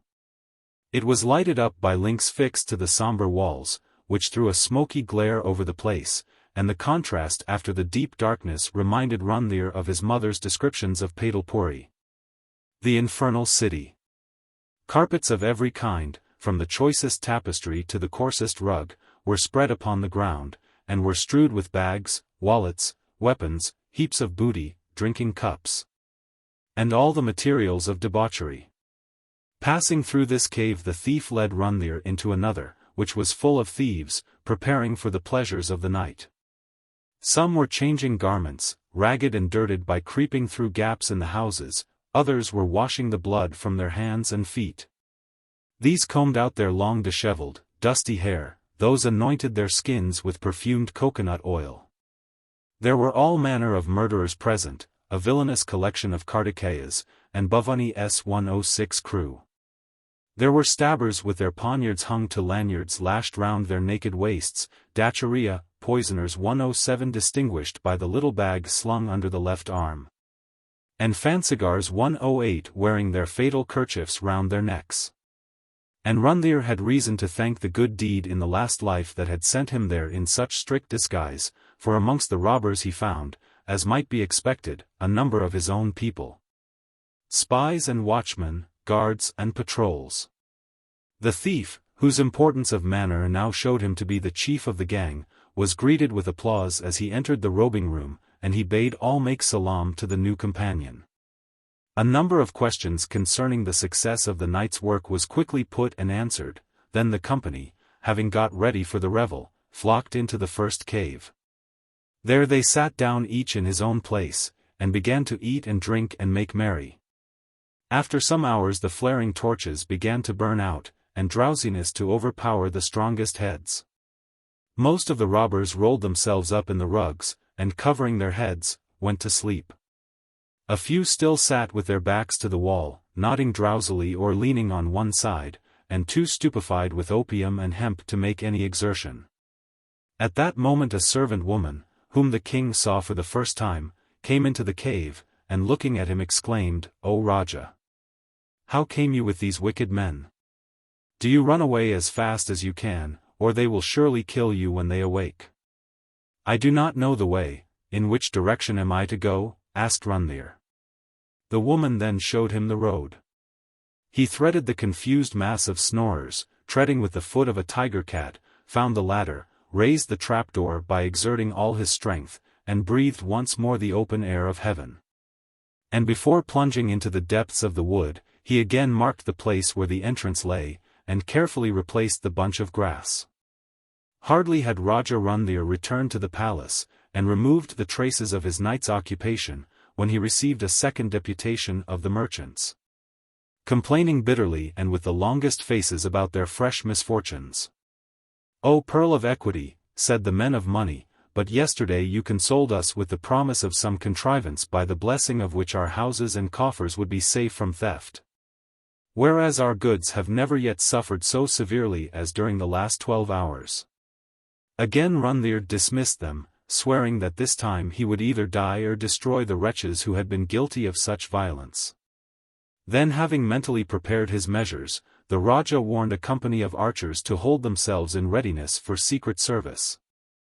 And as each one of his own people returned from the robber's cave, he had him privily arrested and put to death, because the deceased, it is said, do not, like Baitals, tell tales. About nightfall, when he thought that the thieves, having finished their work of plunder, would meet together as usual for wassail and debauchery, he armed himself, marched out his men, and led them to the rock in the jungle. But the robbers, aroused by the disappearance of the new companion, had made inquiries and had gained intelligence of the impending danger. They feared to flee during the daytime, lest being tracked they should be discovered and destroyed in detail. When night came they hesitated to disperse, from the certainty that they would be captured in the morning. Then their captain, who throughout had been of one opinion, proposed to them that they should resist, and promised them success if they would hear his words. The gang respected him, for he was known to be brave. They all listened to his advice, and they promised to be obedient. As young night began to cast transparent shade upon the jungle ground, the chief of the thieves mustered his men, inspected their bows and arrows, gave them encouraging words, and led them forth from the cave. Having placed them in ambush he climbed the rock to espy the movements of the enemy, whilst others applied their noses and ears to the level ground. Presently the moon shone full upon Rundir and his band of archers, who were advancing quickly and carelessly, for they expected to catch the robbers in their cave. The captain allowed them to march nearly through the line of ambush. Then he gave the signal, and at that moment the thieves, rising suddenly from the bush, fell upon the royal troops and drove them back in confusion. The king also fled, when the chief of the robbers shouted out, "Ola! Thou a Rajput and running away from combat?" Rundir hearing this halted, and the two, confronting each other, bared their blades and began to do battle with prodigious fury. The king was cunning of fence, and so was the thief. They opened the duel, as skillful swordsmen should, by bending almost double, skipping in a circle, each keeping his eye well fixed upon the other, with frowning brows and contemptuous lips. At the same time executing divers gambados and measured leaps, springing forward like frogs and backward like monkeys, and beating time with their sabers upon their shields, which rattled like drums. Then Rundir, suddenly facing his antagonist, cut at his legs with a loud cry, but the thief sprang in the air, and the blade whistled harmlessly under him. Next moment the robber chief's sword, thrice whirled round his head, descended like lightning in a slanting direction towards the king's left shoulder. The latter, however, received it upon his target and escaped all hurt, though he staggered with the violence of the blow. And thus they continued attacking each other, parrying and replying, till their breath failed them and their hands and wrists were numbed and cramped with fatigue. They were so well matched in courage, strength, and address, that neither obtained the least advantage, till the robber's right foot catching a stone slid from under him. And thus he fell to the ground at the mercy of his enemy. The thieves fled, and the Raja, throwing himself on his prize, tied his hands behind him, and brought him back to the city at the point of his good sword. The next morning Rundir visited his prisoner, whom he caused to be bathed, and washed, and covered with fine clothes.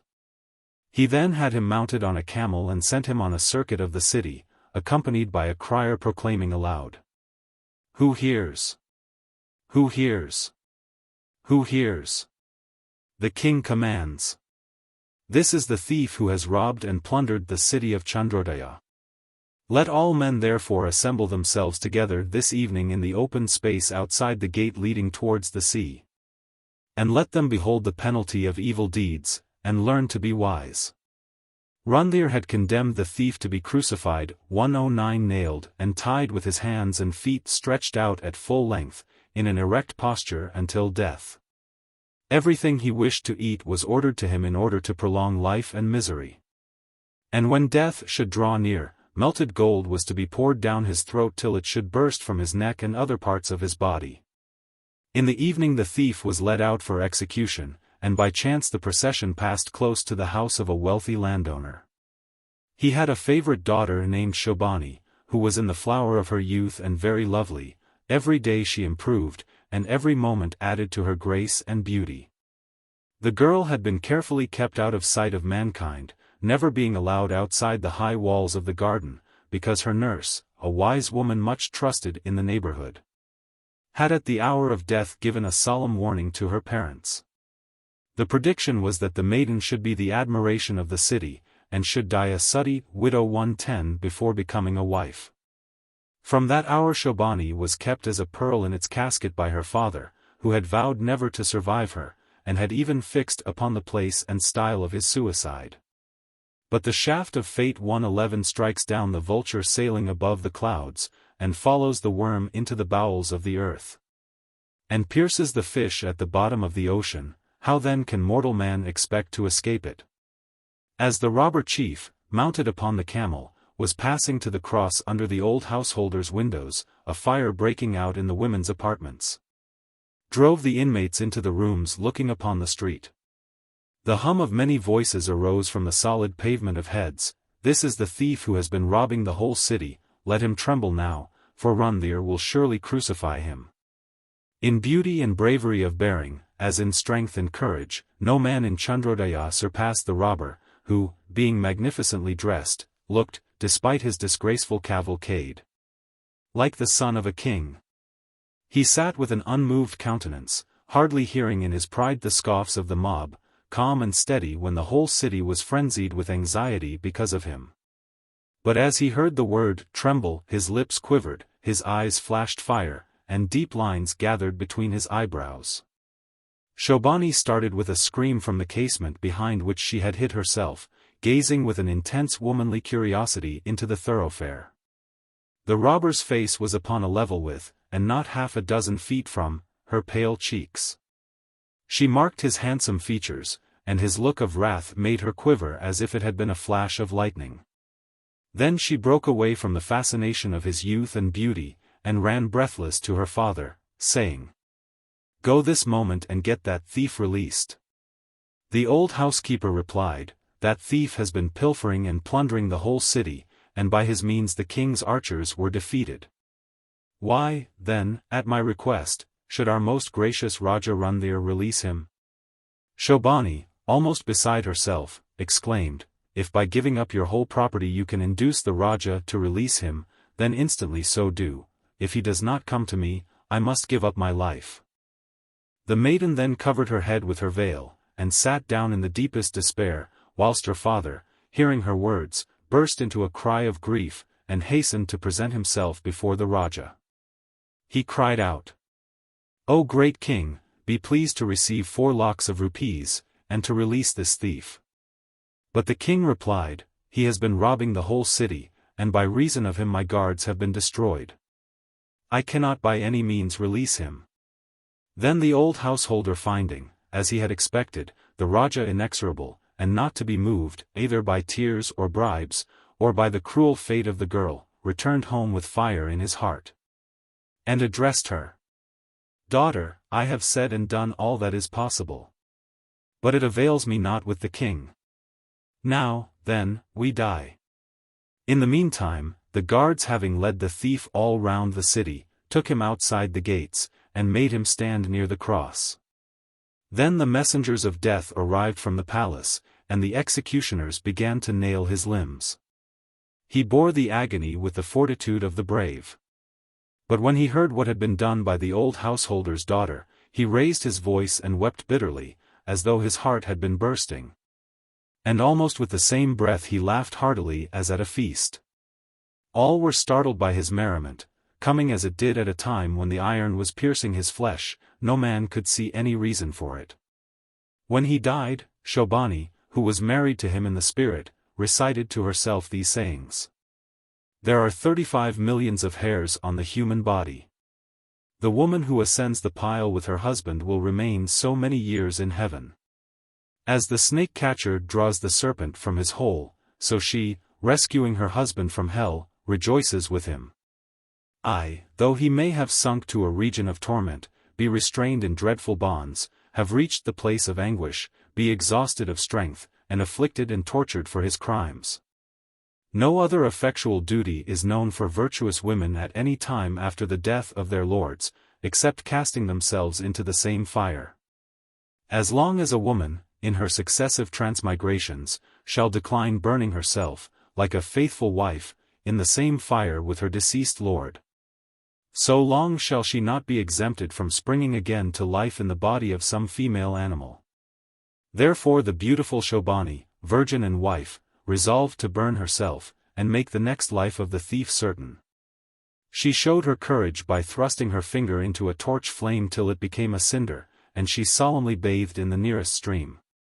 A hole was dug in the ground, and upon a bed of green tree trunks were heaped hemp, pitch, faggots, and clarified butter, to form the funeral pyre. The dead body, anointed, bathed, and dressed in new clothes, was then laid upon the heap, which was some 2 feet high. Shobani prayed that as long as 14 Indras reign, or as many years as there are hairs in her head, she might abide in heaven with her husband, and be waited upon by the heavenly dancers. She then presented her ornaments and little gifts of corn to her friends, tied some cotton round both wrists, put 2 new combs in her hair, painted her forehead, and tied up in the end of her body cloth clean parched rice 112 and cowrie shells. These she gave to the bystanders, as she walked 7 times round the funeral pyre, upon which lay the body. She then ascended the heap of wood, sat down upon it, and taking the thief's head in her lap, without cords or levers or upper layer of faggots, she ordered the pile to be lighted. The crowd standing around set fire to it in several places, drummed their drums, blew their conchs, and raised a loud cry of Hari Bol. Hari Bol. 113 straw was thrown on, and pitch and clarified butter were freely poured out. But Shobani's was a Sahamaran, a blessed easy death. No part of her body was seen to move after the pyre was lighted. In fact, she seemed to die before the flame touched her. By the blessing of his daughter's decease, the old householder beheaded himself. 114 He caused an instrument to be made in the shape of a half-moon, with an edge like a razor, and fitting the back of his neck. At both ends of it, as at the beam of a balance, chains were fastened. He sat down with eyes closed. He was rubbed with the purifying clay of the holy river, Vedarani, 115, and he repeated the proper incantations. Then placing his feet upon the extremities of the chains, he suddenly jerked up his neck, and his severed head rolled from his body upon the ground. What a happy death was this! The Baital was silent, as if meditating on the fortunate transmigration which the old householder had thus secured. But what could the thief have been laughing at, sire? Asked the young Prince Dharma Dwaj of his father. At the prodigious folly of the girl, my son, replied the warrior king, thoughtlessly. I am indebted once more to your majesty, burst out the Baital, for releasing me from this unpleasant position, but the Raja's penetration is again at fault. Not to leave your royal son and heir laboring under a false impression, before going I will explain why the brave thief burst into tears, and why he laughed at such a moment. He wept when he reflected that he could not requite her kindness in being willing to give up everything she had in the world to save his life, and this thought deeply grieved him. Then it struck him as being passing strange that she had begun to love him when the last sand of his life was well nigh run out. That wondrous are the ways of the revolving heavens which bestow wealth upon the niggard that cannot use it, wisdom upon the bad man who will misuse it. A beautiful wife upon the fool who cannot protect her, and fertilizing showers upon the stony hills. And thinking over these things, the gallant and beautiful thief laughed aloud. Before returning to my cirrus tree, continued the vampire, as I am about to do in virtue of your majesty's unintelligent reply, I may remark that men may laugh and cry, or may cry and laugh. About everything in this world, from their neighbors' deaths, which, as a general rule, in no wise concern them, to their own latter ends, which do concern them exceedingly. For my part, I am in the habit of laughing at everything, because it animates the brain, stimulates the lungs, beautifies the countenance, and, for the moment, goodbye, Raja Vikram. The warrior king, being forewarned this time, shifted the bundle containing the Baital from his back to under his arm, where he pressed it with all his might. This proceeding, however, did not prevent the vampire from slipping back to his tree, and leaving an empty cloth with the Raja. Presently the demon was trussed up as usual. A voice sounded behind Vikram, and the loquacious thing again began to talk. The Vampire's Sixth Story. in which three men dispute about a woman. On the lovely banks of Jumna's stream there was a city known as Dharmasthal, the place of duty. And therein dwelt a certain Brahmin called Keshav. He was a very pious man, in the constant habit of performing penance and worship upon the river Sidi. He modeled his own clay images instead of buying them from others. He painted holy stones red at the top, and made to them offerings of flowers, fruit, water, sweetmeats, and fried peas. He had become a learned man somewhat late in life, having, until 20 years old, neglected his reading, and addicted himself to worshipping the beautiful youth Kamadeva 116 and Rithi his wife. Accompanied by the cuckoo, the humming bee, and sweet breezes. One day his parents having rebuked him sharply for his ungovernable conduct, Keshav wandered to a neighboring hamlet, and hid himself in the tall fig tree which shadowed a celebrated image of Panchanan. 117 Presently an evil thought arose in his head. He defiled the god, and threw him into the nearest tank. The next morning, when the person arrived whose livelihood depended on the image, he discovered that his god was gone. He returned into the village distracted, and all was soon in an uproar about the lost deity. In the midst of this confusion the parents of Keshav arrived, seeking for their son. And a man in the crowd declared that he had seen a young man sitting in Panchanan's tree, but what had become of the god he knew not. The runaway at length appeared, and the suspicions of the villagers fell upon him as the stealer of Panchanan. He confessed the fact, pointed out the place where he had thrown the stone, and added that he had polluted the god. All hands and eyes were raised in amazement at this atrocious crime, and everyone present declared that Panchanan would certainly punish the daring insult by immediate death. Keshav was dreadfully frightened. He began to obey his parents from that very hour, and applied to his studies so sedulously that he soon became the most learned man of his country. Now Keshav the Brahmin had a daughter whose name was the Madhumalti or sweet jasmine. She was very beautiful. Whence did the gods procure the materials to form so exquisite a face? They took a portion of the most excellent part of the moon to form that beautiful face. Does anyone seek a proof of this? Let him look at the empty places left in the moon. Her eyes resembled the full-blown blue nymphea, her arms the charming stalk of the lotus, her flowing tresses the thick darkness of night. When this lovely person arrived at a marriageable age, her mother, father, and brother, all three became very anxious about her. For the wise have said, a daughter nubile but without husband is ever a calamity hanging over a house. And, kings, women, and climbing plants love those who are near them. Also, who is there that has not suffered from the sex? For a woman cannot be kept in due subjection either by gifts or kindness, or correct conduct, or the greatest services, or the laws of morality, or by the terror of punishment. For she cannot discriminate between good and evil. It so happened that one day Keshav the Brahmin went to the marriage of a certain customer of his, 118, and his son repaired to the house of a spiritual preceptor in order to read. During their absence, a young man came to the house, when the sweet Jasmine's mother, inferring his good qualities from his good looks, said to him, I will give to thee my daughter in marriage. The father also had promised his daughter to a Brahmin youth whom he had met at the house of his employer. And the brother likewise had betrothed his sister to a fellow student at the place where he had gone to read. After some days father and son came home, accompanied by these two suitors, and in the house a third was already seated. The name of the first was Tribikram, of the second Baman, and of the third Madhusudan. The three were equal in mind and body, in knowledge, and in age. Then the father, looking upon them, said to himself, Ho! There is one bride and three bridegrooms, to whom shall I give, and to whom shall I not give? We three have pledged our word to these three. A strange circumstance has occurred, what must we do? He then proposed to them a trial of wisdom, and made them agree that he who should quote the most excellent saying of the wise should become his daughter's husband. Quoth Tribikram, courage is tried in war, integrity in the payment of debt and interest, friendship in distress, and the faithfulness of a wife in the day of poverty.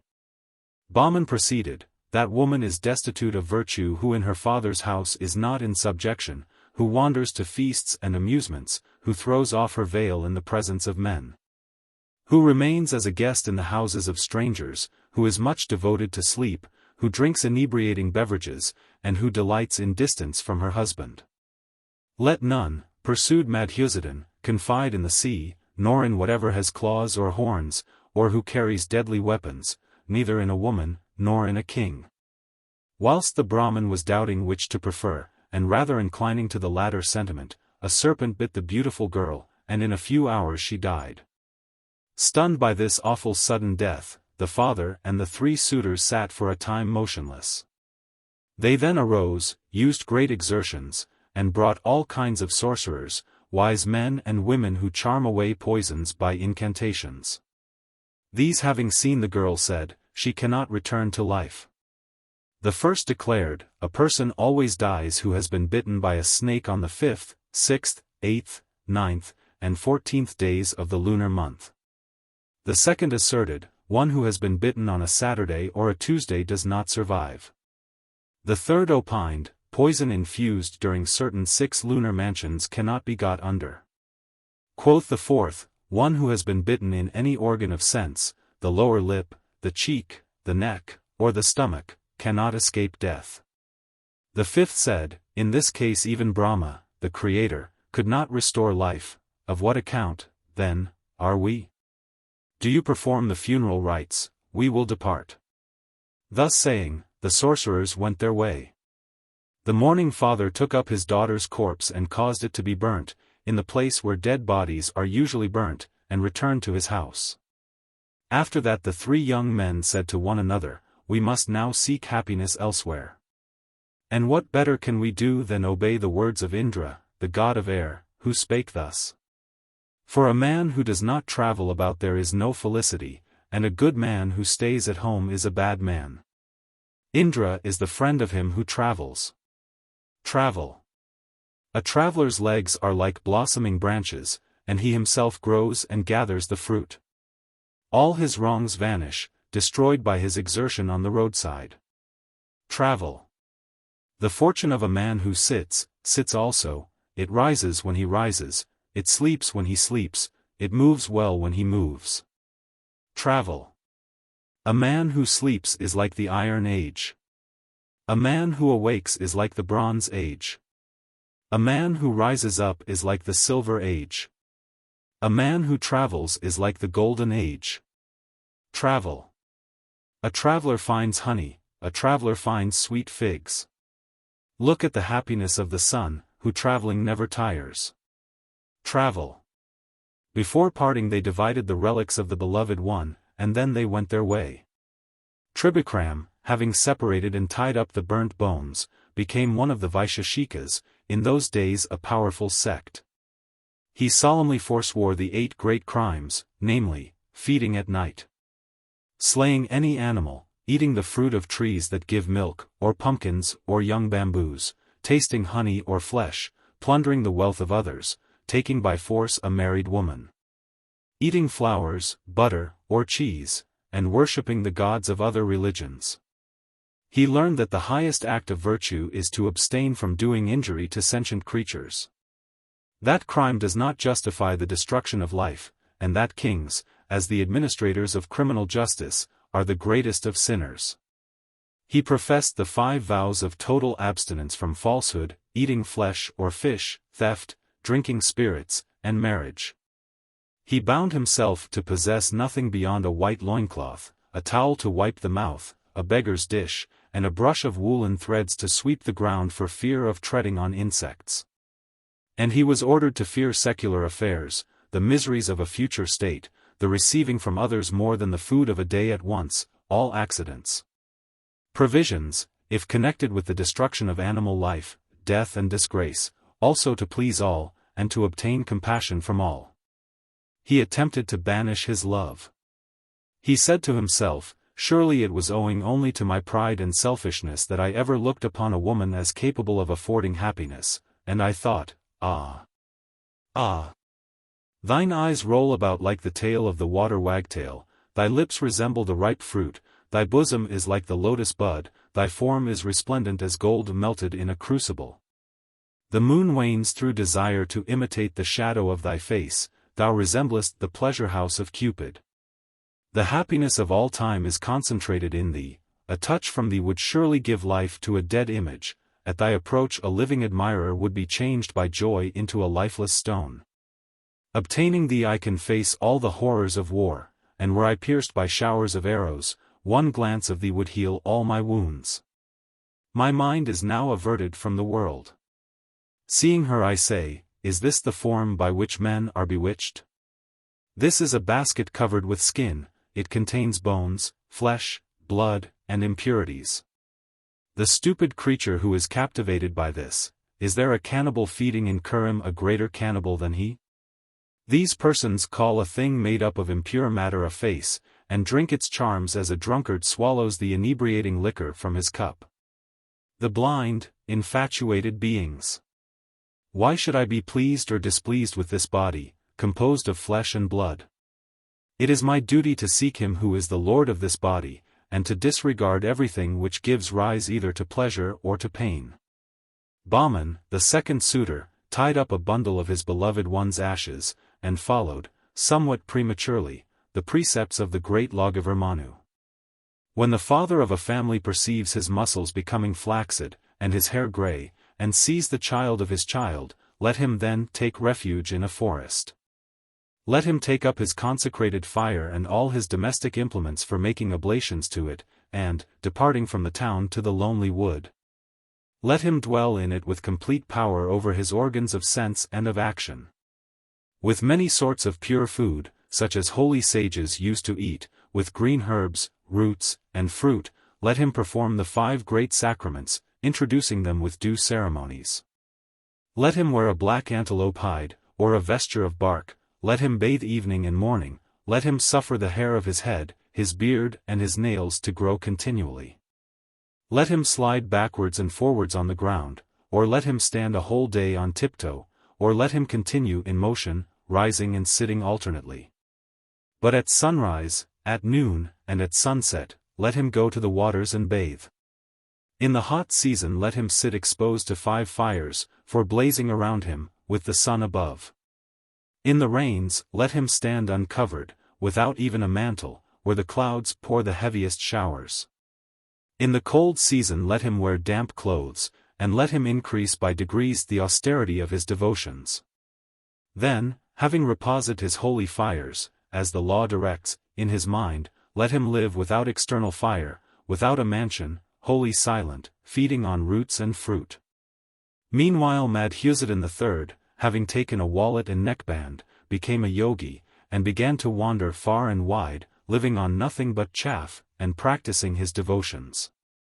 In order to see Brahma he attended to the following duties: 1. Hearing, 2. Meditation, 3. Fixing the mind, 4. Absorbing the mind. He combated the 3 evils, restlessness, injuriousness, voluptuousness, by settling the deity in his spirit, by subjecting his senses, and by destroying desire. Thus he would do away with the illusion, Maya, which conceals all true knowledge. He repeated the name of the deity till it appeared to him in the form of a dry light or glory. Though connected with the affairs of life, that is, with affairs belonging to a body containing blood, bones, and impurities, to organs which are blind, palsied, and full of weakness and error, to a mind filled with thirst, hunger, sorrow, infatuation, to confirmed habits, and to the fruits of former births, still he strove not to view these things as realities. He made a companion of a dog, honoring it with his own food, so as the better to think on spirit. He practiced all the 5 operations connected with the vital air, or air collected in the body. He attended much to pranayama, or the gradual suppression of breathing, and he secured fixedness of mind as follows. By placing his sight and thoughts on the tip of his nose he perceived smell. On the tip of his tongue he realized taste, on the root of his tongue he knew sound, and so forth. He practiced the 84 asana or postures, raising his hand to the wonders of the heavens, till he felt no longer the inconveniences of heat or cold, hunger or thirst. He particularly preferred the Padma or lotus posture, which consists of bringing the feet to the sides, holding the right in the left hand and the left in the right. In the work of suppressing his breath he permitted its respiration to reach at furthest 12 fingers' breadth, and gradually diminished the distance from his nostrils till he could confine it to the length of 12 fingers from his nose. And even after restraining it for some time he would draw it from no greater distance than from his heart. As respects time, he began by retaining inspiration for 26 seconds, and he enlarged this period gradually till he became perfect. He sat cross-legged, closing with his fingers all the avenues of inspiration, and he practiced pratyahara, or the power of restraining the members of the body and mind. With meditation and concentration, to which there are 4 enemies, viz. a sleepy heart, human passions, a confused mind, and attachment to anything but the one Brahma. He also cultivated yama, that is, inoffensiveness, truth, honesty, the forsaking of all evil in the world, and the refusal of gifts except for sacrifice, and nihama, i.e. purity relative to the use of water after defilement, pleasure in everything whether in prosperity or adversity, renouncing food when hungry, and keeping down the body.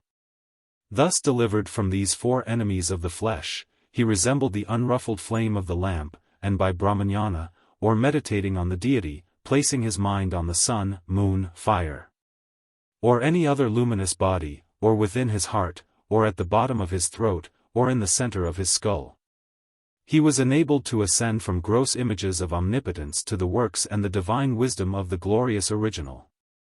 One day Madhusudan, the yogi, went to a certain house for food, and the householder having seen him began to say, "Be so good as to take your food here this day." The visitor sat down, and when the victuals were ready, the host caused his feet and hands to be washed, and leading him to the chauka, or square place upon which meals are served, seated him and sat by him. And he quoted the scripture, "No guest must be dismissed in the evening by a housekeeper, he is sent by the returning sun, and whether he come in fit season or unseasonably, he must not sojourn in the house without entertainment. Let me not eat any delicate food without asking my guest to partake of it. The satisfaction of a guest will assuredly bring the housekeeper wealth, reputation, long life, and a place in heaven." The householder's wife then came to serve up the food, rice and split peas, oil, and spices, all cooked in a new earthen pot with pure firewood. Part of the meal was served and the rest remained to be served, when the woman's little child began to cry aloud and to catch hold of its mother's dress. She endeavored to release herself, but the boy would not let go, and the more she coaxed the more he cried, and was obstinate. On this the mother became angry, took up the boy and threw him upon the fire, which instantly burnt him to ashes. Madhusudan, the yogi, seeing this, rose up without eating. The master of the house said to him, "Why eatest thou not?" He replied, "I am utti, that is to say, to be entertained at your house, but how can one eat under the roof of a person who has committed such a rakshasa-like, devilish, deed? Is it not said, he who does not govern his passions, lives in vain? A foolish king, a person puffed up with riches, and a weak child, desire that which cannot be procured. Also, a king destroys his enemies, even when flying, and the touch of an elephant, as well as the breath of a serpent, are fatal, but the wicked destroy even while laughing." Hearing this, the householder smiled. Presently he arose and went to another part of the tenement, and brought back with him a book, treating on Sanjivnavidya, or the science of restoring the dead to life. This he had taken from its hidden place, 2 beams almost touching one another with the ends in the opposite wall. The precious volume was in single leaves, some 6 inches broad by treble that length, and the paper was stained with yellow orpiment and the juice of tamarind seeds to keep away insects. The householder opened the cloth containing the book, untied the flat boards at the top and bottom, and took out from it a charm. Having repeated this mantra, with many ceremonies, he at once restored the child to life, saying, "Of all precious things, knowledge is the most valuable. Other riches may be stolen or diminished by expenditure, but knowledge is immortal, and the greater the expenditure the greater the increase. It can be shared with none, and it defies the power of the thief." The yogi, seeing this marvel, took thought in his heart, if I could obtain that book, would restore my beloved to life. And give up this course of uncomfortable postures and difficulty of breathing. With this resolution he sat down to his food, and remained in the house. At length night came, and after a time, all having eaten supper, and gone to their sleeping places, lay down. The yogi also went to rest in one part of the house, but did not allow sleep to close his eyes. When he thought that a fourth part of the hours of darkness had sped, and that all were deep in slumber, then he got up very quietly, and going into the room of the master of the house, he took down the book from the beam-ends and went his ways. Madhusudan, the yogi, went straight to the place where the beautiful sweet jasmine had been burned. There he found his two rivals sitting talking together and comparing experiences. They recognized him at once, and cried aloud to him, "Brother! Thou also hast been wandering over the world, tell us this, hast thou learned anything which can profit us?" He replied, "I have learned the science of restoring the dead to life," upon which they both exclaimed, "If thou hast really learned such knowledge, restore our beloved to life." Madhusudan proceeded to make his incantations, despite terrible sights in the air, the cries of jackals, owls, crows, cats, asses, vultures, dogs, and lizards. And the wrath of innumerable invisible beings, such as messengers of Yama, Pluto, ghosts, devils, demons, imps, fiends, devas, succubi, and others. All the three lovers drawing blood from their own bodies offered it to the goddess Chandi, repeating the following incantation, "Hail! Supreme Delusion! Hail! Goddess of the universe! Hail! Thou who fulfillest the desires of all! May I presume to offer thee the blood of my body, and wilt thou deign to accept it, and be propitious towards me?" They then made a burnt offering of their flesh, and each one prayed, "Grant me, O goddess, to see the maiden alive again, in proportion to the fervency with which I present thee with mine own flesh, invoking thee to be propitious to me. Salutation to thee again and again, under the mysterious syllables Ong. Ong." Then they made a heap of the bones and the ashes, which had been carefully kept by Tribikram and Baman. As the yogi Madhusudan proceeded with his incantation, a white vapor arose from the ground, and, gradually condensing, assumed a peri-spiritual form, the fluid envelope of the soul. The three spectators felt their blood freeze as the bones and the ashes were gradually absorbed into the before shadowy shape. And they were restored to themselves only when the maiden Madhyavati begged to be taken home to her mother. Then Kama, god of love, blinded them, and they began fiercely to quarrel about who should have the beautiful maid. Each wanted to be her sole master. Tribikram declared the bones to be the great fact of the incantation, Baman swore by the ashes, and Madhusudan laughed them both to scorn. No one could decide the dispute.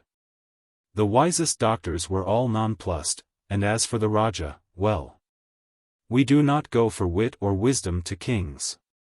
I wonder if the great Raja Vikram could decide which person the woman belonged to? To Baman, the man who kept her ashes, fellow, exclaimed the hero, not a little offended by the free remarks of the fiend. Yet, rejoined the Baital impudently, if Tribikram had not preserved her bones how could she have been restored to life? And if Madhusudan had not learned the science of restoring the dead to life how could she have been revivified? At least, so it seems to me. But perhaps your royal wisdom may explain. Devil!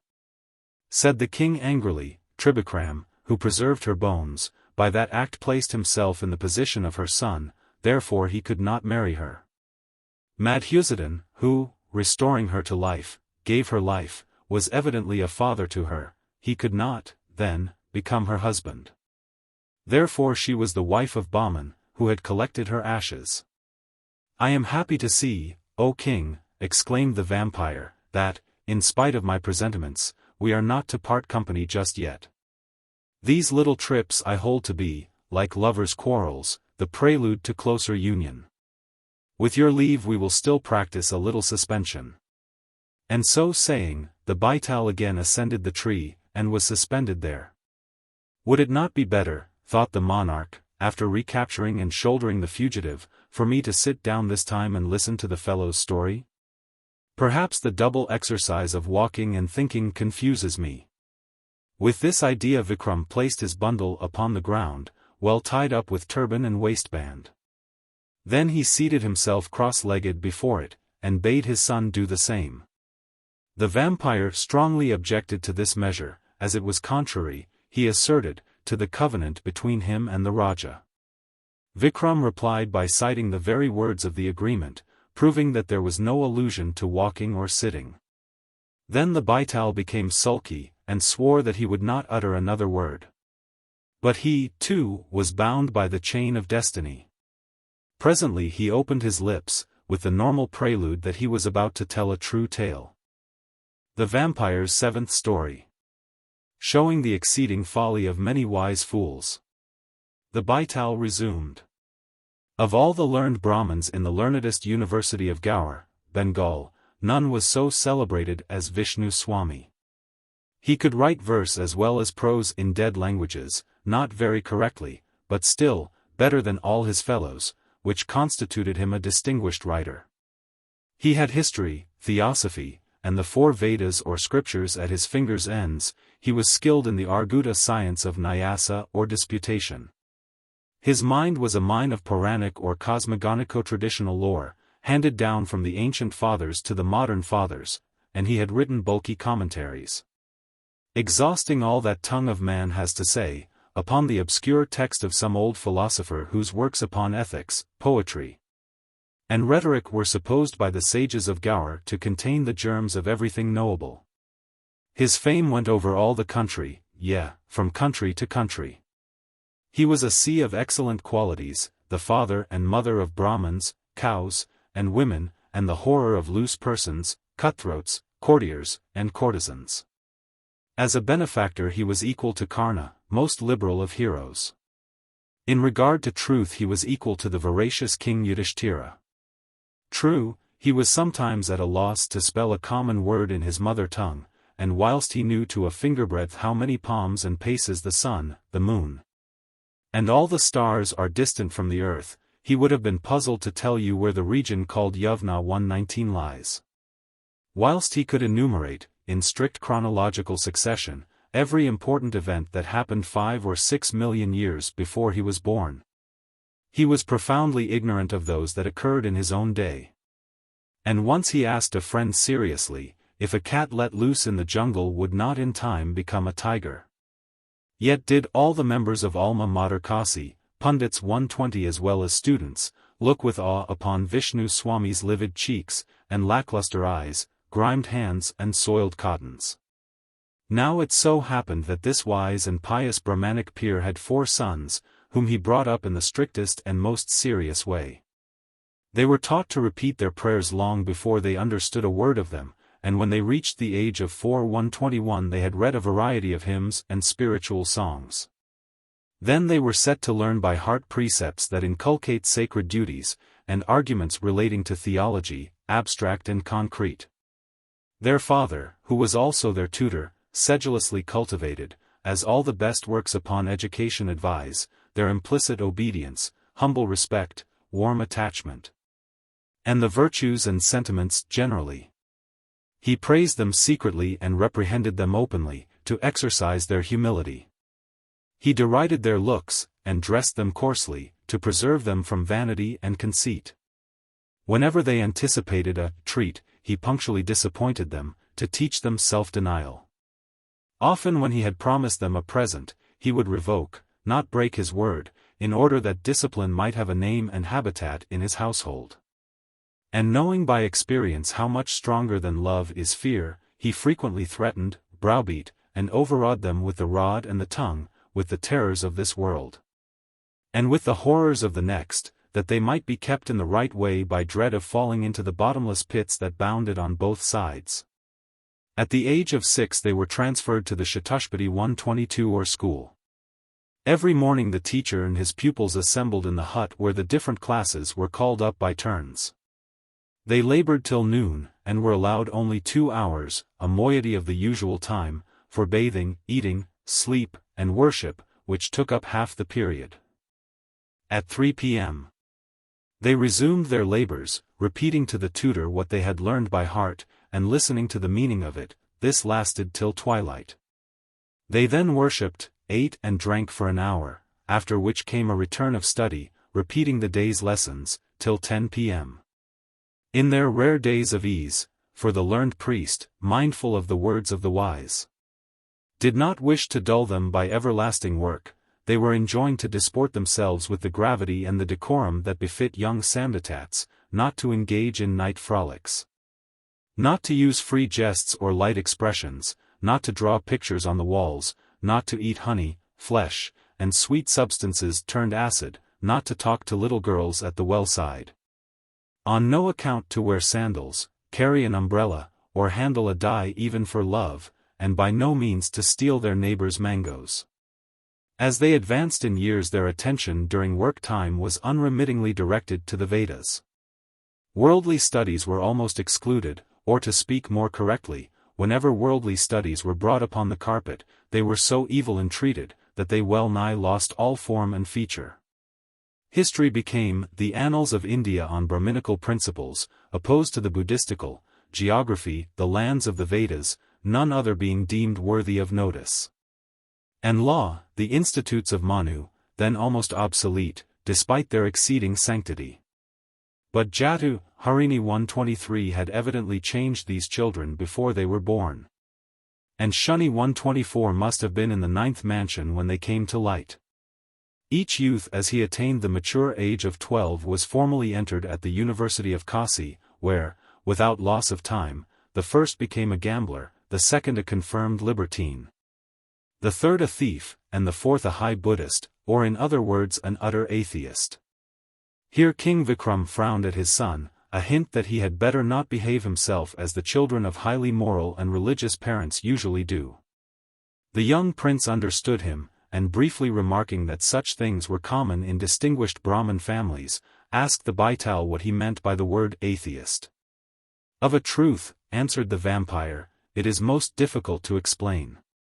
The sages assign to it 3 or 4 several meanings. First, one who denies that the gods exist. Secondly, one who owns that the gods exist but denies that they busy themselves with human affairs. And thirdly, one who believes in the gods and in their providence, but also believes that they are easily to be set aside. Similarly, some atheists derive all things from dead and unintelligent matter. Others from matter living and energetic but without sense or will, others from matter with forms and qualities generable and conceptible, and others from a plastic and methodical nature. Thus the Vishnu Swamis of the world have invested the subject with some confusion. The simple, that is to say, the mass of mortality, have confounded that confusion by reproachfully applying the word atheist to those whose opinions differ materially from their own. But I being at present, perhaps happily for myself, a vampire, and having, just now, none of these human or inhuman ideas, meant simply to say that the pious priest's 4th son being great at second and small in the matter of first causes, adopted to their fullest extent the doctrines of the philosophical Baudas. 125 Nothing according to him exists but the 5 elements, earth, water, fire, air, or wind, and vacuum, and from the last proceeded the penultimate, and so forth. With the sage Patanjali, he held the universe to have the power of perpetual progression. 126 He called that matra, matter, which is an eternal and infinite principle, beginningless and endless. Organization, intelligence, and design, he opined, are inherent in matter as growth is in a tree. He did not believe in soul or spirit, because it could not be detected in the body, and because it was a departure from physiological analogy. The idea, I am, according to him, was not the identification of spirit with matter, but a product of the mutation of matter in this cloud-like, error-formed world. He believed in substance, sat, and scoffed at unsubstance, asat. He asserted the subtlety and globularity of atoms which are uncreate.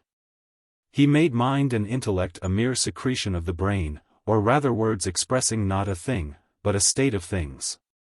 Reason was to him developed instinct, and life an element of the atmosphere affecting certain organisms. He held good and evil to be merely geographical and chronological expressions, and he opined that what is called evil is mostly an active and transitive form of good. Law was his great creator of all things, but he refused a creator of law, because such a creator would require another creator, and so on in a quasi-interminable series up to absurdity. This reduced his law to a manner of haphazard. To those who, arguing against it, asked him their favorite question: how often might a man after he had jumbled a set of letters in a bag fling them out upon the ground before they would fall into an exact poem? He replied that the calculation was beyond his arithmetic, but that the man had only to jumble and fling long enough inevitably to arrive at that end. He rejected the necessity as well as the existence of revelation, and he did not credit the miracles of Krishna, because, according to him, nature never suspends her laws, and, moreover, he had never seen aught supernatural. He ridiculed the idea of Mahapralaya, or the Great Destruction, for as the world had no beginning, so it will have no end. He objected to absorption, facetiously observing with the sage Jamadagni, that it was pleasant to eat sweetmeats, but that for his part he did not wish to become the sweetmeat itself. He would not believe that Vishnu had formed the universe out of the wax in his ears.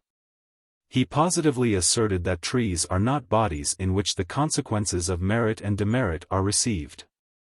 Nor would he conclude that to men were attached rewards and punishments from all eternity. He made light of the sanskara, or sacrament. He admitted sattva, raja, and tama 127 but only as properties of matter. He acknowledged gross matter, stula-sharer, and atomic matter, shukshma-sharer, but not linga-sharer, or the archetype of bodies. To doubt all things was the foundation of his theory, and to scoff at all who would not doubt was the cornerstone of his practice.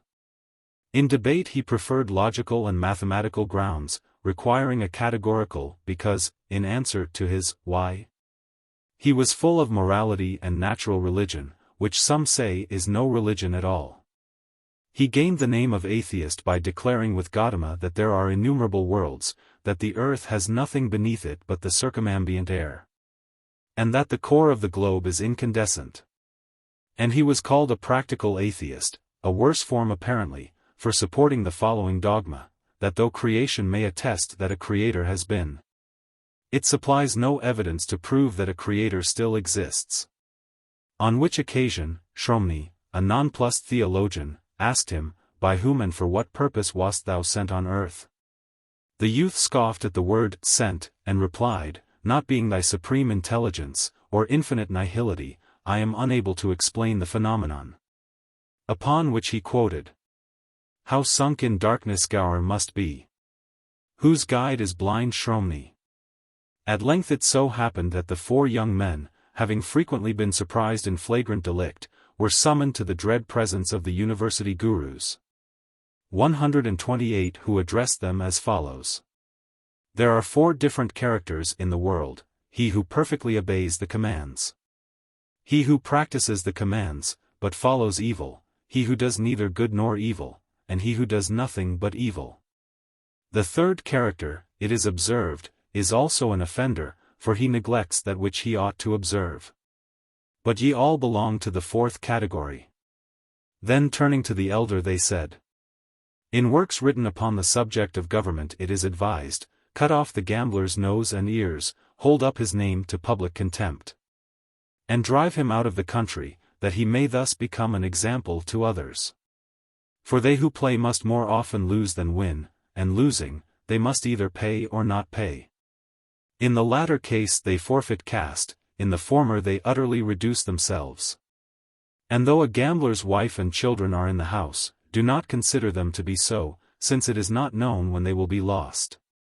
129 Thus he is left in a state of perfect not-to-ness, solitude, and he will be reborn in hell.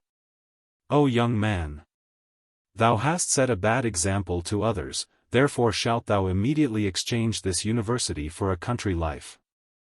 Then they spoke to the second offender thus. The wise shun woman, who can fascinate a man in the twinkling of an eye. But the foolish, conceiving an affection for her, forfeit in the pursuit of pleasure their truthfulness, reputation, and good disposition, their way of life and mode of thought. their vows and their religion. And to such the advice of their spiritual teachers comes amiss, whilst they make others as bad as themselves. For it is said, he who has lost all sense of shame, fears not to disgrace another. And there is the proverb, a wild cat that devours its own young is not likely to let a rat escape, therefore must thou too, O young man, quit this seat of learning with all possible expedition. The young man proceeded to justify himself by quotations from the Lila Shastra, his textbook, by citing such lines as, "Fortune favors folly and force," and by advising the elderly professors to improve their skill in the peace and war of love. But they drove him out with execrations. As sagely and as solemnly did the pundits and the gurus reprove the thief and the atheist, but they did not dispense the words of wisdom in equal proportions. They warned the former that petty larceny is punishable with fine, theft on a larger scale with mutilation of the hand, and robbery, when detected in the act, with loss of life. 130 that for cutting purses, or for snatching them out of a man's waistcloth. 131 the first penalty is chopping off the fingers, the second is the loss of the hand, and the third is death. Then they called him a dishonor to the college, and they said, Thou art as a woman, the greatest of plunderers, other robbers purloin property which is worthless, thou stealest the best. They plunder in the night, thou in the day, and so forth. They told him that he was a fellow who had read his Choriya Vidya to more purpose than his ritual. 132 and they drove him from the door as he in his shamelessness began to quote texts about the 4 approved ways of housebreaking, namely, picking out burnt bricks, cutting through unbaked bricks, throwing water on a mud wall, and boring one of wood with a centerbit. But they spent 6 mortal hours in convicting the atheist, whose abominations they refuted by every possible argumentation, by inference, by comparison, and by sounds, by sruti and smrti, i.e. revelational and traditional, rational and evidential, physical and metaphysical, analytical and synthetical, philosophical and philological, historical, and so forth. But they found all their endeavors vain. For, it is said, a man who has lost all shame, who can talk without sense, and who tries to cheat his opponent, will never get tired, and will never be put down. He declared that a nonad was far more probable than a monad, the active principle, or the duad, the passive principle or matter. He compared their faith with a bubble in the water, of which we can never predicate that it does exist or it does not. It is, he said, unreal, as when the thirsty mistakes the meadow mist for a pool of water. He proved the eternity of sound. 133 he impudently recounted and justified all the villainies of the Vamakari or left-handed sects. He told them that they had taken up an ass's load of religion, and had better apply to honest industry.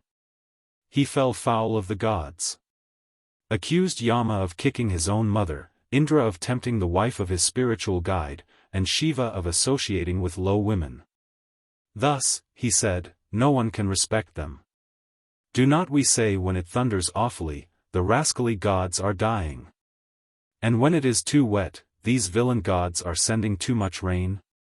Briefly, the young Brahmin replied to and harangued them all so impertinently, if not pertinently, that they, waxing angry, fell upon him with their staves, and drove him out of assembly. Then the 4 thriftless youths returned home to their father, who in his just indignation had urged their disgrace upon the pundits and gurus. Otherwise these dignitaries would never have resorted to such extreme measures with so distinguished a house. He took the opportunity of turning them out upon the world, until such time as they might be able to show substantial signs of reform. For, he said, those who have read science in their boyhood, and who in youth, agitated by evil passions, have remained in the insolence of ignorance, feel regret in their old age, and are consumed by the fire of avarice. In order to supply them with a motive for the task proposed, he stopped their monthly allowance. But he added, if they would repair to the neighboring University of Jayasthal, and there show themselves something better than a disgrace to their family, he would direct their maternal uncle to supply them with all the necessaries of food and raiment. In vain the youths attempted, with sighs and tears and threats of suicide, to soften the paternal heart. He was inexorable, for two reasons. In the first place, after wondering away the wonder with which he regarded his own failure, he felt that a stigma now attached to the name of the pious and learned Vishnu Swami, whose lectures upon management during teens, and whose Brahman young man's own book, had become standard works. Secondly, from a sense of duty, he determined to omit nothing that might tend to reclaim the reprobates. As regards the monthly allowance being stopped, the reverend man had become every year a little fonder of his purse. He had hoped that his sons would have qualified themselves to take pupils, and thus achieve for themselves, as he phrased it, a genteel independence. Whilst they openly derided the career, calling it an admirable provision for the more indigent members of the middle classes. For which reason he referred them to their maternal uncle, a man of known and remarkable penuriousness. The four ne'er-do-wells, foreseeing what awaited them at Jayasthal, deferred it as a last resource. Determining first to see a little life, and to push their way in the world, before condemning themselves to the tribulations of reform. They tried to live without a monthly allowance, and notably they failed. It was squeezing, as men say, oil from sand. The gambler, having no capital, and, worse still, no credit, lost 2 or 3 suvarnas 134 at play, and could not pay them. In consequence of which he was soundly beaten with iron-shod staves, and was nearly compelled by the keeper of the hell to sell himself into slavery. Thus he became disgusted. And telling his brethren that they would find him at Jayasthal, he departed, with the intention of studying wisdom. A month afterwards came the libertine's turn to be disappointed. He could no longer afford fine new clothes, even a well-washed coat was beyond his means. He had reckoned upon his handsome face, and he had matured a plan for laying various elderly conquests under contribution. Judge, therefore, his disgust when all the women, high and low, rich and poor, old and young, ugly and beautiful, seeing the end of his waistcloth thrown empty over his shoulder, passed him in the streets without even deigning a look. The very shopkeepers' wives, who once had adored his mustachio and had never ceased talking of his elegant gait, despised him. And the wealthy old person who formerly supplied his small feet with the choicest slippers, left him to starve. Upon which he also, in a state of repentance, followed his brother to acquire knowledge. Am I not, quoth the thief to himself, a cat in climbing, a deer in running, a snake in twisting, a hawk in pouncing, a dog in scenting, keen as a hare, tenacious as a wolf, strong as a lion? A lamp in the night, a horse on a plain, a mule on a stony path, a boat in the water, a rock on land. 135 The reply to his own questions was of course affirmative. But despite all these fine qualities, and notwithstanding his scrupulous strictness in invocating the housebreaking tool and in devoting a due portion of his gains to the gods of plunder, 136 he was caught in a storeroom by the proprietor, who inexorably handed him over to justice. As he belonged to the priestly caste, 137 the fine imposed upon him was heavy. He could not pay it, and therefore he was thrown into a dungeon, where he remained for some time. But at last he escaped from jail. When he made his parting bow to Kartikeya, 138 stole a blanket from one of the guards, and set out for Jayasthal, cursing his old profession. The atheist also found himself in a position that deprived him of all his pleasures. He delighted in after-dinner controversies, and in bringing the light troops of his wit to bear upon the unwieldy masses of lore and logic opposed to him by polemical Brahmins who, out of respect for his father, did not lay an action against him for overpowering them in theological disputation. 139 In the strange city to which he had removed no one knew the son of Vishnu Swami, and no one cared to invite him to the house. Once he attempted his usual trick upon a knot of sages who, sitting round a tank, were recreating themselves with quoting mystical Sanskrit shlokas 140 of abominable long-windedness. The result was his being obliged to ply his heels vigorously in flight from the justly incensed literati, to whom he had said tush and pish at least a dozen times in as many minutes. He therefore also followed the example of his brethren, and started for Jayasthal with all possible expedition. Arrived at the house of their maternal uncle, the young men, as by one assent, began to attempt the unloosening of his purse strings. Signally failing in this and in other notable schemes, they determined to lay in that stock of facts and useful knowledge which might reconcile them with their father, and restore them to that happy life at Gaur which they then despised, and which now brought tears into their eyes. Then they debated with one another what they should study. That branch of the preternatural, popularly called white magic, found with them favor.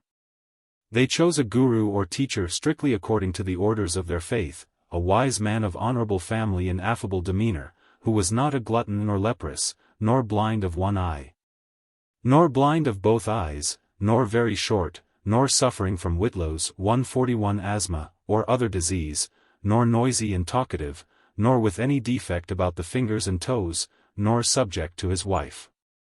A grand discovery had been lately made by a certain physiologico-philosophico-psychological materialist, a Jayasthalian. In investigating the vestiges of creation, the cause of causes, the effect of effects, and the original origin of that matter, which some regard as an entity, others as a non-entity, others self-existent, others merely specious and therefore unexistent, he became convinced that the fundamental form of organic being is a globule having another globule within itself. After inhabiting a garret and diving into the depths of his self-consciousness for a few score of years, he was able to produce such complex globule in triturated and roasted flint by means of, I will not say what. Happily for creation in general, the discovery died a natural death some centuries ago. An edifying spectacle, indeed, for the world to see. A cross old man sitting amongst his gallipots and crucibles, creating animalculae, providing the corpses of birds, beasts, and fishes with what is vulgarly called life, and supplying to epigenesis all the latest improvements. In those days the invention, being a novelty, engrossed the thoughts of the universal learned, who were in a fever of excitement about it. Some believed in it so implicitly that they saw in every experiment 100 things which they did not see. Others were so skeptical and contradictory that they would not perceive what they did see. Those blended with each fact their own deductions, whilst these span round every reality the web of their own prejudices. Curious to say, the Jayasthalians, amongst whom the luminous science arose, hailed it with delight, whilst the Gaurians derided its claim to be considered an important addition to human knowledge. Let me try to remember a few of their words. Unfortunate human nature, wrote the wise of Gaur against the wise of Jayasthal, wanted no crowning indignity but this. You had already proved that the body is made of the basest element, earth. You had argued away the immovability, the ubiquity, the permanency, the eternity, and the divinity of the soul, for is not your favorite axiom, it is the nature of limbs which think in man? The immortal mind is, according to you, an ignoble viscous, the godlike gift of reason is the instinct of a dog somewhat highly developed. Still you left us something to hope. Still you allowed us one boast. Still life was a thread connecting us with the giver of life. But now, with an impious hand, in blasphemous rage ye have rent asunder that last frail tie. And so forth. Welcome. Thrice welcome. This latest and most admirable development of human wisdom, wrote the sage Jayasthalians against the sage Gaurians, which has assigned to man his proper state and status and station in the magnificent scale of being. We have not created the facts which we have investigated, and which we now proudly publish. We have proved materialism to be nature's own system. But our philosophy of matter cannot overturn any truth, because, if erroneous, it will necessarily sink into oblivion; if real, it will tend only to instruct and to enlighten the world. Wise are ye in your generation, O ye sages of Gaur, yet withal wondrous illogical. And much of this kind. Concerning all which, mighty king, I, as a vampire, have only to remark that those two learned bodies, like your Rajaship's 9 gems of science, were in the habit of talking most about what they least understood.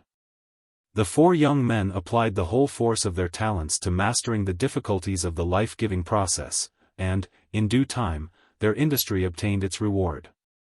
Then they determined to return home. As with beating hearts they approached the old city, their birthplace, and gazed with moistened eyes upon its tall spires and grim pagodas, its verdant meads and venerable groves, they saw a Kanjar. 142 who, having tied up in a bundle the skin and bones of a tiger which he had found dead, was about to go on his way. Then said the thief to the gambler, "Take we these remains with us, and by means of them prove the truth of our science before the people of Gaur, to the offense of their noses."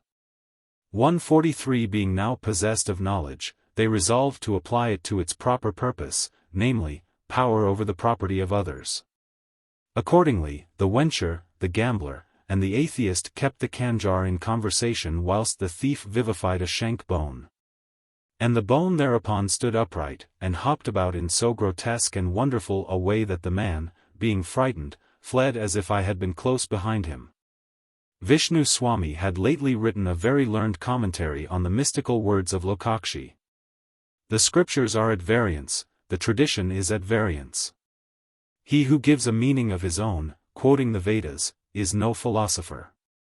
True philosophy, through ignorance, is concealed as in the fissures of a rock. But the way of the Great One, that is to be followed.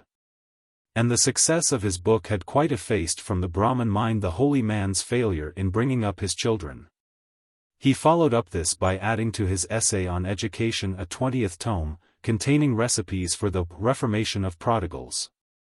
The learned and reverend father received his sons with open arms. He had heard from his brother-in-law that the youths were qualified to support themselves, and when informed that they wished to make a public experiment of their science, he exerted himself, despite his disbelief in it, to forward their views. The pundits and gurus were long before they would consent to attend what they considered dealings with Yama, the devil. In consequence, however, of Vishnu Swami's name and importunity, at length, on a certain day, all the pious, learned, and reverend tutors, teachers, professors, prolocutors, pastors, spiritual fathers, poets, philosophers, mathematicians, schoolmasters, pedagogues, bear leaders, institutors, gerund grinders, preceptors, dominies, brushers, coryphée, dry nurses, coaches, mentors, monitors, lecturers, prelectors, fellows, and heads of houses at the University of Gaur, met together in a large garden, where they usually diverted themselves out of hours with ball tossing, pigeon tumbling, and kite flying. Presently the 4 young men, carrying their bundle of bones and the other requisites, stepped forward, walking slowly with eyes downcast, like shrinking cattle, for it is said, "The Brahman must not run, even when it rains." After pronouncing an impromptu speech, composed for them by their father, and so stuffed with erudition that even the writer hardly understood it, they announced their wish to prove, by ocular demonstration, the truth of a science upon which their short-sighted rivals of Jayasthal had cast cold water, but which, they remarked in the eloquent peroration of their discourse, the sages of Gaur had welcomed with that wise and catholic spirit of inquiry which had ever characterized their distinguished body. Huge words, involved sentences, and the high-flown compliment, exceedingly undeserved, obscured, I suppose, the bright wits of the intellectual convocation, which really began to think that their liberality of opinion deserved all praise. None objected to what was being prepared, except one of the heads of houses. His appeal was generally scouted, because his Sanskrit style was vulgarly intelligible, and he had the bad name of being a practical man. The metaphysician Rashik Lal sneered to Vaiswada the poet, who passed on the look to the theo-philosopher Vardhaman. Haridat the antiquarian whispered the metaphysician Vasudeva, who burst into a loud laugh. Whilst Narayan, Jagasharma, and Devaswami, all very learned in the Vedas, opened their eyes and stared at him with well-simulated astonishment. So he, being offended, said nothing more, but arose and walked home. A great crowd gathered round the 4 young men and their father, as opening the bundle that contained the tiger's remains, they prepared for their task. One of the operators spread the bones upon the ground and fixed each one into its proper socket, not forgetting even the teeth and tusks. The second connected, by means of a marvelous unguent, the skeleton with the muscles and heart of an elephant, which he had procured for the purpose. The third drew from his pouch the brain and eyes of a large tomcat, which he carefully fitted into the animal's skull, and then covered the body with the hide of a young rhinoceros. Then the fourth, the atheist, who had been directing the operation, produced a globule having another globule within itself. And as the crowd pressed on them, craning their necks, breathless with anxiety, he placed the principle of organic life in the tiger's body with such effect that the monster immediately heaved its chest, breathed, agitated its limbs, opened its eyes, jumped to its feet, shook itself, glared around, and begun to gnash its teeth and lick its chops, lashing the while its ribs with its tail. The sages sprang back, and the beast sprang forward. With a roar like thunder during Elephantine 144 it flew at the nearest of the spectators, flung Vishnu Swami to the ground and clawed his 4 sons. Then, not even stopping to drink their blood, it hurried after the flying herd of wise men.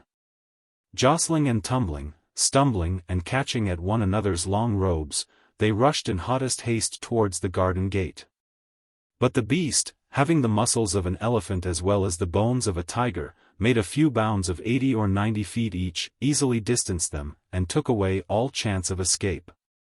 To be brief, as the monster was frightfully hungry after its long fast, and as the imprudent young men had furnished it with admirable implements of destruction, it did not cease its work till 121 learned and highly distinguished pundits and gurus lay upon the ground chawed, clawed, sucked dry, and in most cases stone dead.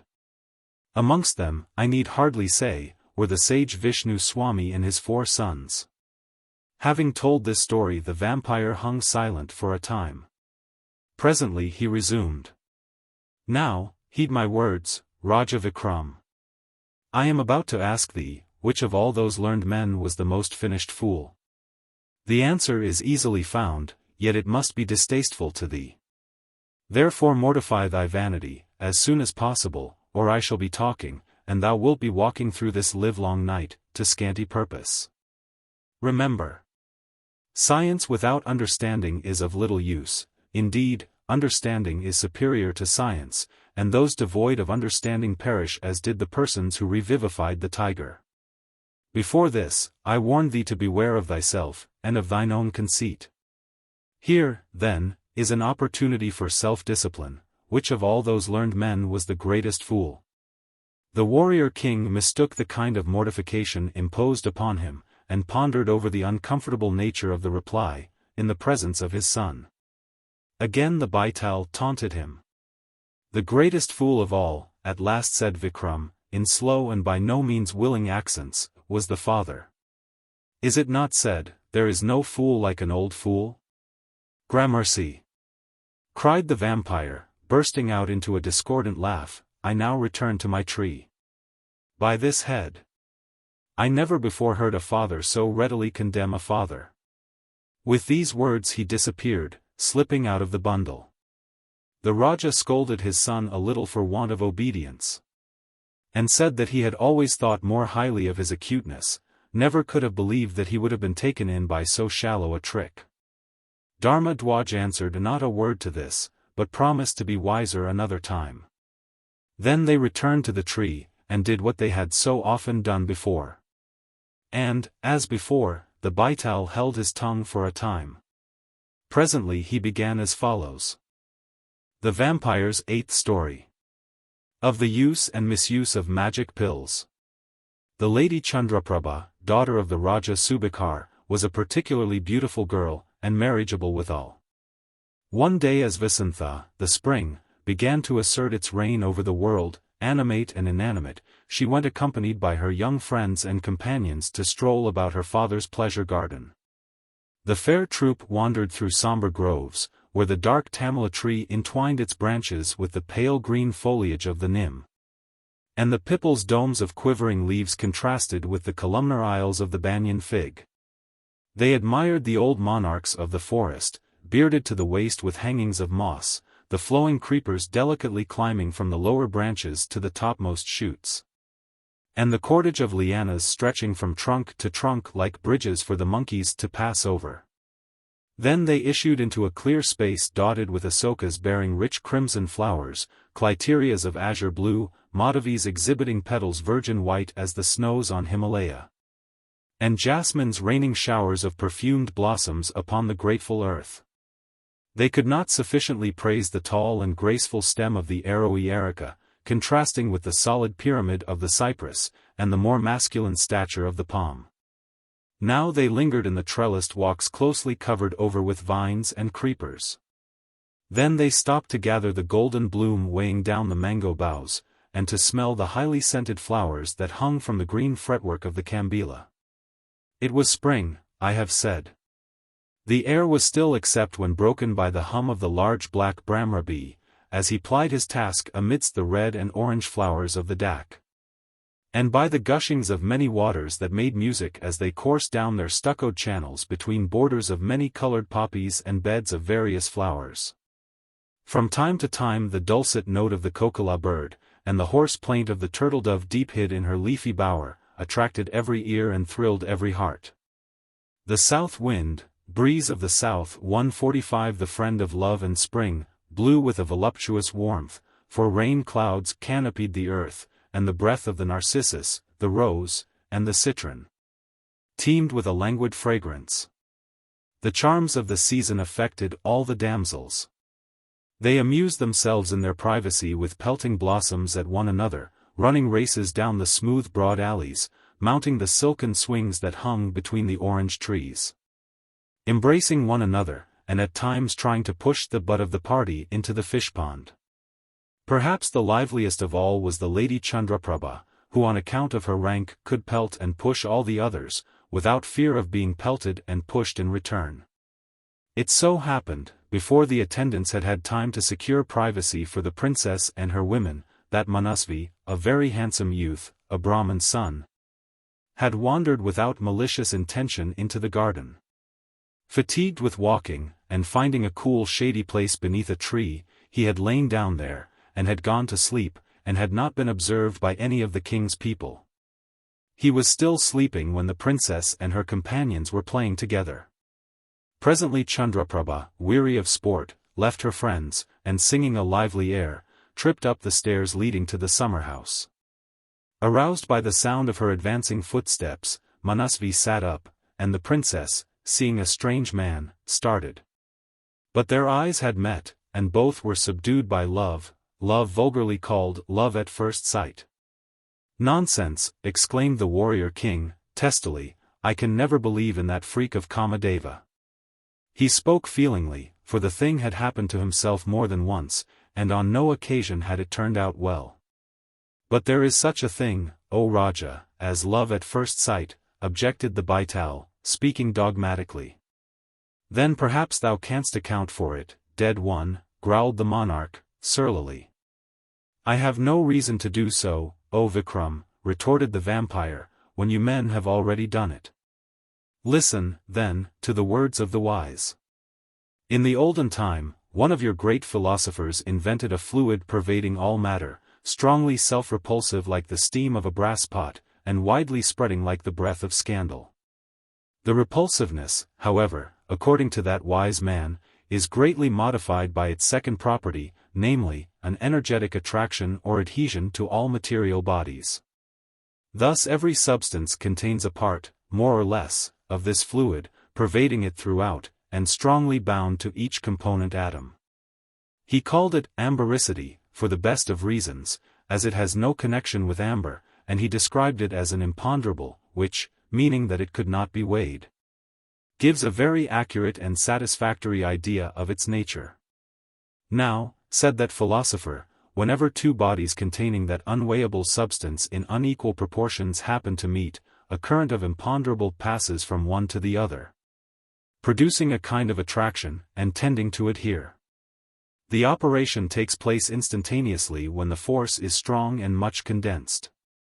Thus the vulgar, who call things after their effects and not from their causes, term the action of this imponderable love at first sight, the wise define it to be a phenomenon of ambericity. As regards my own opinion about the matter, I have long ago told it to you, O Vikram. Silliness. Either hold your tongue, fellow, or go on with your story," cried the Raja, wearied out by so many words that had no manner of sense. Well. The effect of the first glance was that Manasvi, the Brahman's son, fell back in a swoon and remained senseless upon the ground where he had been sitting. And the Raja's daughter began to tremble upon her feet, and presently dropped unconscious upon the floor of the summer-house. Shortly after this she was found by her companions and attendants, who, quickly taking her up in their arms and supporting her into a litter, conveyed her home.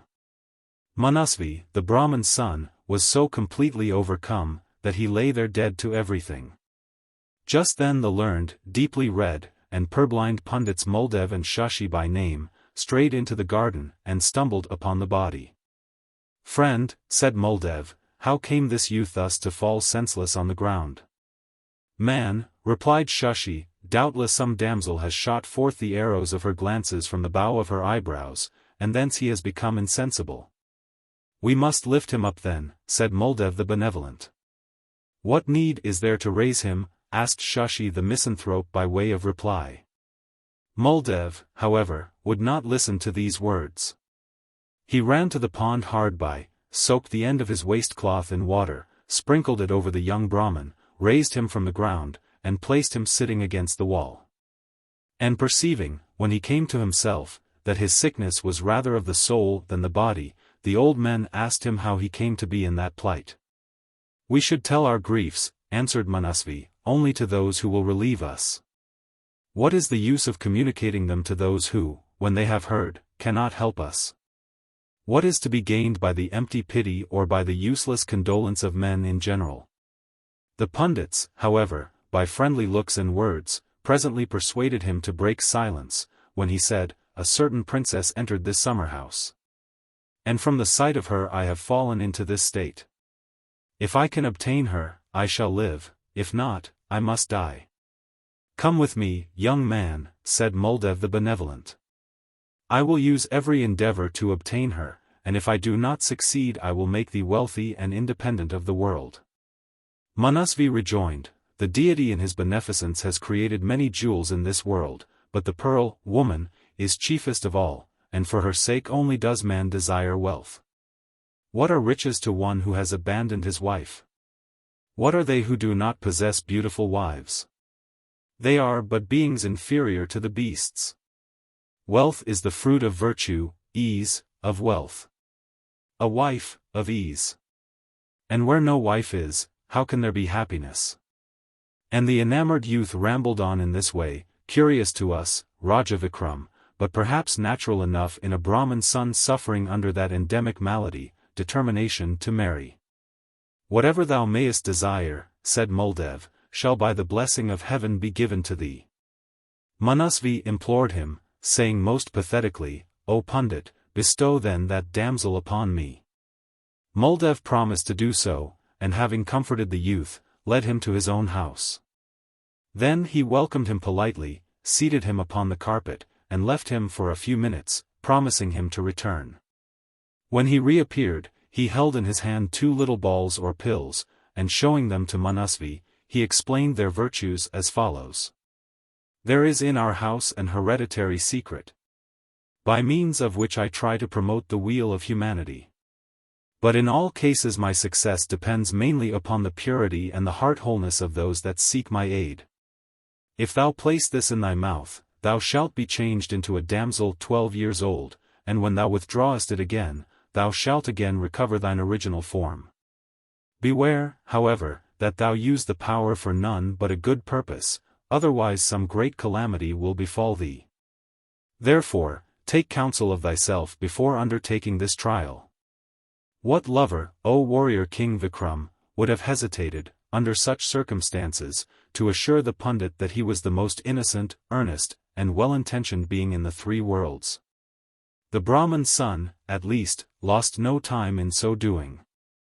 Hence the simple-minded philosopher put one of the pills into the young man's mouth, warning him on no account to swallow it, and took the other into his own mouth. Upon which Manasvi became a sprightly young maid, and Muldev was changed to a reverend and decrepit senior, not less than 80 years old. Thus transformed the twain walked up to the palace of the Raja Subakar, and stood for a while to admire the gate. Then passing through 7 courts, beautiful as the paradise of Indra, they entered, unannounced, as became the priestly dignity, a hall where, surrounded by his courtiers, sat the ruler. The latter, seeing the holy Brahmin under his roof, rose up, made the customary humble salutation, and taking their right hands, led what appeared to be the father and daughter to appropriate seats. Upon which Muldev, having recited a verse, bestowed upon the Raja a blessing whose beauty has been diffused over all creation. May that deity 146 who as a mannequin deceived the great King Bali. Who as a hero, with a monkey host, bridged the salt sea. Who as a shepherd lifted up the mountain Govardhan in the palm of his hand, and by it saved the cowherds and cowherdesses from the thunders of heaven, may that deity be thy protector. Having heard and marveled at this display of eloquence, the Raja inquired, Whence hath your holiness come? My country, replied Muldev, is on the northern side of the great mother Ganges, and there too my dwelling is. I travelled to a distant land, and having found in this maiden a worthy wife for my son, I straightway returned homewards. Meanwhile a famine had laid waste our village, and my wife and my son have fled, I know not where. Encumbered with this damsel, how can I wander about seeking them? Hearing the name of a pious and generous ruler, I said to myself, I will leave her under his charge until my return. Be pleased to take great care of her. For a minute the Raja sat thoughtful and silent. He was highly pleased with the Brahman's perfect compliment. But he could not hide from himself that he was placed between 2 difficulties, 1, the charge of a beautiful young girl, with pouting lips, soft speech, and roguish eyes. The other, a priestly curse upon himself and his kingdom. He thought, however, refusal the more dangerous, so he raised his face and exclaimed, O produce of Brahma's head, 147 I will do what your highness has desired of me. Upon which the Brahmin, after delivering a benediction of adieu almost as beautiful and spirit-stirring as that with which he had presented himself, took the beetle 148 and went his ways. Then the Raja sent for his daughter Chandraprabha and said to her, This is the affianced bride of a young Brahmin, and she has been trusted to my protection for a time by her father-in-law. Take her therefore into the inner rooms, treat her with the utmost regard, and never allow her to be separated from thee, day or night, asleep or awake, eating or drinking, at home or abroad. Chandraprabha took the hand of Sita, as Manasvi had pleased to call himself, and led the way to her own apartment. Once the seat of joy and pleasure, the rooms now wore a desolate and melancholy look. The windows were darkened, the attendants moved noiselessly over the carpets, as if their footsteps would cause headache, and there was a faint scent of some drug much used in cases of delirium. The apartments were handsome, but the only ornament in the room where they sat was a large bunch of withered flowers in an arched recess, and these, though possibly interesting to someone, were not likely to find favor as a decoration in the eyes of everybody. The Raja's daughter paid the greatest attention and talked with unusual vivacity to the Brahman's daughter-in-law, either because she had roguish eyes, or from some presentiment of what was to occur, whichever you please, Raja Vikram, and it is no matter which. Still, Sita could not help perceiving that there was a shade of sorrow upon the forehead of her fair new friend, and so when they retired to rest she asked the cause of it. Then Chandraprabha related to her the sad tale. One day in the spring season, as I was strolling in the garden along with my companions, I beheld a very handsome Brahmin, and our eyes having met, he became unconscious, and I also was insensible. My companion seeing my condition, brought me home, and therefore I know neither his name nor his abode. His beautiful form is impressed upon my memory. I have now no desire to eat or to drink, and from this distress my color has become pale and my body is thus emaciated.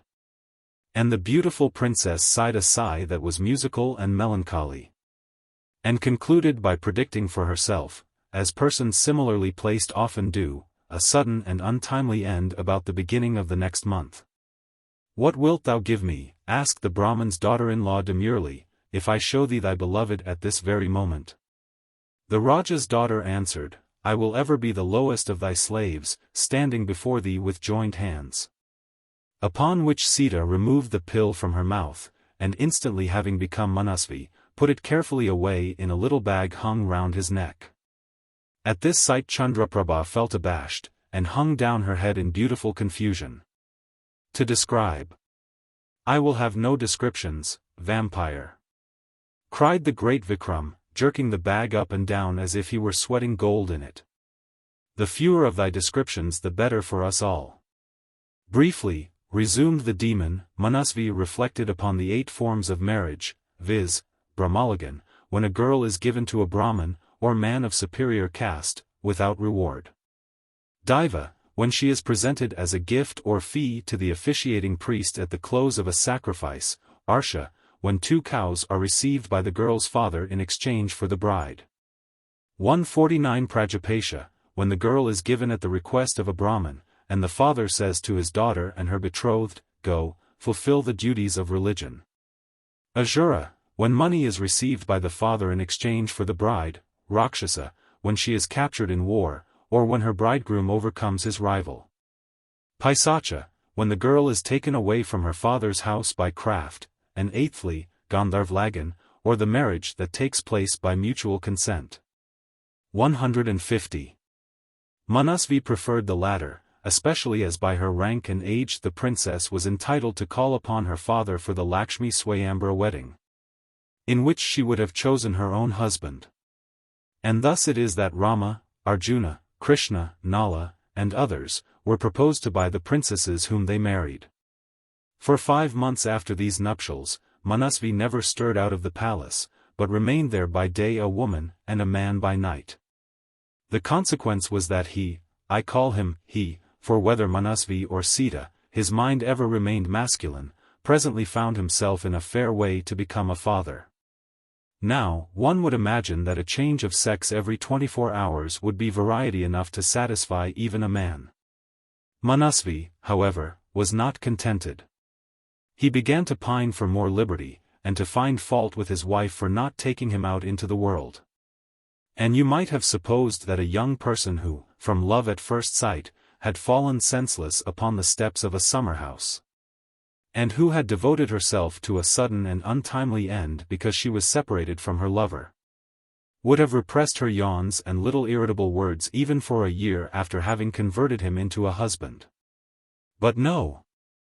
Chandraprabha soon felt as tired of seeing Manasvi and nothing but Manasvi, as Manasvi was weary of seeing Chandraprabha and nothing but Chandraprabha.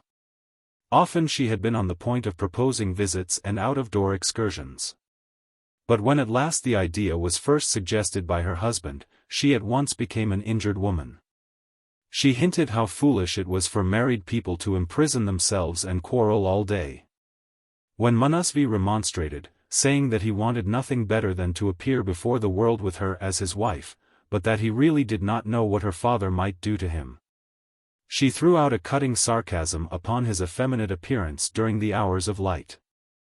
She then told him of an unfortunate young woman in an old nursery tale who had unconsciously married a fiend that became a fine handsome man at night when no eye could see him, and utter ugliness by day when good looks show to advantage. And lastly, when inveighing against the changeableness, fickleness, and infidelity of mankind, she quoted the words of the poet. Out upon change. It tires the heart, and weighs the noble spirit down. A vain, vain world indeed thou art, that can such vile condition own.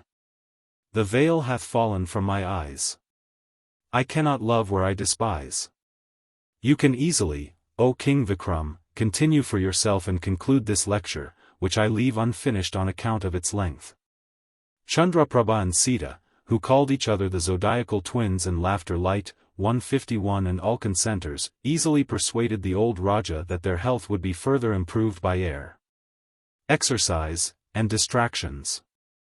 Subikar, being delighted with the change that had taken place in a daughter whom he loved, and whom he had feared to lose, told them to do as they pleased. They began a new life, in which short trips and visits, baths and dances, music parties, drives in bullock chariots, and water excursions, succeeded one another. It so happened that one day the Raja went with his whole family to a wedding feast in the house of his grand treasurer, where the latter's son saw Manasvi in the beautiful shape of Sita. This was a third case of love at first sight, for the young man immediately said to a particular friend, "If I obtain that girl, I shall live, if not, I shall abandon life." In the meantime the king, having enjoyed the feast, came back to his palace with his whole family. The condition of the treasurer's son, however, became very distressing. And through separation from his beloved, he gave up eating and drinking. The particular friend had kept the secret for some days, though burning to tell it. At length he found an excuse for himself in the sad state of his friend, and he immediately went and divulged all that he knew to the treasurer. After this he felt relieved. The minister repaired to the court, and laid his case before the king, saying, "Great Raja, through the love of that Brahman's daughter-in-law, my son's state is very bad. He has given up eating and drinking, in fact he is consumed by the fire of separation. If now your majesty could show compassion, and bestow the girl upon him, his life would be saved. If not—" "Fool," cried the Raja, who, hearing these words, had waxed very wroth, "it is not right for kings to do injustice. Listen. When a person puts anyone in charge of a protector, how can the latter give away his trust without consulting the person that trusted him? And yet this is what you wish me to do." The treasurer knew that the Raja could not govern his realm without him, and he was well acquainted with his master's character. He said to himself, "This will not last long." But he remained dumb, simulating hopelessness, and hanging down his head, whilst Subakar alternately scolded and coaxed, abused and flattered him, in order to open his lips. Then, with tears in his eyes, he muttered a request to take leave, and as he passed through the palace gates, he said aloud, with a resolute air, "It will cost me but 10 days of fasting." The treasurer, having returned home, collected all his attendants, and went straightway to his son's room. Seeing the youth still stretched upon his sleeping mat, and very yellow for the want of food, he took his hand, and said in a whisper, meant to be audible, "Alas! Poor son, I can do nothing but perish with thee." The servants, hearing this threat, slipped one by one out of the room, and each went to tell his friend that the grand treasurer had resolved to live no longer. After which, they went back to the house to see if their master intended to keep his word, and curious to know, if he did intend to die, how, where, and when it was to be. And they were not disappointed. I do not mean that they wished their lord to die, as he was a good master to them. But still there was an excitement in the thing. Raja Vikram could not refrain from showing his anger at the insult thus cast by the Baital upon human nature. The wretch, however, pretending not to notice it, went on without interrupting himself. Which somehow or other pleased them. When the treasurer had spent 3 days without touching bread or water, all the cabinet council met and determined to retire from business unless the Raja yielded to their solicitations. The treasurer was their working man. Besides which, said the cabinet council, if a certain person gets into the habit of refusing us, what is to be the end of it, and what is the use of being cabinet councillors any longer? Early on the next morning, the ministers went in a body before the Raja, and humbly represented that, the treasurer's son is at the point of death, the effect of a full heart and an empty stomach. Should he die, the father, who has not eaten or drunk during the last 3 days, the Raja trembled to hear the intelligence, though he knew it, his father, we say, cannot be saved. If the father dies, the affairs of the kingdom come to ruin. Is he not the grand treasurer? It is already said that half the accounts have been gnawed by white ants, and that some pernicious substance in the ink has eaten jagged holes through the paper, so that the other half of the accounts is illegible. It were best, sire, that you agree to what we represent. The white ants and corrosive ink were too strong for the Raja's determination. Still, wishing to save appearances, he replied, with much firmness, that he knew the value of the treasurer and his son, that he would do much to save them, but that he had passed his royal word, and had undertaken a trust. That he would rather die a dozen deaths than break his promise, or not discharge his duty faithfully. That man's condition in this world is to depart from it, none remaining in it. That one comes and that one goes, none knowing when or where, but that eternity is eternity for happiness or misery. And much of the same nature, not very novel, and not perhaps quite to the purpose, but edifying to those who knew what lay behind the speaker's words. The ministers did not know their lord's character so well as the Grand Treasurer, and they were more impressed by his firm demeanor and the number of his words than he wished them to be. After allowing his speech to settle in their minds, he did away with a great part of its effect by declaring that such were the sentiments and the principles, when a man talks of his principles. O Vikram! Ask thyself the reason why, instilled into his youthful mind by the most honorable of fathers and the most virtuous of mothers. At the same time that he was by no means obstinate or proof against conviction. In token whereof he graciously permitted the counsellors to convince him that it was his royal duty to break his word and betray his trust, and to give away another man's wife. Pray do not lose your temper, O warrior king. Subakar, although a Raja, was a weak man, and you know, or you ought to know, that the wicked may be wise in their generation, but the weak never can. Well, the ministers hearing their lord's last words, took courage, and proceeded to work upon his mind by the figure of speech popularly called rigmarole. They said, Great King! That old Brahmin has been gone many days, and has not returned, he is probably dead and burnt. It is therefore right that by giving to the Grand Treasurer's son his daughter-in-law, who is only affianced, not fairly married, you should establish your government firmly. And even if he should return, bestow villages and wealth upon him, and if he be not then content, provide another and a more beautiful wife for his son, and dismiss him. A person should be sacrificed for the sake of a family for a city for a country, and a country for a king. Subakar, having heard them, dismissed them with the remark that as so much was to be said on both sides, he must employ the night in thinking over the matter. And that he would on the next day favor them with his decision. The cabinet councillors knew by this that he meant that he would go and consult his wives.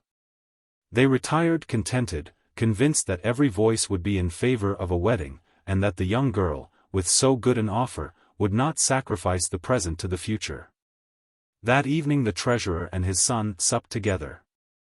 The first words uttered by Raja Subakar, when he entered his daughter's apartment, was an order addressed to Sita, Go thou at once to the house of my treasurer's son. Now, as Chandraprabha and Manasvi were generally scolding each other, Chandraprabha and Sita were hardly on speaking terms. When they heard the Raja's order for their separation they were delighted, cried Dharmadwaj, who for some reason took the greatest interest in the narrative.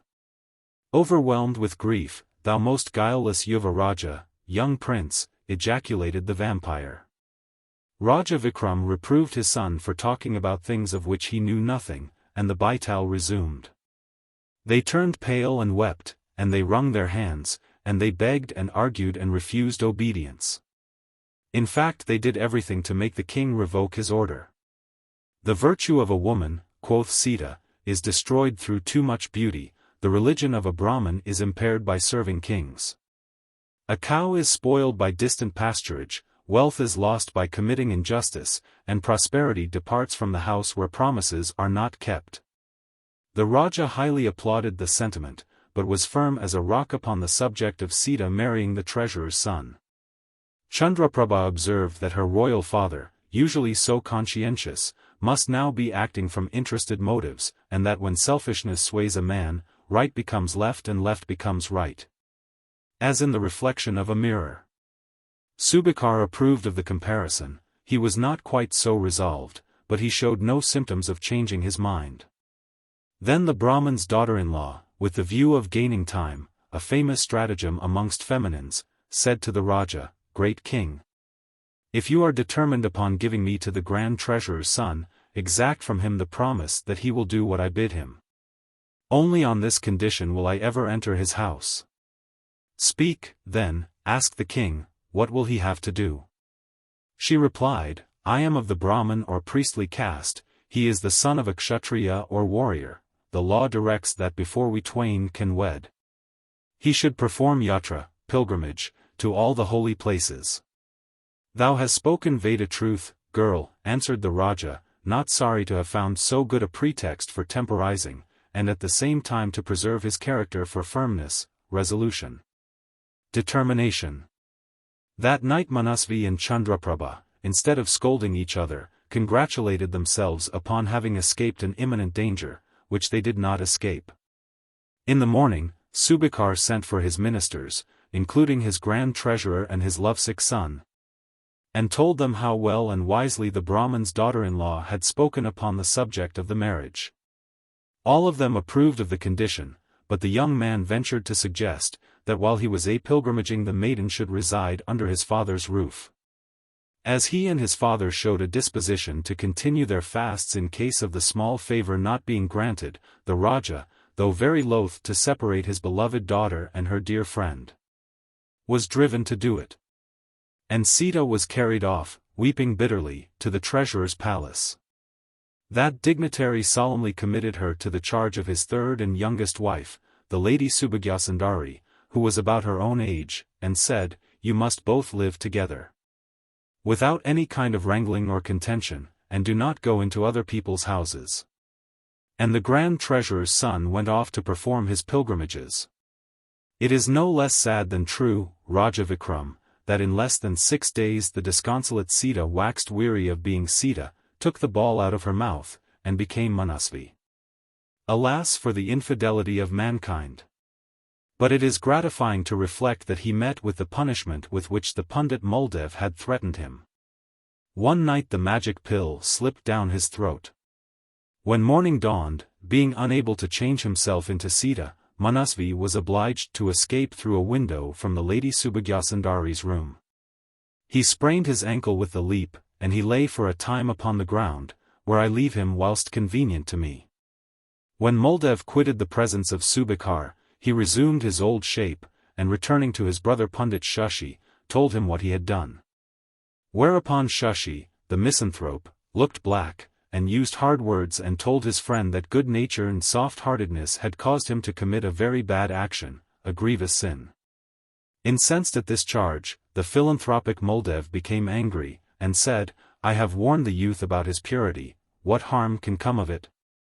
"Thou hast," retorted Shashi, with irritating coolness, "placed a sharp weapon in a fool's hand." "I have not," cried Muldev, indignantly. "Therefore," drawled the malevolent, "you are answerable for all the mischief he does with it, and mischief assuredly he will do." "He will not, by Brahma," exclaimed Muldev. "He will, by Vishnu," said Shashi, with an amiability produced by having completely upset his friend's temper, "and if within the coming 6 months he does not disgrace himself, thou shalt have the whole of my bookcase. But if he does, the philanthropic Muldev will use all his skill and ingenuity in procuring the daughter of Raja Subakar as a wife for his faithful friend Shashi." Having made this covenant, they both agreed not to speak of the matter till the autumn. The appointed time drawing near, the pundits began to make inquiries about the effect of the magic pills. Presently they found out that Sita, alias Manasvi, had one night mysteriously disappeared from the Grand Treasurer's house, and had not been heard of since that time. This, together with certain other things that transpired presently, convinced Muldev, who had cooled down in 6 months, that his friend had won the wager. He prepared to make honorable payment by handing a pill to old Shashi, who at once became a stout, handsome young Brahmin, some 20 years old. Next, putting a pill into his own mouth, he resumed the shape and form under which he had first appeared before Raja Subakar, and, leaning upon his staff, he led the way to the palace. The king, in great confusion, at once recognized the old priest, and guessed the errand upon which he and the youth were come. However, he saluted them, and offered them seats, and receiving their blessings, he began to make inquiries about their health and welfare. At last he mustered courage to ask the old Brahmin where he had been living for so long a time. "Great king," replied the priest, "I went to seek after my son, and having found him, I bring him to your majesty. Give him his wife, and I will take them both home with me." Raja Subakar prevaricated not a little, but presently, being hard pushed, he related everything that had happened. What is this that you have done? Cried Muldev, simulating excessive anger and astonishment. Why have you given my son's wife in marriage to another man?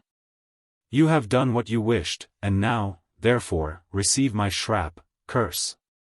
The poor Raja, in great trepidation, said, O divinity! Be not thus angry. I will do whatever you bid me. Said Muldev, if through dread of my excommunication you will freely give whatever I demand of you, then marry your daughter, Chandraprabha, to this my son. On this condition I forgive you.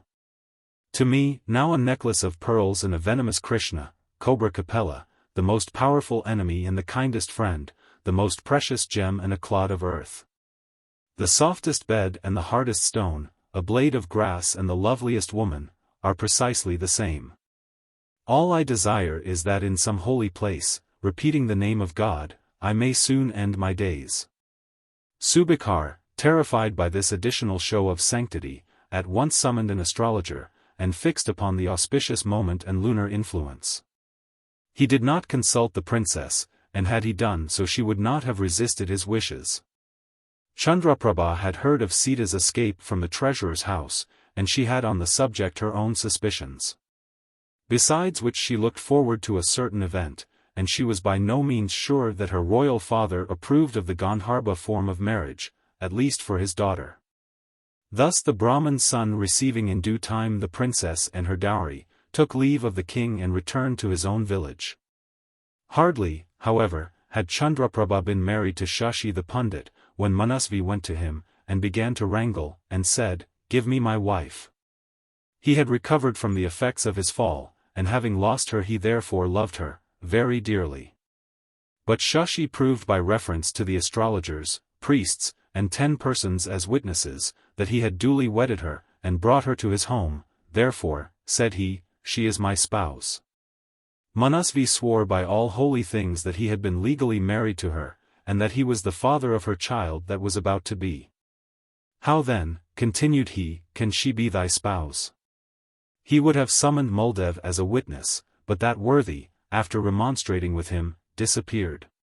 He called upon Chandraprabha to confirm his statement, but she put on an innocent face, and indignantly denied ever having seen the man. Still, continued the Baital, many people believed Manasvi's story, as it was marvelous and incredible. Even to the present day, there are many who decidedly think him legally married to the daughter of Raja Subikar. Then they are pestilent fellows. Cried the warrior king, Vikram, who hated nothing more than clandestine and runaway matches.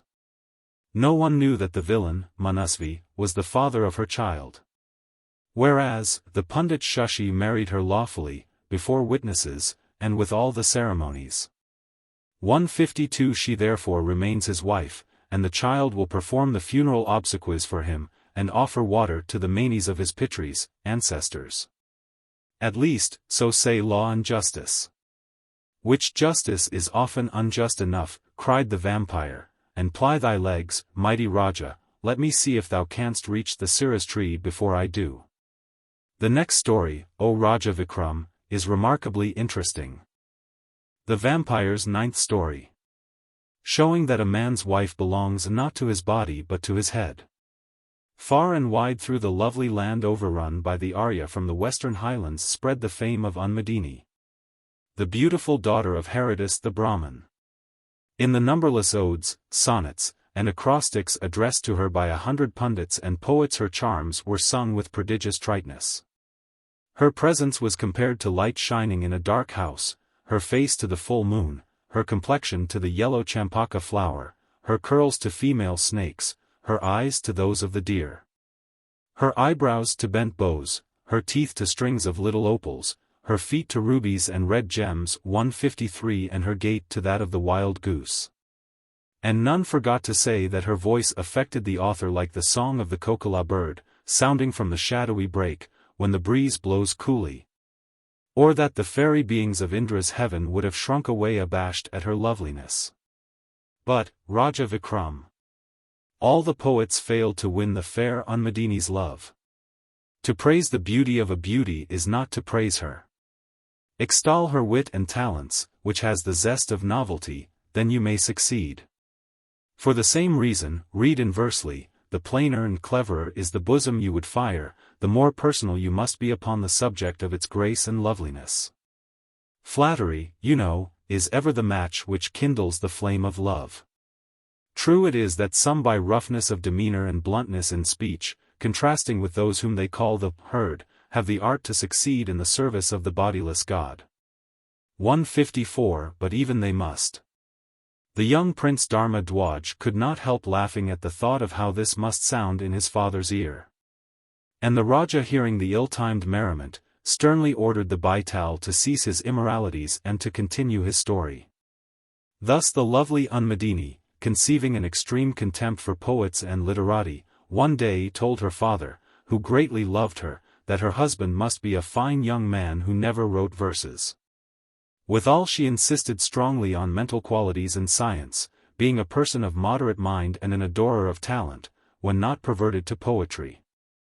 As you may imagine, Raja Vikram, all the beauty's bosom friends, seeing her refuse so many good offers, confidently predicted that she would pass through the jungle and content herself with a bad stick, or that she would lead ring-tailed apes in Patala. At length, when some time had elapsed, 4 suitors appeared from 4 different countries, all of them claiming equal excellence in youth and beauty, strength and understanding. And after paying their respects to Herodas, and telling him their wishes, they were directed to come early on the next morning and to enter upon the first ordeal, an intellectual conversation. This they did. Foolish the man, quoth the young Mahasani, that seeks permanence in this world, frail as the stem of the plantain tree, transient as the ocean foam. All that is high shall presently fall, all that is low must finally perish. Unwillingly do the manes of the dead taste the tears shed by their kinsmen, then wail not, but perform the funeral obsequies with diligence. What ill-omened fellow is this? Quoth the fair Unmadini, who was sitting behind her curtain. Besides, he has dared to quote poetry. There was little chance of success for that suitor. She is called a good woman, and a woman of pure descent, quoth the second suitor, who serves him to whom her father and mother have given her. And it is written in the scriptures that a woman who in the lifetime of her husband, becoming a devotee, engages in fasting, and in austere devotion, shortens his days, and hereafter falls into the fire. For it is said, a woman's bliss is found, not in the smile of father, mother, friend, nor in herself. Her husband is her only portion here, her heaven hereafter. The word serve, which might mean obey, was peculiarly disagreeable to the fair one's ears, and she did not admire the check so soon placed upon her devotion, or the decided language and manner of the youth. She therefore mentally resolved never again to see that person, whom she determined to be stupid as an elephant. A mother, said Ganakar, the third candidate, protects her son in babyhood, and a father when his offspring is growing up. But the man of warrior descent defends his brethren at all times. Such is the custom of the world, and such is my state. I dwell on the heads of the strong. Therefore those assembled together looked with great respect upon the man of valor. Devasharma, the fourth suitor, contented himself with listening to the others, who fancied that he was overawed by their cleverness. And when it came to his turn he simply remarked, silence is better than speech. Being further pressed, he said, a wise man will not proclaim his age, nor a deception practiced upon himself, nor his riches, nor the loss of riches, nor family faults, nor incantations, nor conjugal love, nor medicinal prescriptions, nor religious duties, nor gifts, nor reproach, nor the infidelity of his wife. Thus ended the first trial. The master of the house dismissed the 2 former speakers, with many polite expressions and some trifling presents. Then having given betel to them, scented their garments with attar, and sprinkled rose water over their heads, he accompanied them to the door, showing much regret. The 2 latter speakers he begged to come on the next day. Ganakar and Devasharma did not fail.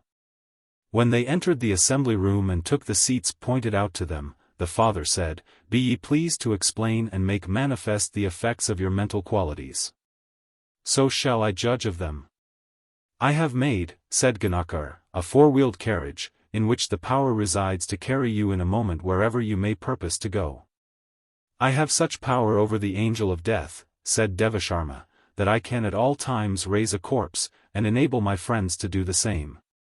Now tell me by thy brains, O warrior King Vikram, which of these two youths was the fitter husband for the maid?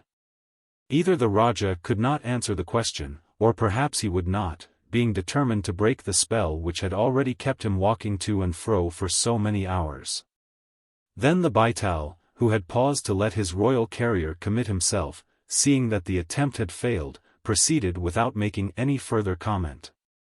The beautiful Unmadini was brought out, but she hung down her head and made no reply. Yet she took care to move both her eyes in the direction of Devasharma.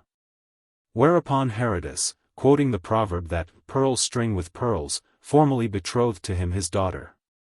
The soldier-suitor twisted the ends of his mustachios into his eyes, which were red with wrath, and fumbled with his fingers about the hilt of his sword. But he was a man of noble birth, and presently his anger passed away. Mahasani the poet, however, being a shameless person, and when can we be safe from such? Forced himself into the assembly and began to rage and to storm, and to quote proverbs in a loud tone of voice.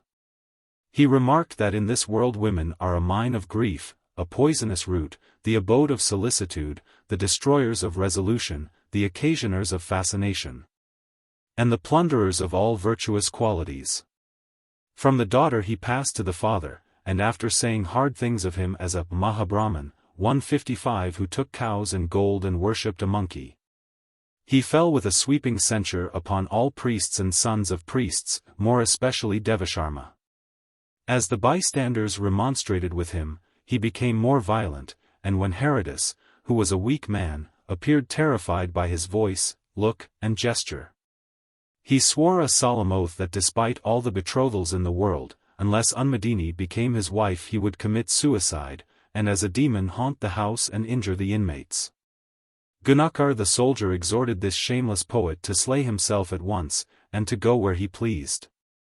But as Herodis reproved the warrior for inhumanity, Mahasani, nerved by spite, love, rage, and perversity to an heroic death, drew a noose from his bosom, rushed out of the house, and suspended himself to the nearest tree. And, true enough, as the midnight gong struck, he appeared in the form of a gigantic and malignant Rakshasa, fiend, dreadfully frightened the household of Herodis, and carried off the lovely Unmadini, leaving word that she was to be found on the topmost peak of Himalaya. The unhappy father hastened to the house where Devasharma lived. There, weeping bitterly and wringing his hands in despair, he told the terrible tale, and besought his intended son-in-law to be up and doing. The young Brahmin at once sought his late rival, and asked his aid. This the soldier granted at once, although he had been nettled at being conquered in love by a priestling. The carriage was at once made ready, and the suitor set out, bidding the father be of good cheer, and that before sunset he should embrace his daughter. They then entered the vehicle. Ganakar with Kabbalistic words caused it to rise high in the air, and Devasharma put to flight the demon by reciting the sacred verse. 156. Let us meditate on the supreme splendor, or adorable light, of that divine ruler, the sun, who may illuminate our understandings. Venerable men, guided by the intelligence, salute the divine sun, Sarvatri, with oblations and praise. Om.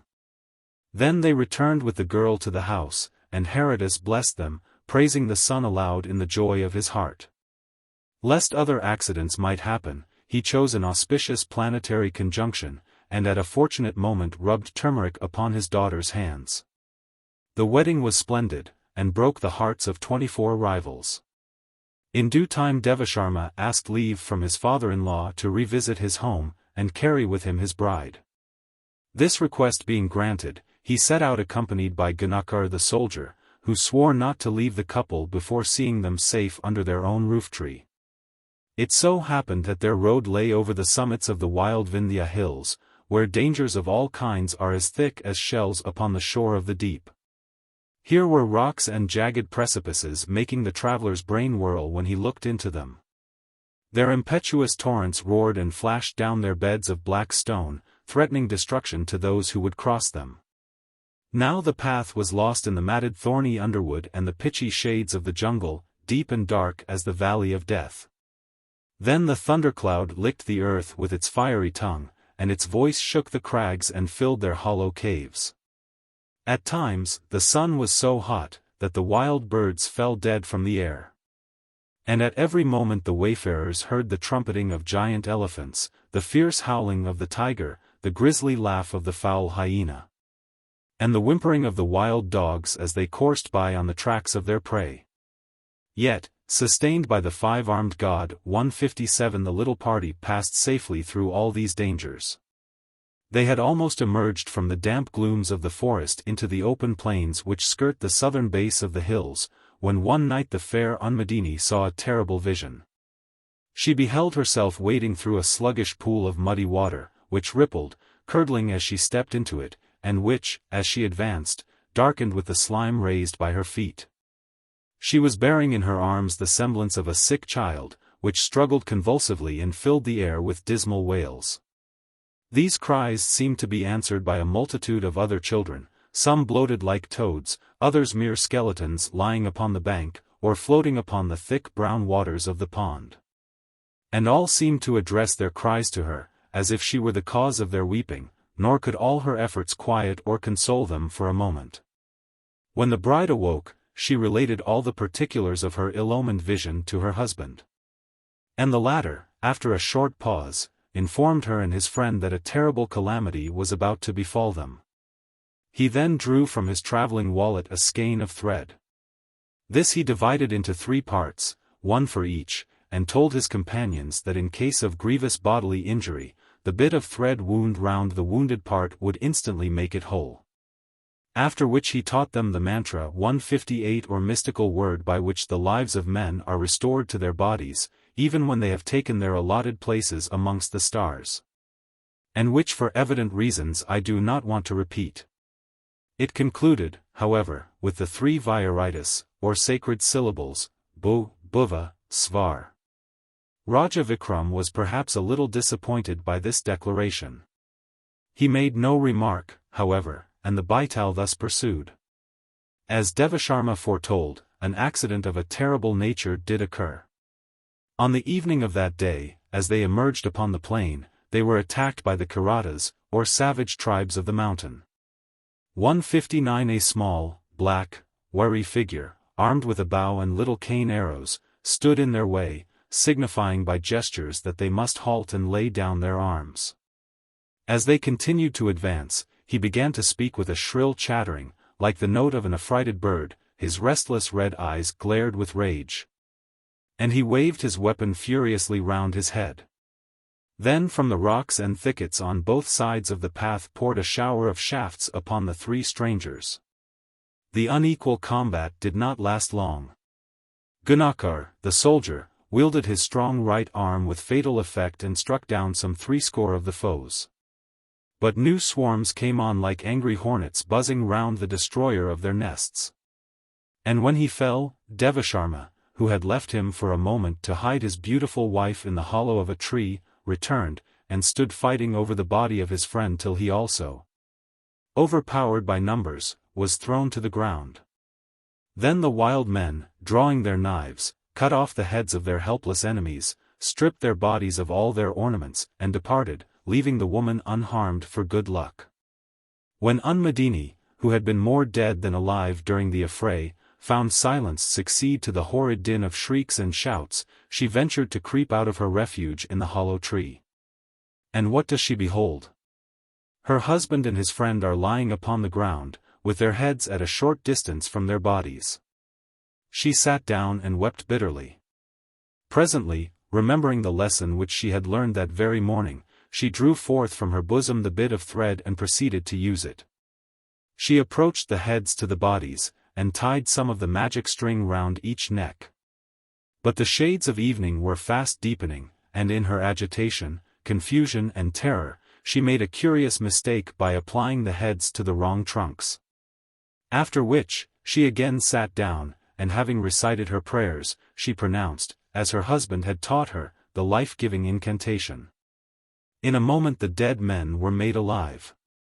They opened their eyes, shook themselves, sat up and handled their limbs as if to feel that all was right.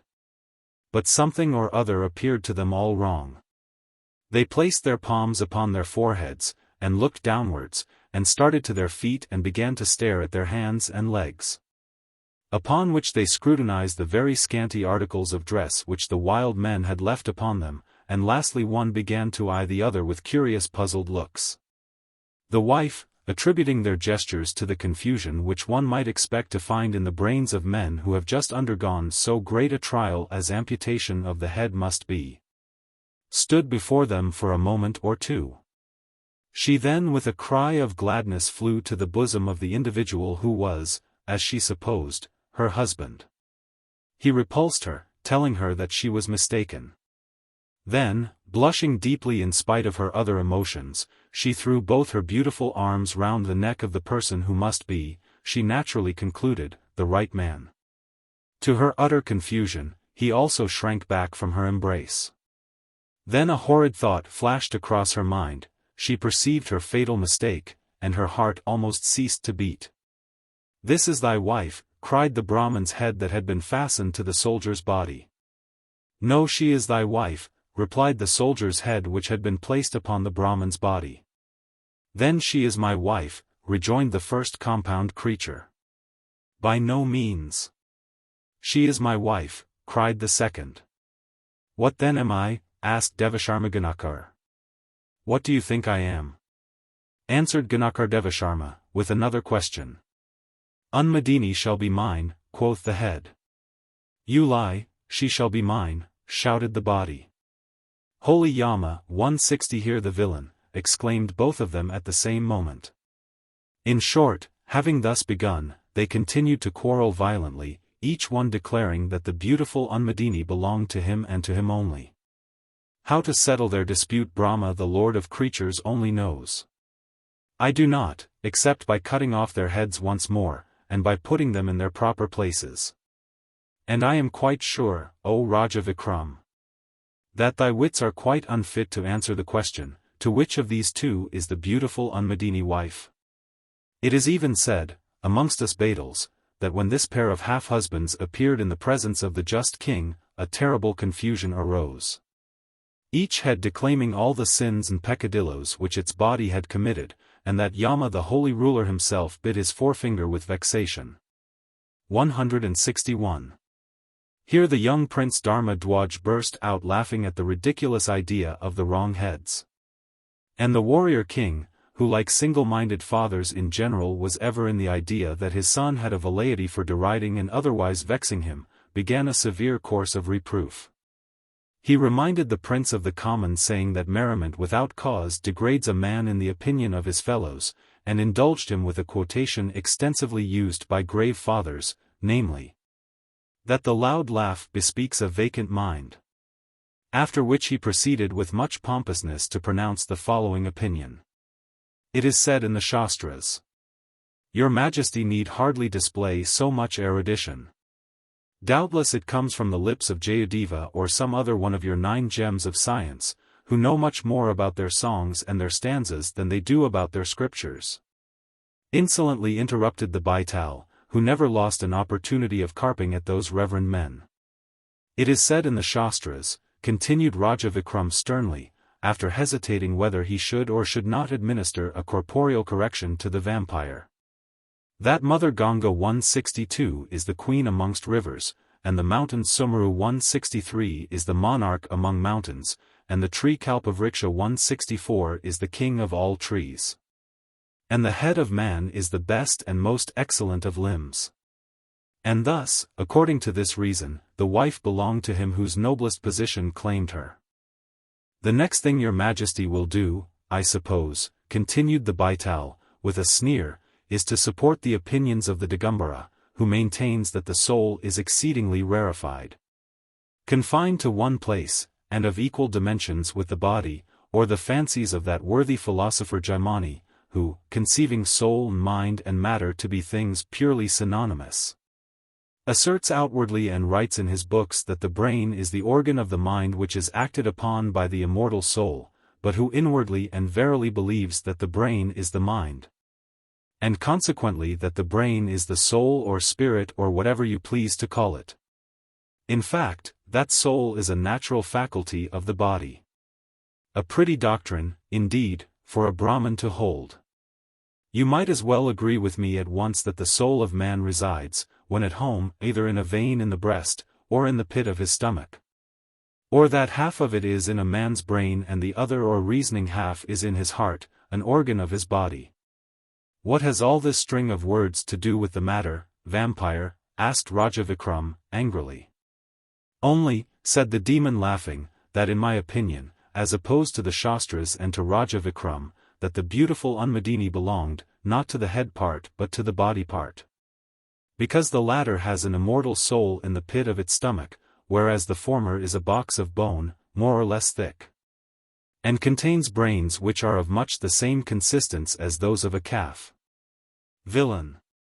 Exclaimed the Raja, does not the soul or conscious life enter the body through the sagittal suture and lodge in the brain, thence to contemplate, through the same opening, the divine perfections?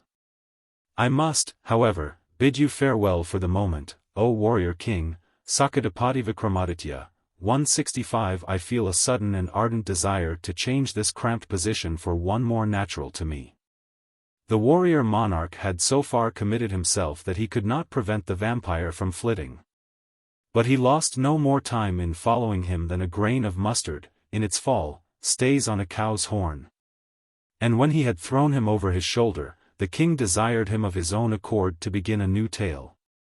Oh, my left eyelid flutters, exclaimed the Baital in despair, my heart throbs, my sight is dim, surely now beginneth the end. It is as Vedhata hath written on my forehead, how can it be otherwise? 166 Still listen, O mighty Raja, whilst I recount to you a true story, and Sarasvati 167 sit on my tongue. The Vampire's 10th story 168. Of the marvelous delicacy of 3 queens. The Baital said, O king, in the Gaur country, Vardman by name, there is a city. And one called Gunshakar was the Raja of that land. His minister was one Abhaychand, a Jain, by whose teachings the king also came into the Jain faith.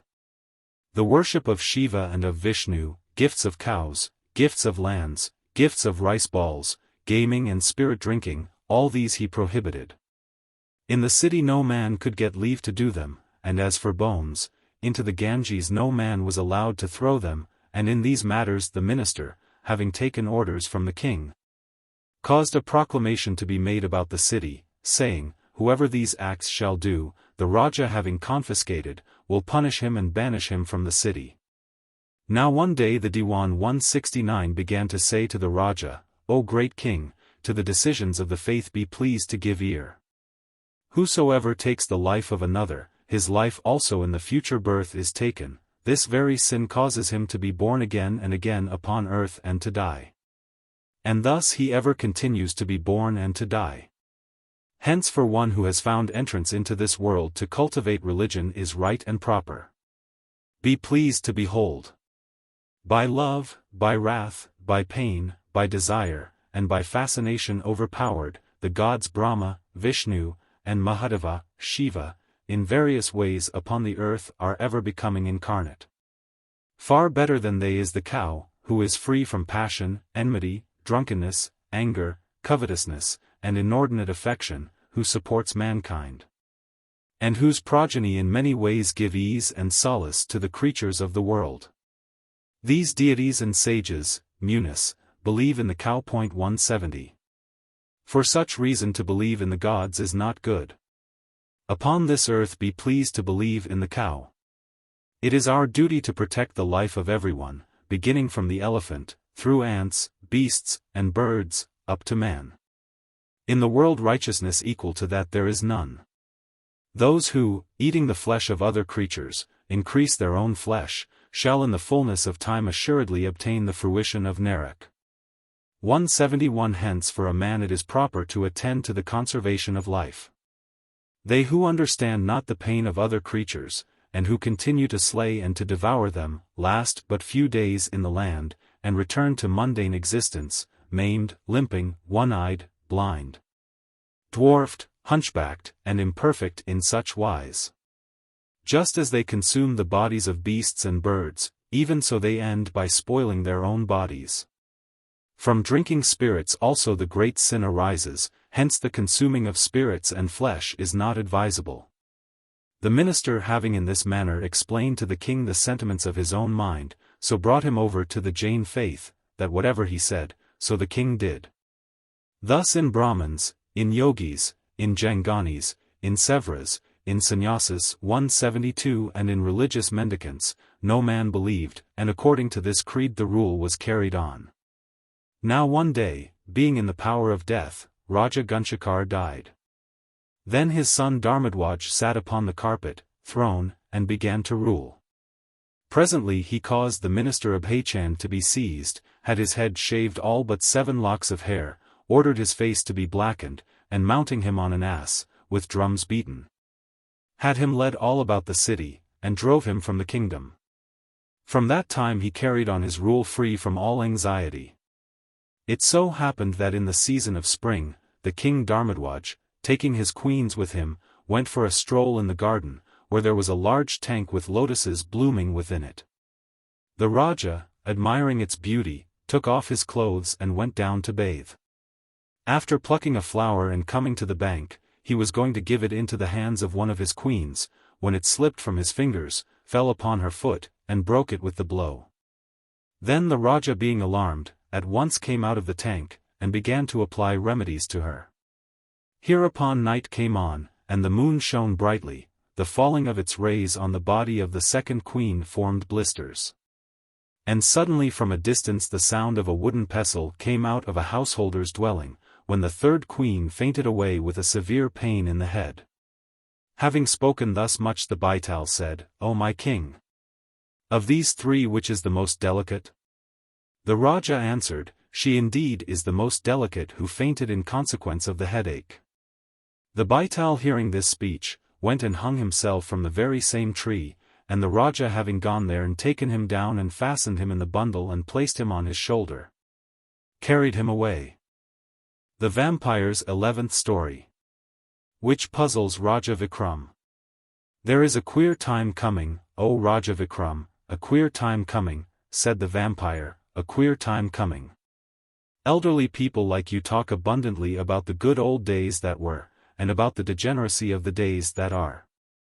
I wonder what you would say if you could but look forward a few hundred years. Brahmins shall disgrace themselves by becoming soldiers and being killed, and serviles, Shudras, shall dishonor themselves by wearing the thread of the twice-born, and by refusing to be slaves. In fact, society shall be all mouth and mixed castes. 173 The courts of justice shall be disused, the great works of peace shall no longer be undertaken. Wars shall last 6 weeks, and their causes shall be clean forgotten, the useful arts and great sciences shall die starved, there shall be no gems of science. There shall be a hospital for destitute kings, those, at least, who do not lose their heads, and no Vikrama. A severe shaking stayed for a moment the vampire's tongue. He presently resumed.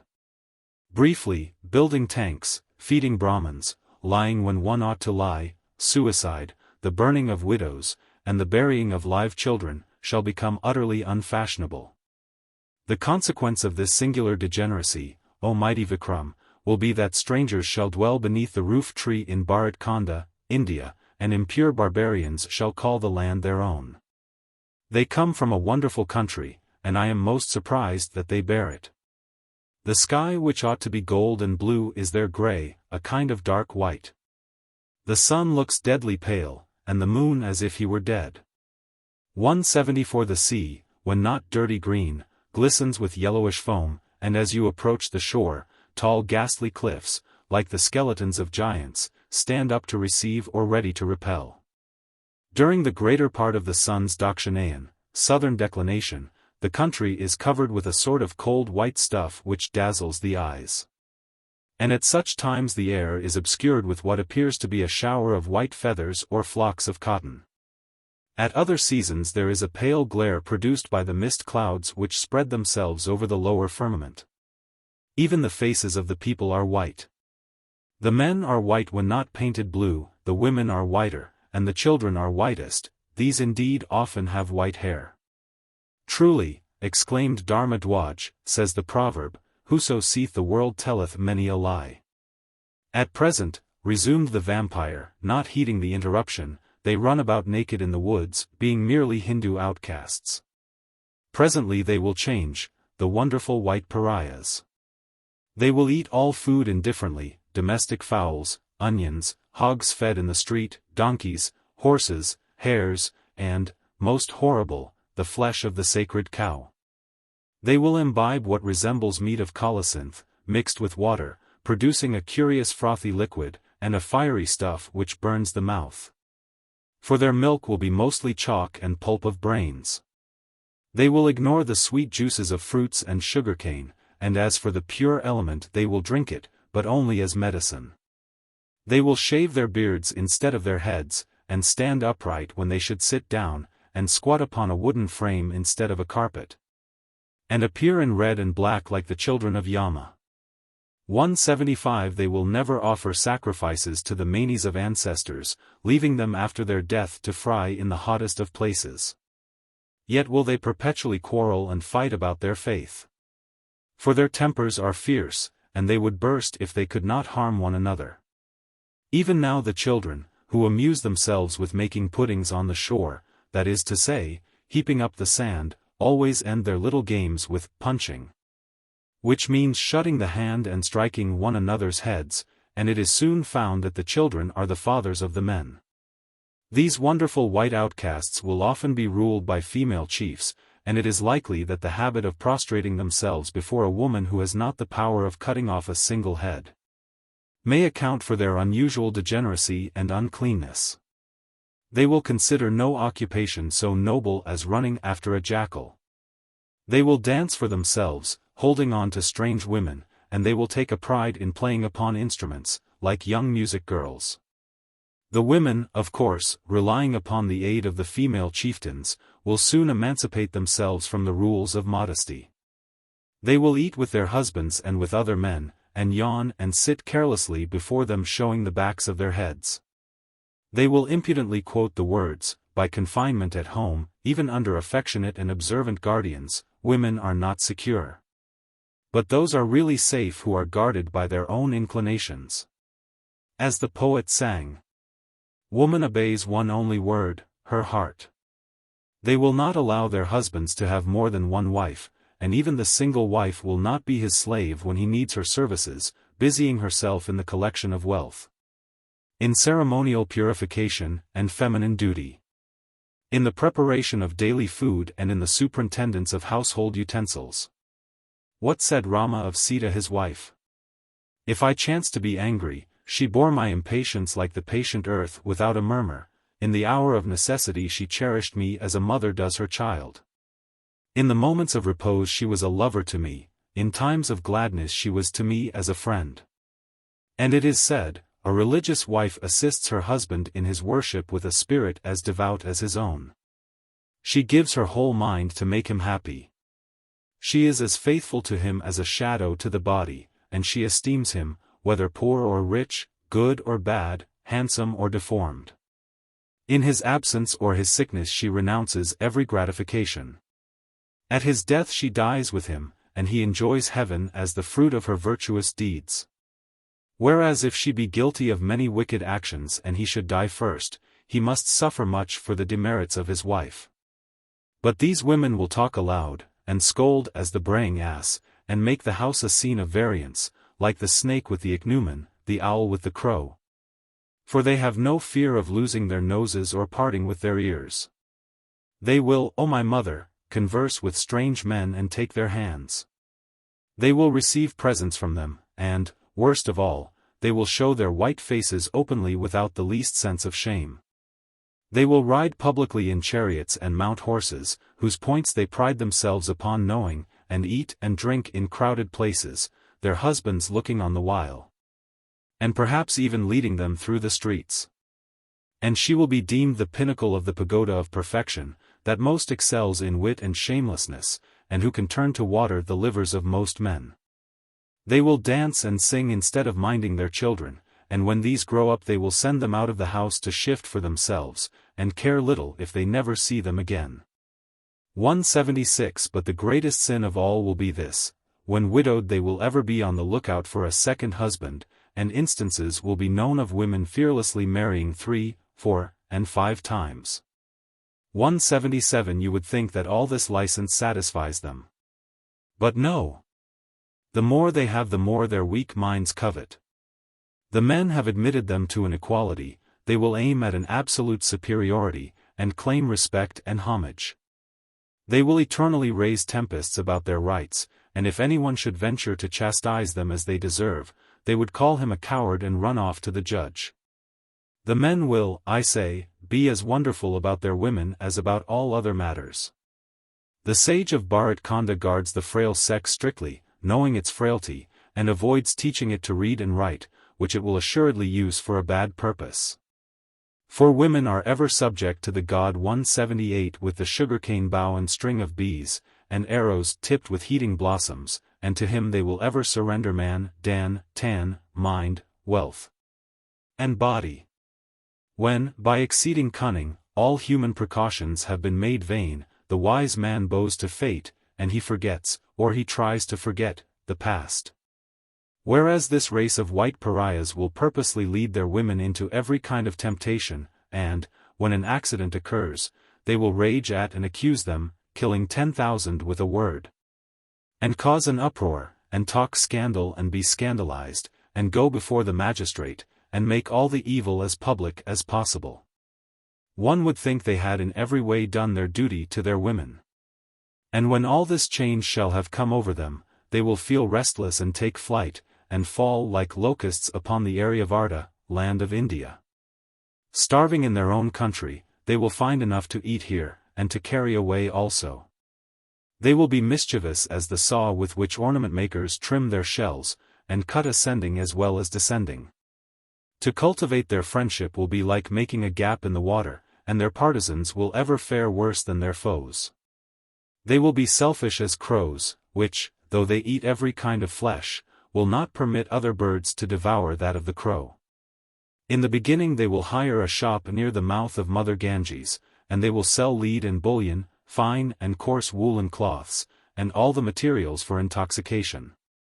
Then they will begin to send for soldiers beyond the sea, and to enlist warriors in Zambadweepa, India. They will from shopkeepers become soldiers, they will beat and be beaten. They will win and lose. But the power of their star and the enchantments of their queen company, a Dana or witch who can draw the blood out of a man and slay him with a look, will turn everything to their good. Presently the noise of their armies shall be as the roaring of the sea, the dazzling of their arms shall blind the eyes like lightning, their battlefields shall be as the dissolution of the world. And the slaughter ground shall resemble a garden of plantain trees after a storm. At length they shall spread like the march of a host of ants over the land. They will swear, Dihar Ganga. 179 That they hate nothing so much as being compelled to destroy an army, to take and loot a city, or to add a rich slip of territory to their rule. And yet they will go on killing and capturing and adding region to region, till the abode of snow, Himalaya, confines them to the north, the Sindhu Nadi, Indus, to the west, and elsewhere the sea. Even in this, too, they will demean themselves as lords and masters, scarcely allowing poor Samudradevta 180 to rule his own waves. Raja Vikram was in a silent mood, otherwise he would not have allowed such ill-omened discourse to pass uninterrupted. Then the Baital, who in vain had often paused to give the royal carrier a chance of asking him a curious question, continued his recital in a dissonant and dissatisfied tone of voice. By my feet and your head, 181 O warrior king. It will fare badly in those days for the Rajas of Hindustan, when the red-coated men of Shaka 182 shall come amongst them. Listen to my words. In the Vindhya mountain there will be a city named Dharmapur, whose king will be called Mahabal. He will be a mighty warrior, well skilled in the Dhanurveda, art of war, 183 and will always lead his own armies to the field. He will duly regard all the omens, such as a storm at the beginning of the march, an earthquake, the implements of war dropping from the hands of the soldiery, screaming vultures passing over or walking near the army, the clouds and the sun's rays waxing red, thunder in a clear sky, the moon appearing small as a star, the dropping of blood from the clouds, the falling of lightning bolts, darkness filling the four quarters of the heavens, a corpse or a pan of water being carried to the right of the army, the sight of a female beggar with disheveled hair, dressed in red, and preceding the vanguard, the starting of the flesh over the left ribs of the commander-in-chief, and the weeping or turning back of the horses when urged forward. He will encourage his men to single combats, and will carefully train them to gymnastics. Many of the wrestlers and boxers will be so strong that they will often beat all the extremities of the antagonist into his body, or break his back, or rend him into two pieces. He will promise heaven to those who shall die in the front of battle, and he will have them taught certain dreadful expressions of abuse to be interchanged with the enemy when commencing the contest. Honors will be conferred on those who never turn their backs in an engagement, who manifest a contempt of death, who despise fatigue, as well as the most formidable enemies, who shall be found invincible in every combat, and who display a courage which increases before danger, like the glory of the sun advancing to his meridian splendor. But King Mahabal will be attacked by the white pariahs, who, as usual, will employ against him gold, fire, and steel. With gold they will win over his best men, and persuade them openly to desert when the army is drawn out for battle. They will use the terrible fire weapon, 184 large and small tubes, which discharge flame and smoke, and bullets as big as those hurled by the bow of Bharata. 185 And instead of using swords and shields, they will fix daggers to the end of their tubes, and thrust with them like lances. Mahabal, distinguished by valor and military skill, will march out of his city to meet the white foe. In front will be the ensigns, bells, cows' tails, and flags, the latter painted with the bird Garura. 186 The bull of Shiva, the bauhinia tree, the monkey god Hanuman, the lion and the tiger, the fish, an alms dish, and 7 palm trees. Then will come the footmen armed with fire tubes, swords and shields, spears and daggers, clubs, and bludgeons. They will be followed by fighting men on horses and oxen, on camels and elephants. The musicians, the water carriers, and lastly the stores on carriages, will bring up the rear. The white outcasts will come forward in a long thin red thread, and vomiting fire like the Jwalamukhi. 187 King Mahabal will receive them with his troops formed in a circle, another division will be in the shape of a half-moon, a third like a cloud, whilst others shall represent a lion, a tiger, a carriage, a lily, a giant, and a bull. But as the elephants will all turn round when they feel the fire, and trample upon their own men, and as the cavalry defiling in front of the host will openly gallop away. Mahabal, being thus without resource, will enter his palanquin, and accompanied by his queen and their only daughter, will escape at night time into the forest. The unfortunate three will be deserted by their small party, and live for a time on jungle food, fruits, and roots. They will even be compelled to eat game. After some days they will come in sight of a village, which Mahabal will enter to obtain victuals. There the wild bills, famous for long ears, will come up, and surrounding the party, will bid the Raja throw down his arms. Thereupon Mahabal, skillful in aiming, twanging and wielding the bow on all sides, so as to keep off the bolts of the enemy, will discharge his bolts so rapidly, that one will drive forward another. And none of the barbarians will be able to approach. But he will have failed to bring his quiver containing an inexhaustible store of arms, some of which, pointed with diamonds, shall have the faculty of returning again to their case after they have done their duty. The conflict will continue 3 hours, and many of the bills will be slain. At length a shaft will cleave the king's skull, he will fall dead. And one of the wild men will come up and cut off his head. When the queen and the princess shall have seen that Mahabal fell dead, they will return to the forest weeping and beating their bosoms. They will thus escape the bills, and after journeying on for 4 miles, at length they will sit down wearied, and revolve many thoughts in their minds. They are very lovely, continued the vampire, as I see them with the eye of clear seeing. What beautiful hair! It hangs down like the tail of the cow of Tartary, or like the thatch of a house. It is shining as oil, dark as the clouds, black as blackness itself. What charming faces! Likest to water lilies, with eyes as the stones in unripe mangoes, noses resembling the beaks of parrots, teeth like pearls set in corals, ears like those of the red-throated vulture, and mouths like the water of life.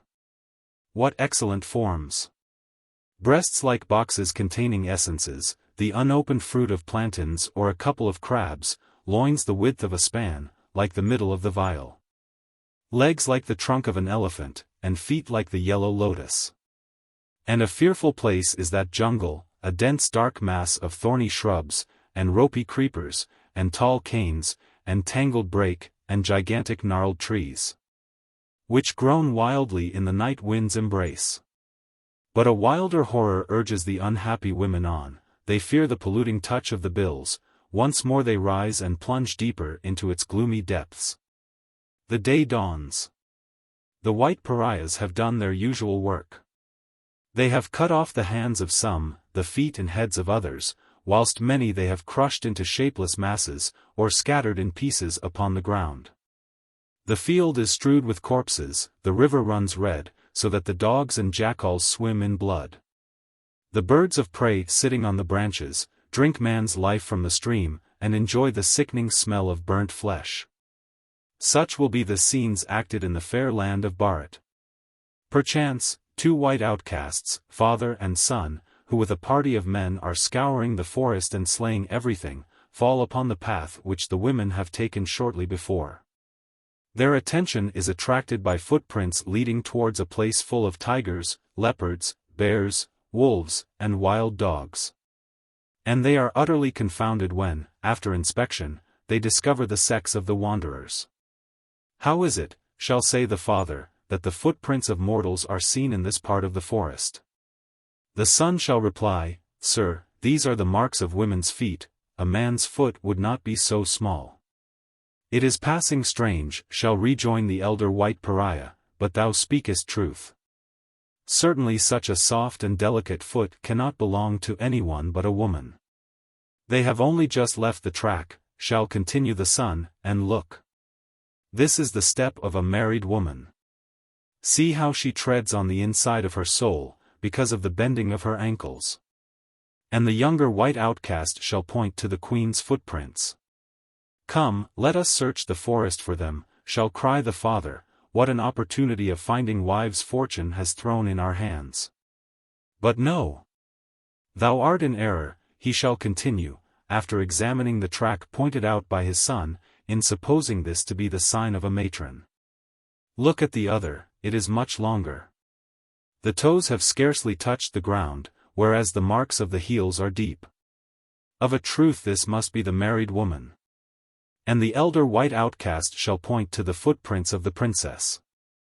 Then, shall reply the son, who admires the shorter foot, let us first seek them, and when we find them, give to me her who has the short feet, and take the other to wife thyself.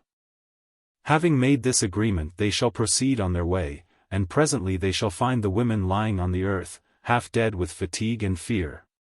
Their legs and feet are scratched and torn by brambles, their ornaments have fallen off, and their garments are in strips. The two white outcasts find little difficulty, the first surprise over, in persuading the unhappy women to follow them home, and with great delight, conformably to their arrangement. Each takes up his prize on his horse and rides back to the tents. The son takes the queen, and the father the princess. In due time 2 marriages come to pass, the father, according to agreement, espouses the long foot, and the son takes to wife the short foot. And after the usual interval, the elder white outcast, who had married the daughter, rejoices at the birth of a boy, and the younger white outcast, who had married the mother, is gladdened by the sight of a girl. Now then, by my feet and your head, O warrior King Vikram, answer me one question.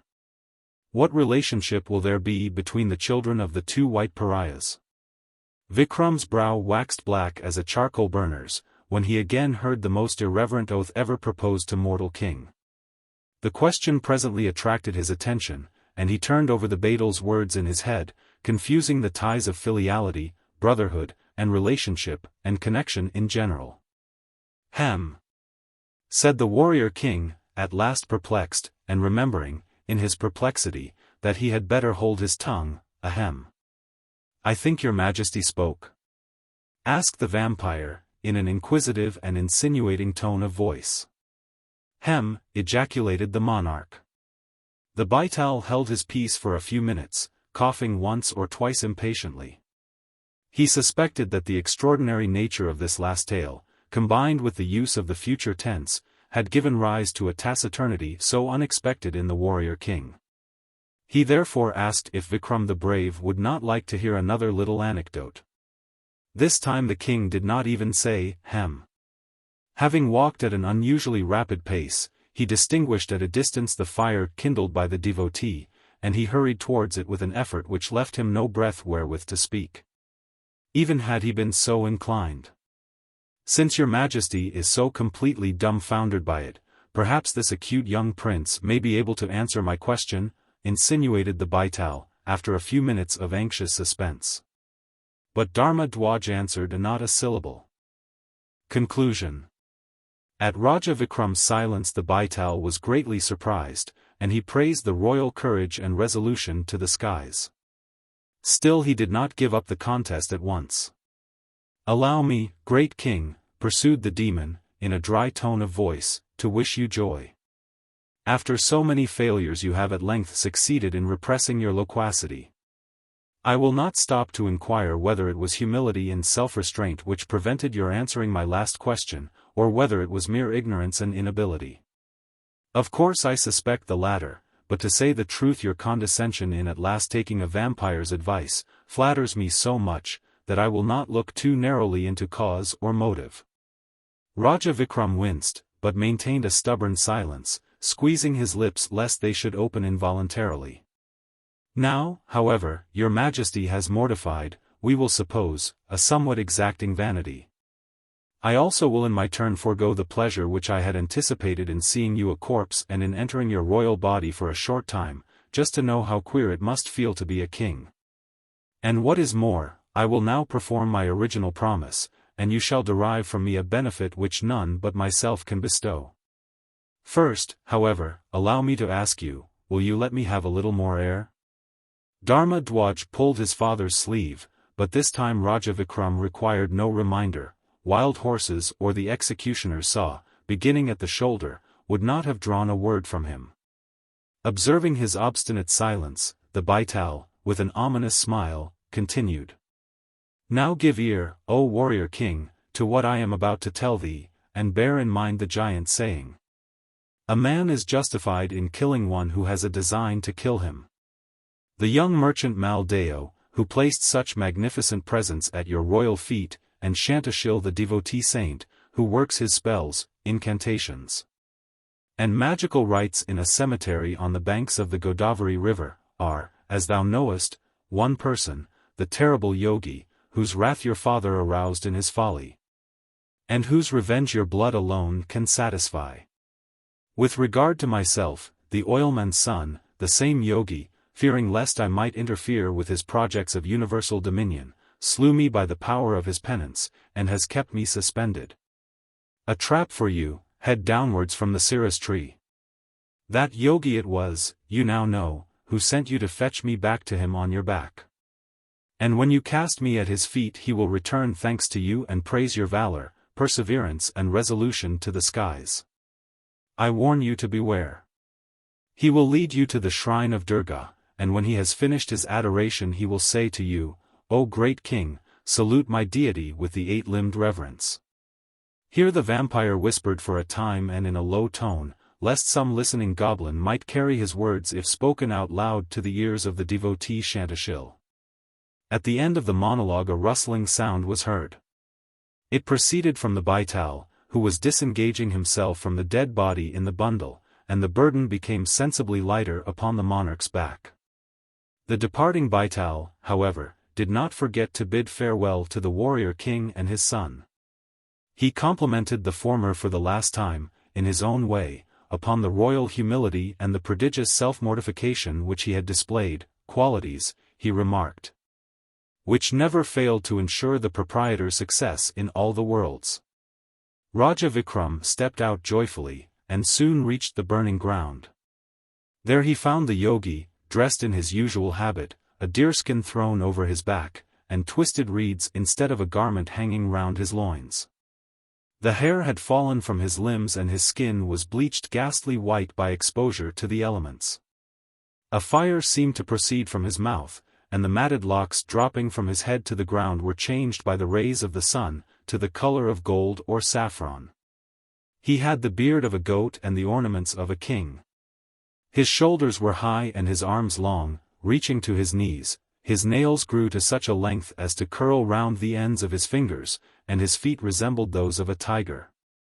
He was drumming upon a skull, and incessantly exclaiming, "Ho, Kali! Ho, Durga! Ho, Devi!" As before, strange beings were holding their carnival in the yogi's presence. Monstrous asuras, giant goblins, stood grimly gazing upon the scene with fixed eyes and motionless features. Rakshasas and messengers of Yama, fierce and hideous, assumed at pleasure the shapes of foul and ferocious beasts. Nagas and Buddhas, partly human and partly bestial, disported themselves in throngs about the upper air, and were dimly seen in the faint light of the dawn. Mighty Daityas, Brahmadaityas, and Pretas, the size of a man's thumb, or dried up like leaves, and Pisachas of terrible power guarded the place. There were enormous goats, vivified by the spirits of those who had slain Brahmins, things with the bodies of men and the faces of horses, camels, and monkeys. Hideous worms containing the souls of those priests who had drunk spirituous liquors, men with one leg and one ear, and mischievous blood-sucking demons, who in life had stolen church property. There were vultures, wretches that had violated the beds of their spiritual fathers, restless ghosts that had loved low-caste women, shades for whom funeral rites had not been performed, and who could not cross the dread Vedarani stream 188, and vital souls fresh from the horrors of Tamisra, or utter darkness, and the Usipatravana, or the sword-leaved forest. Pale spirits, alayas, gumas, Batals, and yakshas, 189 beings of a base and vulgar order, glided over the ground, amongst corpses and skeletons animated by female fiends, dakinis, yoginis, hakinis, and shankinis, which were dancing in frightful revelry. The air was filled with supernatural sights and sounds, cries of owls and jackals, cats and crows, dogs, asses, and vultures. High above which rose the clashing of the bones with which the yogi sat drumming upon the skull before him, and tending a huge cauldron of oil whose smoke was of blue fire. But as he raised his long lank arm, silver-white with ashes, the demons fled, and a momentary silence succeeded to their uproar. The tigers ceased to roar and the elephants to scream. The bears raised their snouts from their foul banquets, and the wolves dropped from their jaws the remnants of human flesh. And when they disappeared, the hooting of the owl, and ghastly ha! Ha! of the curlew, and the howling of the jackal died away in the far distance, leaving a silence still more oppressive. As Raja Vikram entered the burning ground, the hollow sound of solitude alone met his ear. Sadly wailed the wet autumnal blast. The tall gaunt trees groaned aloud, and bowed and trembled like slaves bending before their masters. Huge purple clouds and patches and lines of glaring white mist coursed furiously across the black expanse of firmament, discharging threads and chains and lozenges and balls of white and blue. Purple and pink lightning, followed by the deafening crash and roll of thunder, the dreadful roaring of the mighty wind, and the torrents of plashing rain. At times was heard in the distance the dull gurgling of the swollen river, interrupted by explosions, as slips of earth bank fell headlong into the stream. But once more the yogi raised his arm and all was still, nature lay breathless, as if awaiting the effect of his tremendous spells. The warrior king drew near the terrible man, unstrung his bundle from his back, untwisted the portion which he held, threw open the cloth, and exposed to Shanta Shil's glittering eyes the corpse, which had now recovered its proper form, that of a young child. Seeing it, the devotee was highly pleased, and thanked Vikram the brave, extolling his courage and daring above any monarch that had yet lived. After which he repeated certain charms facing towards the south, awakened the dead body, and placed it in a sitting position. He then in its presence sacrificed to his goddess, the White One 190 all that he had ready by his side, betel leaf and flowers, sandalwood and unbroken rice, fruits, perfumes, and the flesh of man untouched by steel. Lastly, he half filled his skull with burning embers, blew upon them till they shot forth tongues of crimson light, serving as a lamp, and motioning the Raja and his son to follow him, led the way to a little fane of the destroying deity, erected in a dark clump of wood, outside and close to the burning ground. They passed through the quadrangular outer court of the temple whose piazza was hung with deep shade. 191 In silence they circumambulated the small central shrine, and whenever Shanta Shil directed, Raja Vikram entered the sava, or vestibule, and struck 3 times upon the gong, which gave forth a loud and warning sound. They then passed over the threshold, and looked into the gloomy inner depths. There stood Smashanakali 192 the goddess, in her most horrid form. She was a naked and very black woman, with half-severed head, partly cut and partly painted, resting on her shoulder, and her tongue lolled out from her wide yawning mouth. 193 Her eyes were red like those of a drunkard, and her eyebrows were of the same color, her thick coarse hair hung like a mantle to her heels. She was robed in an elephant's hide, dried and withered, confined at the waist with a belt composed of the hands of the giants whom she had slain in war. 2 dead bodies formed her earrings, and her necklace was of bleached skulls. Her 4 arms supported a scimitar, a noose, a trident, and a ponderous mace. She stood with one leg on the breast of her husband, Shiva, and she rested the other on his thigh. Before the idol lay the utensils of worship, namely, dishes for the offerings, lamps, jugs, incense, copper cups, conchs and gongs, and all of them smelt of blood. As Raja Vikram and his son stood gazing upon the hideous spectacle, the devotee stooped down to place his skull lamp upon the ground, and drew from out his ochre-colored cloth a sharp sword which he hid behind his back.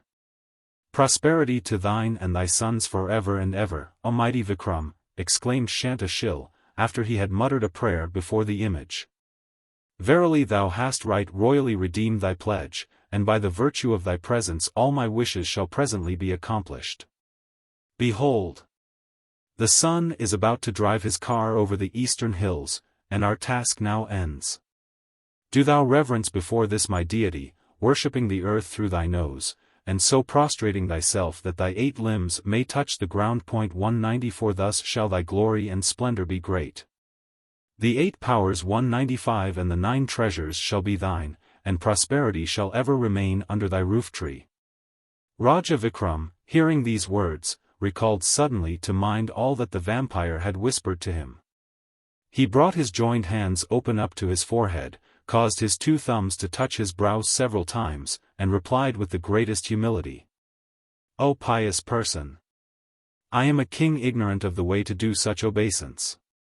Thou art a spiritual preceptor, be pleased to teach me and I will do even as thou desirest." Then the yogi, being a cunning man, fell into his own net. As he bent him down to salute the goddess, Vikram drawing his sword struck him upon the neck so violent a blow, that his head rolled from his body upon the ground. At the same moment Dharmadwaj, seizing his father's arm, pulled him out of the way in time to escape being crushed by the image, which fell with the sound of thunder upon the floor of the temple. A small thin voice in the upper air was heard to cry, "A man is justified in killing one who has the desire to kill him." Then glad shouts of triumph and victory were heard in all directions. They proceeded from the celestial choristers, the heavenly dancers, the mistresses of the gods, and the nymphs of Indra's paradise, who left their beds of gold and precious stones, their seats glorious as the meridian sun, their canals of crystal water, their perfumed groves, and their gardens where the wind ever blows in softest breezes. to applaud the valor and good fortune of the warrior king. At last the brilliant god, Indra himself, with the 1,000 eyes, rising from the shade of the paragat tree, the fragrance of whose flowers fills the heavens, appeared in his car drawn by yellow steeds and cleaving the thick vapors which surround the earth, whilst his attendants sounded the heavenly drums and rained a shower of blossoms and perfumes, bade the King Vikramāditya the brave ask a boon. The Raja joined his hands and respectfully replied, "O mighty ruler of the lower firmament, let this my history become famous throughout the world." "It is well," rejoined the god. "As long as the sun and moon endure, and the sky looks down upon the ground, so long shall this thy adventure be remembered over all the earth. Meanwhile rule thou mankind." Thus saying, Indra retired to the delicious Amravati. 196 Vikram took up the corpses and threw them into the cauldron which Shanta Shil had been tending. At once 2 heroes started into life, and Vikram said to them, "When I call you, come." With these mysterious words the king, followed by his son, returned to the palace unmolested.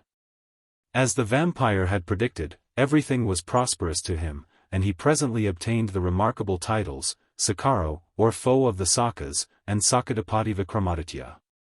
And when, after a long and happy life spent in bringing the world under the shadow of one umbrella, and in ruling it free from care, the warrior King Vikram entered the gloomy realms of Yama, from whom for mortals there is no escape, he left behind him a name that endured amongst men like the odor of the flower whose memory remains long after its form has mingled with the dust.